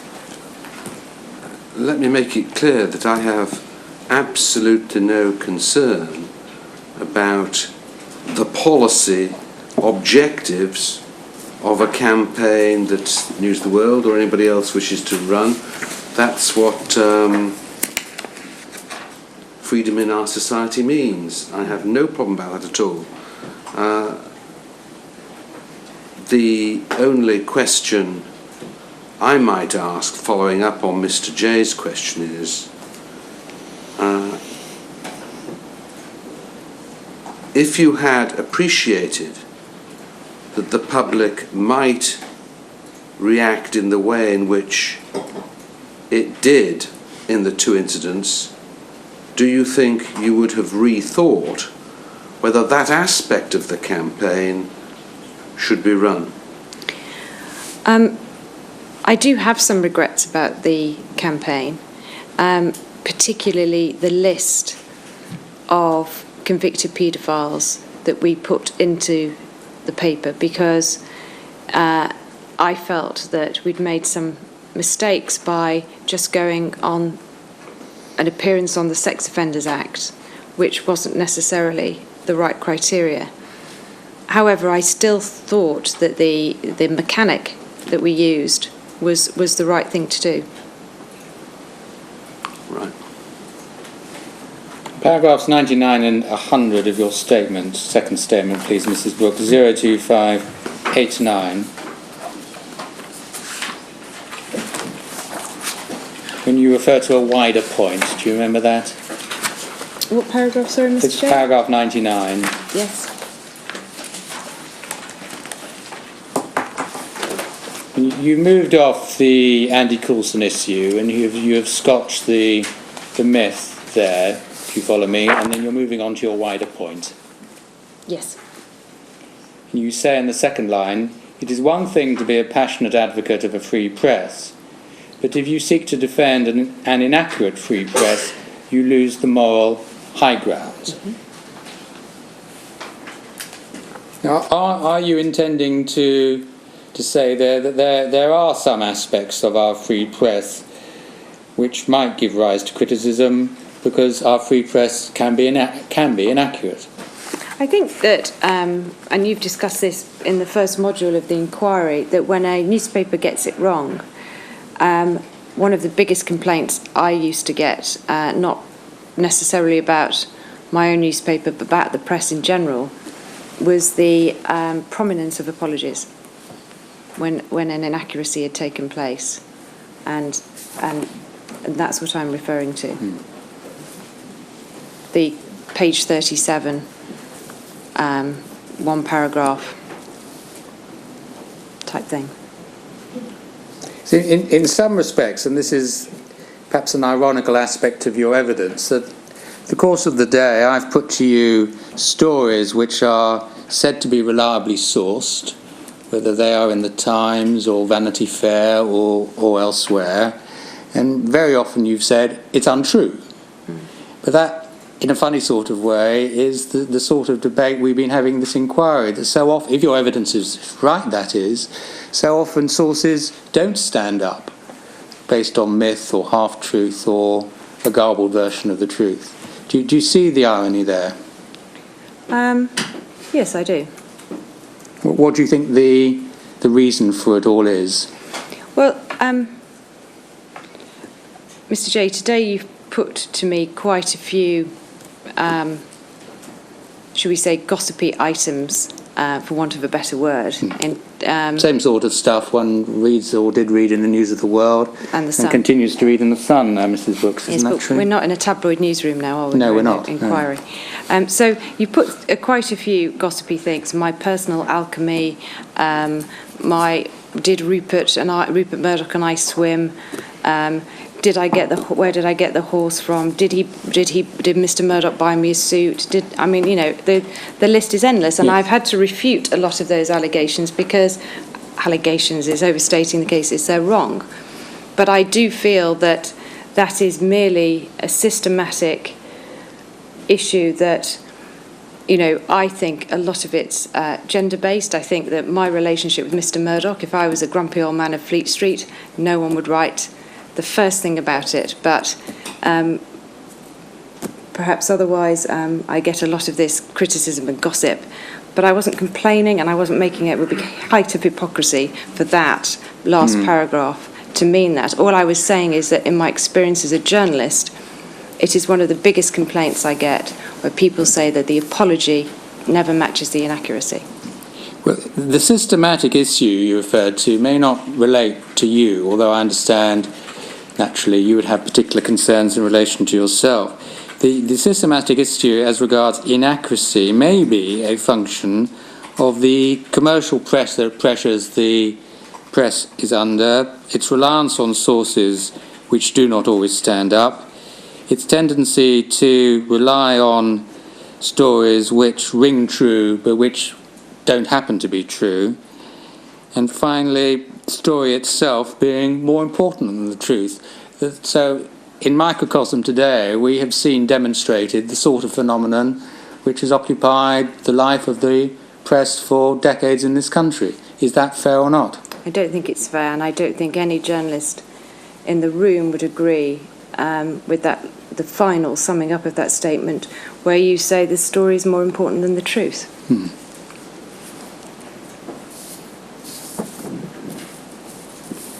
Are there other aspects of the culture, practice and ethics of the press which you're looking at in paragraph 99, such as harassment and intrusion, or are these issues which you would either prefer not to address or don't think are particularly important? Well, no, of course I think they're important. I mean, I'm happy to discuss them, but just for the purposes of this module, which was meant to be about the discussion of the appropriate relationship between press and politicians, I haven't gone into them in my witness statement. Okay, fair enough. I understand that, Mrs. Brooks, but one couldn't have listened for the day and indeed read the material that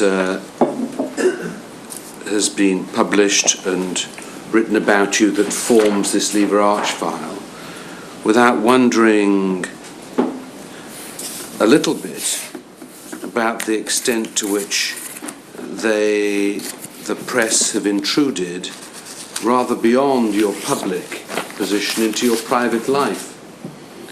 And I wonder whether you have a comment, speaking with all the experience that you have as an editor of the News of the World and the Sun,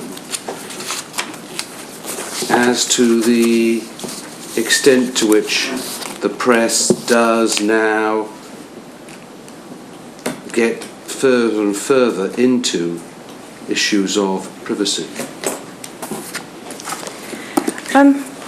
Well, look, for a start, I consider myself to be a journalist, and therefore as I said to Mr. Jay, it would be, I think, the height of hypocrisy for me to complain. However, I have had those complaints from people in my career as journalism, and I've always tried to understand and always tried to use my judgment to where that line fell.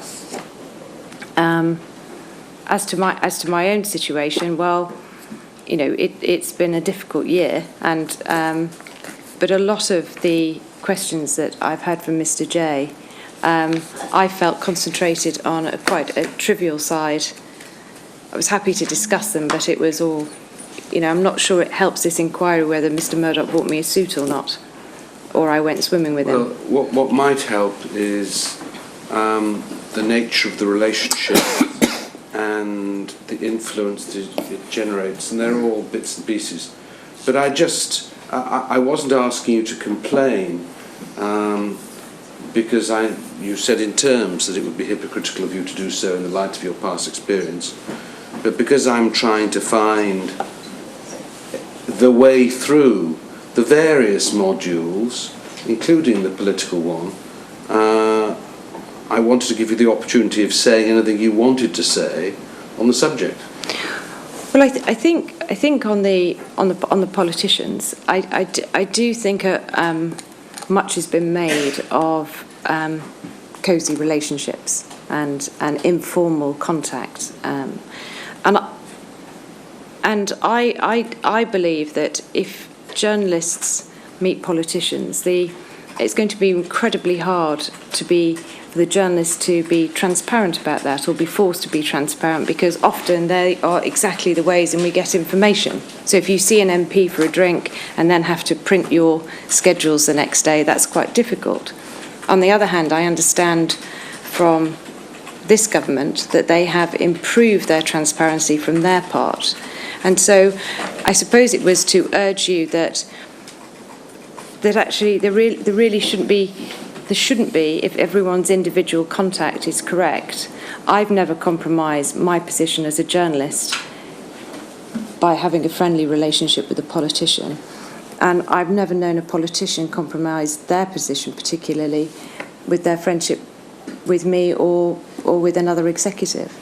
And so I'm not saying the system is perfect, far from it, but a review and understanding of the current laws might be a start, or enforcing of the current laws, before we put any more restrictions around. In relation to the press and the politicians, I don't know that it's a question of law. Well, I'm talking about the ministerial code, which is changing all the time and changed in July, I think, last year. But you said to me before lunch, when I asked you, can you understand why it might be a matter of public concern that a very close relationship between journalists and politicians might create subtle pressures on the press, who have the megaphone, on the politicians who have the policy decisions, you agreed that you could understand that. I could understand your point very clearly, sir, because I think in every walk of life and every kind of relationship you have, there are subtle pressures. I think that's human nature. And it is up to individuals' conduct and how you respond to those pressures. So I accept what you're saying as a fact, but I do think that both the press and politicians need to make sure that they have their professional life in front of anything else, so they don't compromise. I mean, the big point about sort of a prime minister, if a prime minister ever had put a friendship or a relationship or a coziness with a media group before their duties to the electorate, then that would be a terrible failing. Of course, but it might be that they're convinced that it is consistent with their duties to the electorate. In other words, the nature of the relationship is such that they become honestly and completely convinced because of the respect they hold the people that they're dealing with, who may be their friends, and therefore they're not doing something. They're not doing anything that is improper, but they are slightly perhaps less guarded with politicians, with people in the press, particularly those who may be their friends, than they will be when they know there's a lobby group coming. The example I gave to Mr. Coulson yesterday was from the coal industry, and then there's a lobby industry from Greenpeace to talk about a new colliery. And that's a part of our process that different interest groups get the opportunity to make their point. But I don't suppose many colliery owners get the opportunity to make as many points as the most senior journalists get to make. And the colliery owners don't quite have the same ability to provide, if I use the word something in return, I don't want you to misunderstand me. I'm not saying there's a Faustian bargain necessarily, but it is, as I think it's been said at this inquiry before, rather more subtle than that. It's just a recognition that actually if two people, a journalist on the one hand and a politician on the other, are on the same page and therefore support each other, they might generally support each other. Not improperly, not because they've made a deal, not because they've been given cash or anything like that, but because people can be persuaded. Now, that may be fair enough, but the question is how one can ensure there is sufficient openness and transparency about that so that everybody is satisfied in this day of mass media communication that all decisions are being made openly and transparently without influence that people don't know about. That's my point. And that's correct in terms of business and commercial interests, which is, I think, where the coal manufacturing comes in. All I was saying, and not disagreeing with that point, is that from a journalist perspective, you're not trying to get to see a politician for your own personal or even your company's commercial interests. You're trying to gather information. And to put it, at its lowest, you're trying to get a good story. But you might be doing it for your commercial considerations. We've talked enough about the B Sky B bid or the anti-B Sky B bid. It doesn't really matter which. And that's where the whole thing gets just a little bit fuzzy, doesn't it? I have never known anything like the anti-Sky Bid Alliance, and indeed our natural reaction to it. But I've never heard of every media group in the country and British Telecom and the BBC getting together against one commercial bid. Well, you could take another example. You could take the example of the meeting in I've got to get the year right. 880? The meeting between Rupert Murdoch and Mrs. Thatcher. Oh, right, okay. Thank you. About the takeover of the Times. I'm not suggesting that that's improper. I'm not reaching any conclusion about any of it. But it is another example. The anti-B Sky Bid Alliance not merely had the ability to lobby, it had the ability to use its press interests. News International had the ability to use its press interests. Well, we didn't, actually. Well, but yes. Whether you did or you didn't, it's not my point, as you understand. Yes, I do. So it's a question of ensuring for the public that that pressure, the megaphone on the one hand and the policy decisions on the other, does not get out of hand. That's correct, but I really do believe, I know we keep going on for it, but that it's the ordinary people's views that make a newspaper powerful. And if I can just give you one example where the Daily Mirror ran a very good campaign that chimed with the readership at the beginning, anti the war in Iraq. I think it was called Not in Our Name. And the some being pro-military, always kept a very sort of supported, backing our troops on the ground. And once the war started, the Mirror continued with the campaign, and I think ran a headline saying why Mirror readers are wrong. And I think it's in Piers Morgan's book that I was asked to read again for this inquiry. He talks about how the circulation of the Mirror plummeted because, in fact, he continued to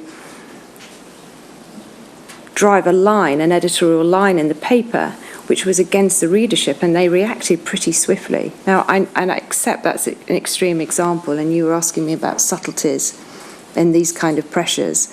And that's why we spoke earlier before about, is it responsiveness or leadership, and there's a bit of both. There is absolutely both. I mean, on Sarah's Law, for example, although many people question the mechanic, and I completely understand that, it was controversial. The fact is that it was, again, I put a piece of information in front of the readers that I found astonishing when I heard it, was that for whatever reason in the system that convicted paedophiles could live in the community unchecked. And that was something I just didn't know, and I presented it to the readers in the way I did. And so that was a situation of me putting something in front of them. However, I did know that they were incredibly moved by what happened to the Payne family from their reactions earlier on. So I knew they would be responsive to it. So it's all a bit like that, isn't it? It is. It makes it very difficult. Yeah. Thank you. Is there anything else that you want to add on the subject? No, that's fine. Thank you. All right.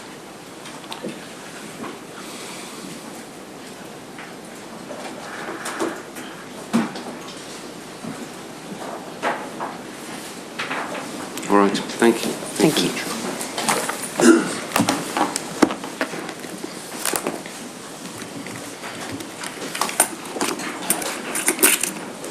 Right.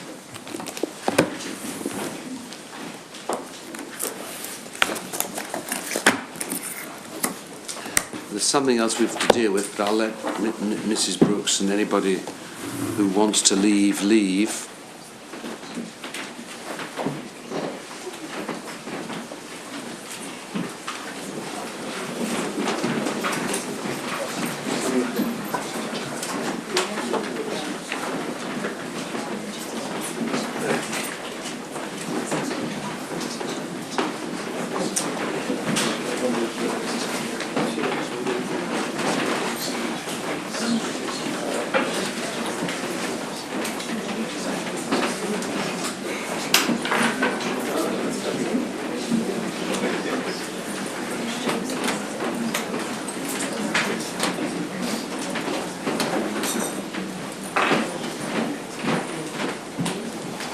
Right.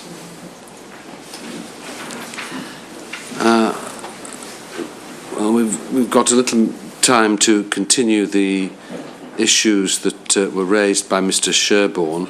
I appreciate he's not here, but he'll have the opportunity of reading what everybody says and replying shortly when we next get an opportunity. As long as we're working hard and keeping to the timetable, I don't mind. Right, Mr. White, do you want to start? May I? May I also raise one of the matters I think Mr. Jay's mentioned to you, which is on behalf of News International. We would greatly appreciate an opportunity to make a very short opening statement on Module 3 on Monday morning. Mr. Jay's opening of this module was focused to a very large extent on News International and its conduct, and that was, as one would expect, widely reported. And we would be very grateful indeed for the opportunity to make a short opening statement of our own. Yes. In principle, I've no objection to that, Mr. White, except I'd need to know where it was going to get me to. I did ask some weeks ago whether anybody wanted to make opening statements, and indeed I think at one stage the Guardian wanted to and then decided that it wasn't necessary. I'm just a little bit troubled that once I open the door again then everybody will decide that it's about time they marched through. Now, in one sense, I don't mind that either, except that I have a timetable to deliver, and I'm going to deliver it. So, have you discussed that with any of your fellow core participants? I haven't, but may I make this observation that there was little attention on anybody else and their interaction with politicians in Mr. Jay's opening, and therefore I suspect that our desire to say something in response may be somewhat more pressing than other parties. Well, I understand the point. All right. Briefly, you have that opportunity. Thank you very much, sir.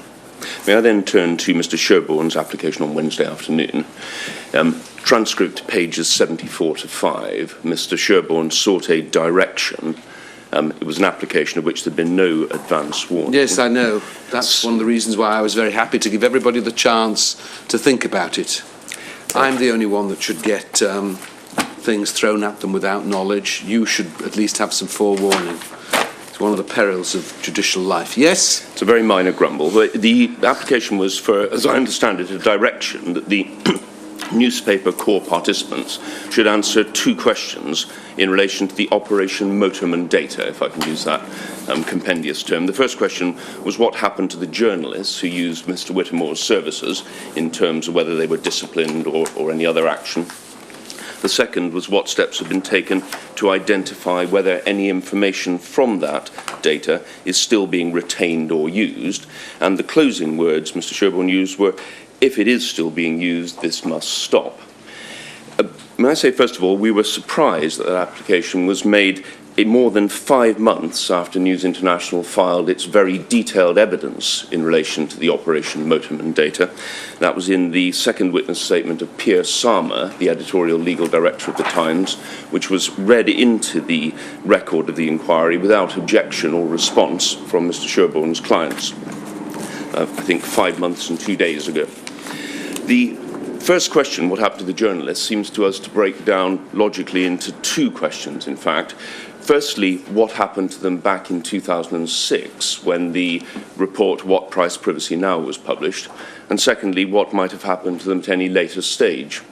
So the first question, or the first part of that, namely what happened in 2006, proceeds, I think it's necessary to remind the inquiry, on a false premise. And the false premise is that the individual journalists in question were either identified or identifiable from What Price Privacy Now. In fact, that report, when published in December 2006, simply contained a table which set out names of publications. Yes, I have the point. You have the point. Yeah, so they couldn't do anything then, and indeed they contended that they were wrongly identified anyway, at least certain of the entries in relation to clients of yours were challenged. Yes. So I understand that, yes? Yeah, so you have in mind the Sunday Times was said to have 52 transactions involving 7 journalists. When we asked who those were and what they were, it was corrected, in inverted commas, to 4 transactions involving 1 journalist. But we also expressly asked for the information to enable us to investigate, and were refused it. And so all that is set out in detail in Pierre Sama's witness statement. The MOD reference is MOD 1000-49133, particularly at paragraph 12. I don't think we need to get it up on the screen. But we couldn't do anything in 2006. Ms. Sama's witness statement also addresses whether we could have done anything from our own records to try and see whether we could match the table. And she explains later in the witness statement, I think at paragraph 16, why given the age of the data, which, as you may recall, by December 2006 was between about 4 and 7 years old already, why that simply wasn't practical. I remember. I'd forgotten, but I remember now, yes? All of what I'm saying is essentially by way of reminder. Ms. Sama also explained why the unidentified journalists may well not have been aware of any illegality. And what I did want to remind you of was that the vast majority of the Operation Motorman data in relation to my clients consisted of simply ex-directory telephone numbers. And our evidence was that those were obtainable through legitimate sources. And indeed, we exhibited some websites who provide exactly that service. which continue to operate. And one of them claims with the approval of the ICO. So that's one point about whether there was any actual wrongdoing disclosed, even against the unidentified journalists.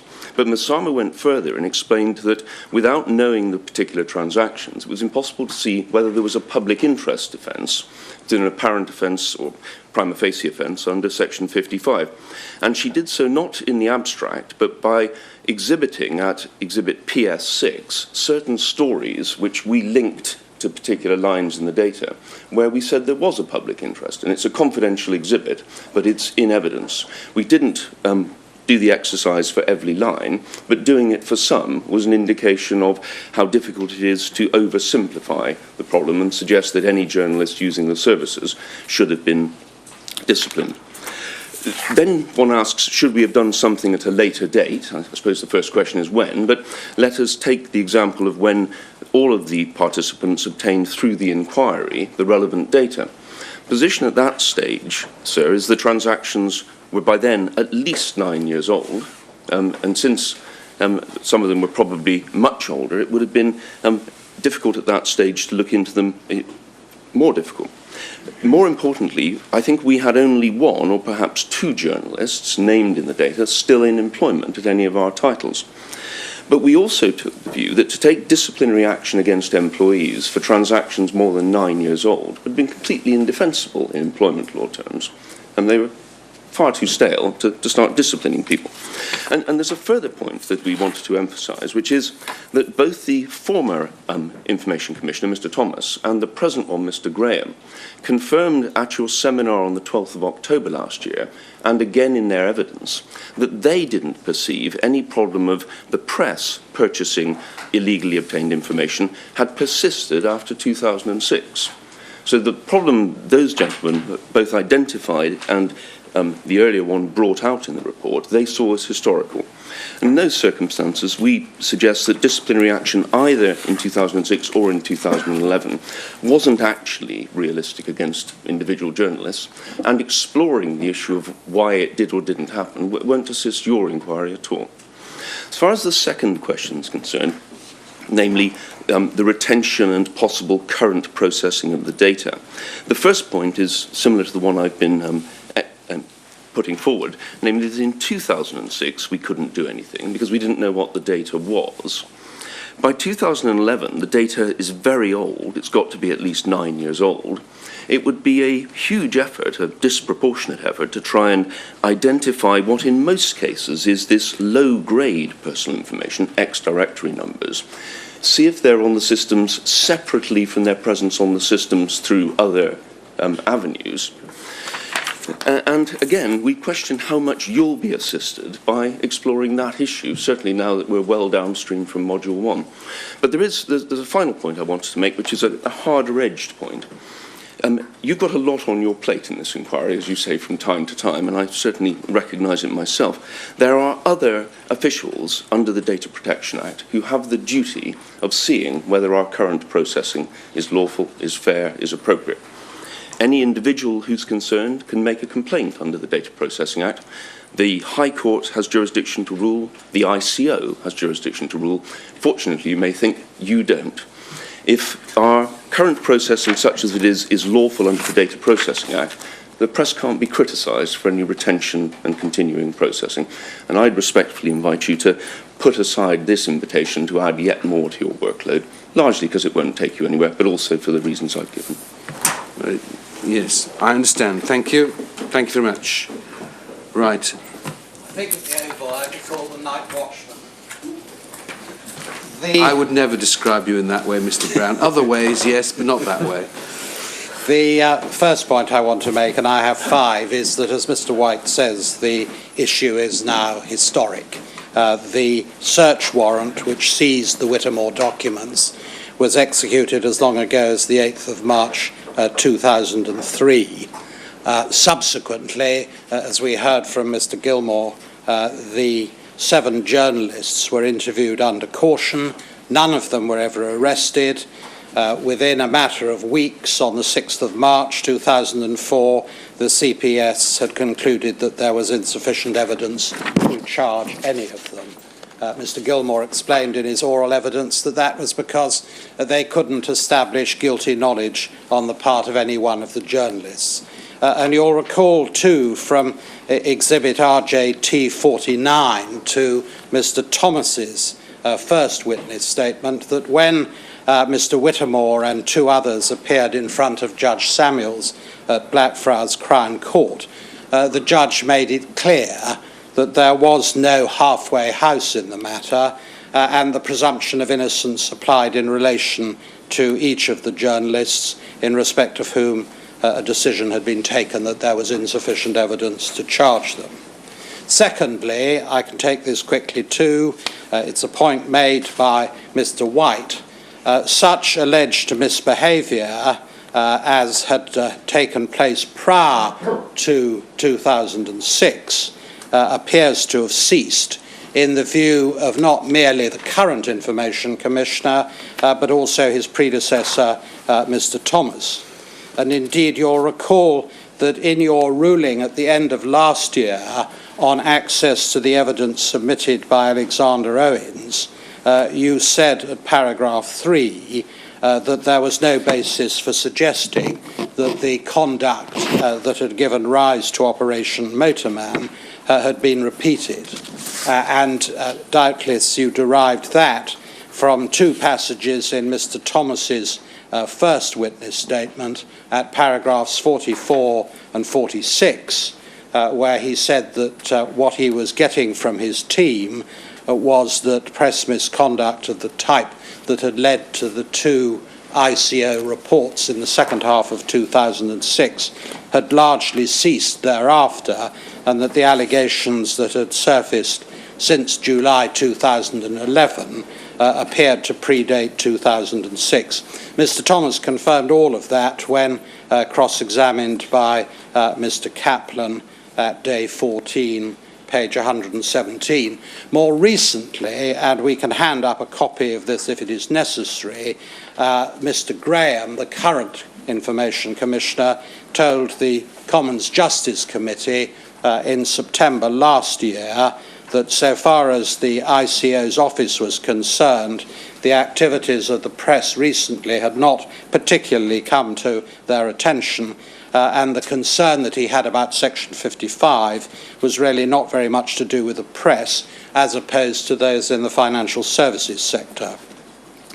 Thirdly, when the inquiry comes to consider culture, practices and ethics of the press, in relation to my client, a relevant consideration will no doubt be that the editors of the Daily and Sunday Mirror accepted in cross-examination by Mr. Barr that given the sheer volume of requests, it would be surprising if every request to Mr. Whittemore by their journalists was covered by a public interest defence. And that, we say, is really as far as you need to go, and when the question arose on day 37 during the evidence of Mr. Dacre of much the same question, you indicated that what interested you in the inquiry was whether it was accepted that there was a possibility that some of the inquiries could not be justified. And if I can just quote a sentence from what you said at page 56 of day 37 in the afternoon, you said this: "I'm not concerned to ask how many or who, because that's a detail which for the purposes of my inquiry I don't believe I need to go into." And you said something very similar in response to Mr. Sherborne on Wednesday afternoon at page 76, when you said that the purpose of the inquiry cannot be to answer all the factual issues, and you said this: "It would be quite impossible to look at 10 years of journalistic endeavour across a wide range of titles and do balanced and fair justice to individual incidents." Fourth point. Sometimes I say things which appeal to me even now. That comes as much comfort. I'm not too sure, Mr. I think lapidary is the adjective that comes into my mind. Fourthly, sir, the requests which Mr. Sherborne made which are effectively to reopen and extend the ambit of Module 1 come far, far too late in the day. I had to ask somebody to tell me, but I had to be reminded that hearings in Module 1 ended as long ago as Thursday, the 9th of February. And I wish Mr. Sherborne was here so I didn't have to say this behind his back, but it really is disingenuous to suggest, as he did when he opened this application, that it was made in the light of DCI Gilmore's evidence. The Detective Chief Inspector had said nothing, either in his oral evidence or in his witness statement, to suggest, for example, that offending journalists had been promoted to senior positions, a point that Mr. Sherborne wishes to pursue in the first set of questions. You haven't said it behind his back. He'll read it. Good. Yeah. He may even be watching me live. Indeed, just reverting to DCI Gilmore, he was at pains not to mention the names of the journalists questioned, in accordance not only with your self-denying ordinance, but also the stance adopted by Mr. Thomas and the ICO. And you'll recall that Mr. Thomas, in his second witness statement, said that the ICO had always regarded the names as personal data, and he emphasised the sensitive nature of that data by reason of the fact that the names had been obtained by reason of the exercise of the search warrant in March 2004. The journalists had not been prosecuted, let alone convicted, and they'd had no chance to defend themselves. The other point in relation to delay is this. Back on the 13th of March 2012, at the beginning of day 49 in the morning, you, sir, made a ruling declining to make public the submissions received in private on the 2nd of December last year in relation to Mr. Owens's evidence. And you added to that, as one sees between pages 2 and 3 of day 49 in the morning, that if Mr. Sherborne wished to argue that it was appropriate that the inquiry should publish the document seized in Operation Motorman in 2003, you would set aside time formally and in public to consider the issue. But in the same ruling, having emphasised yet again that the inquiry was not concerned with individual conduct, you said it would be unfair to name the reporters identified in the Whittemore records seized during Operation Motorman. Finally, on this issue, the sheer volume of information would make answering these inquiries impossibly burdensome at any time, let alone so late in the day. There are, on any footing, a large number of transactions, a large number of journalists who would have to be investigated, and there is no easy way into that process because there's no database as such of the information from the Whittemore documents. My fifth and final point, turning to the detail of the questions as applicable to Trinity Mirror. Well, I've got up to 6 points, Mr. Brown, but never mind, yes. Well, fifth or I found sixth. I couldn't count yesterday. I counted the wrong number of families, as somebody was quick to correct me, yes? First of all, questions, the group in questions 1, we already know the answers to the majority of those questions.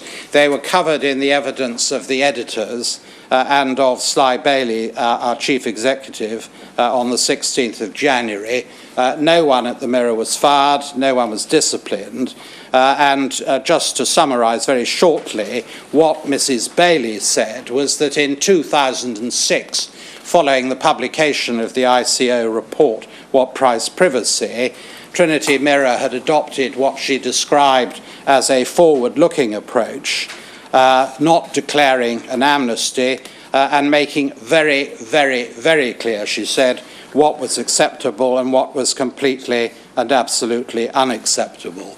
If back then in January there had been relevant additional questions to ask, they should have been submitted then.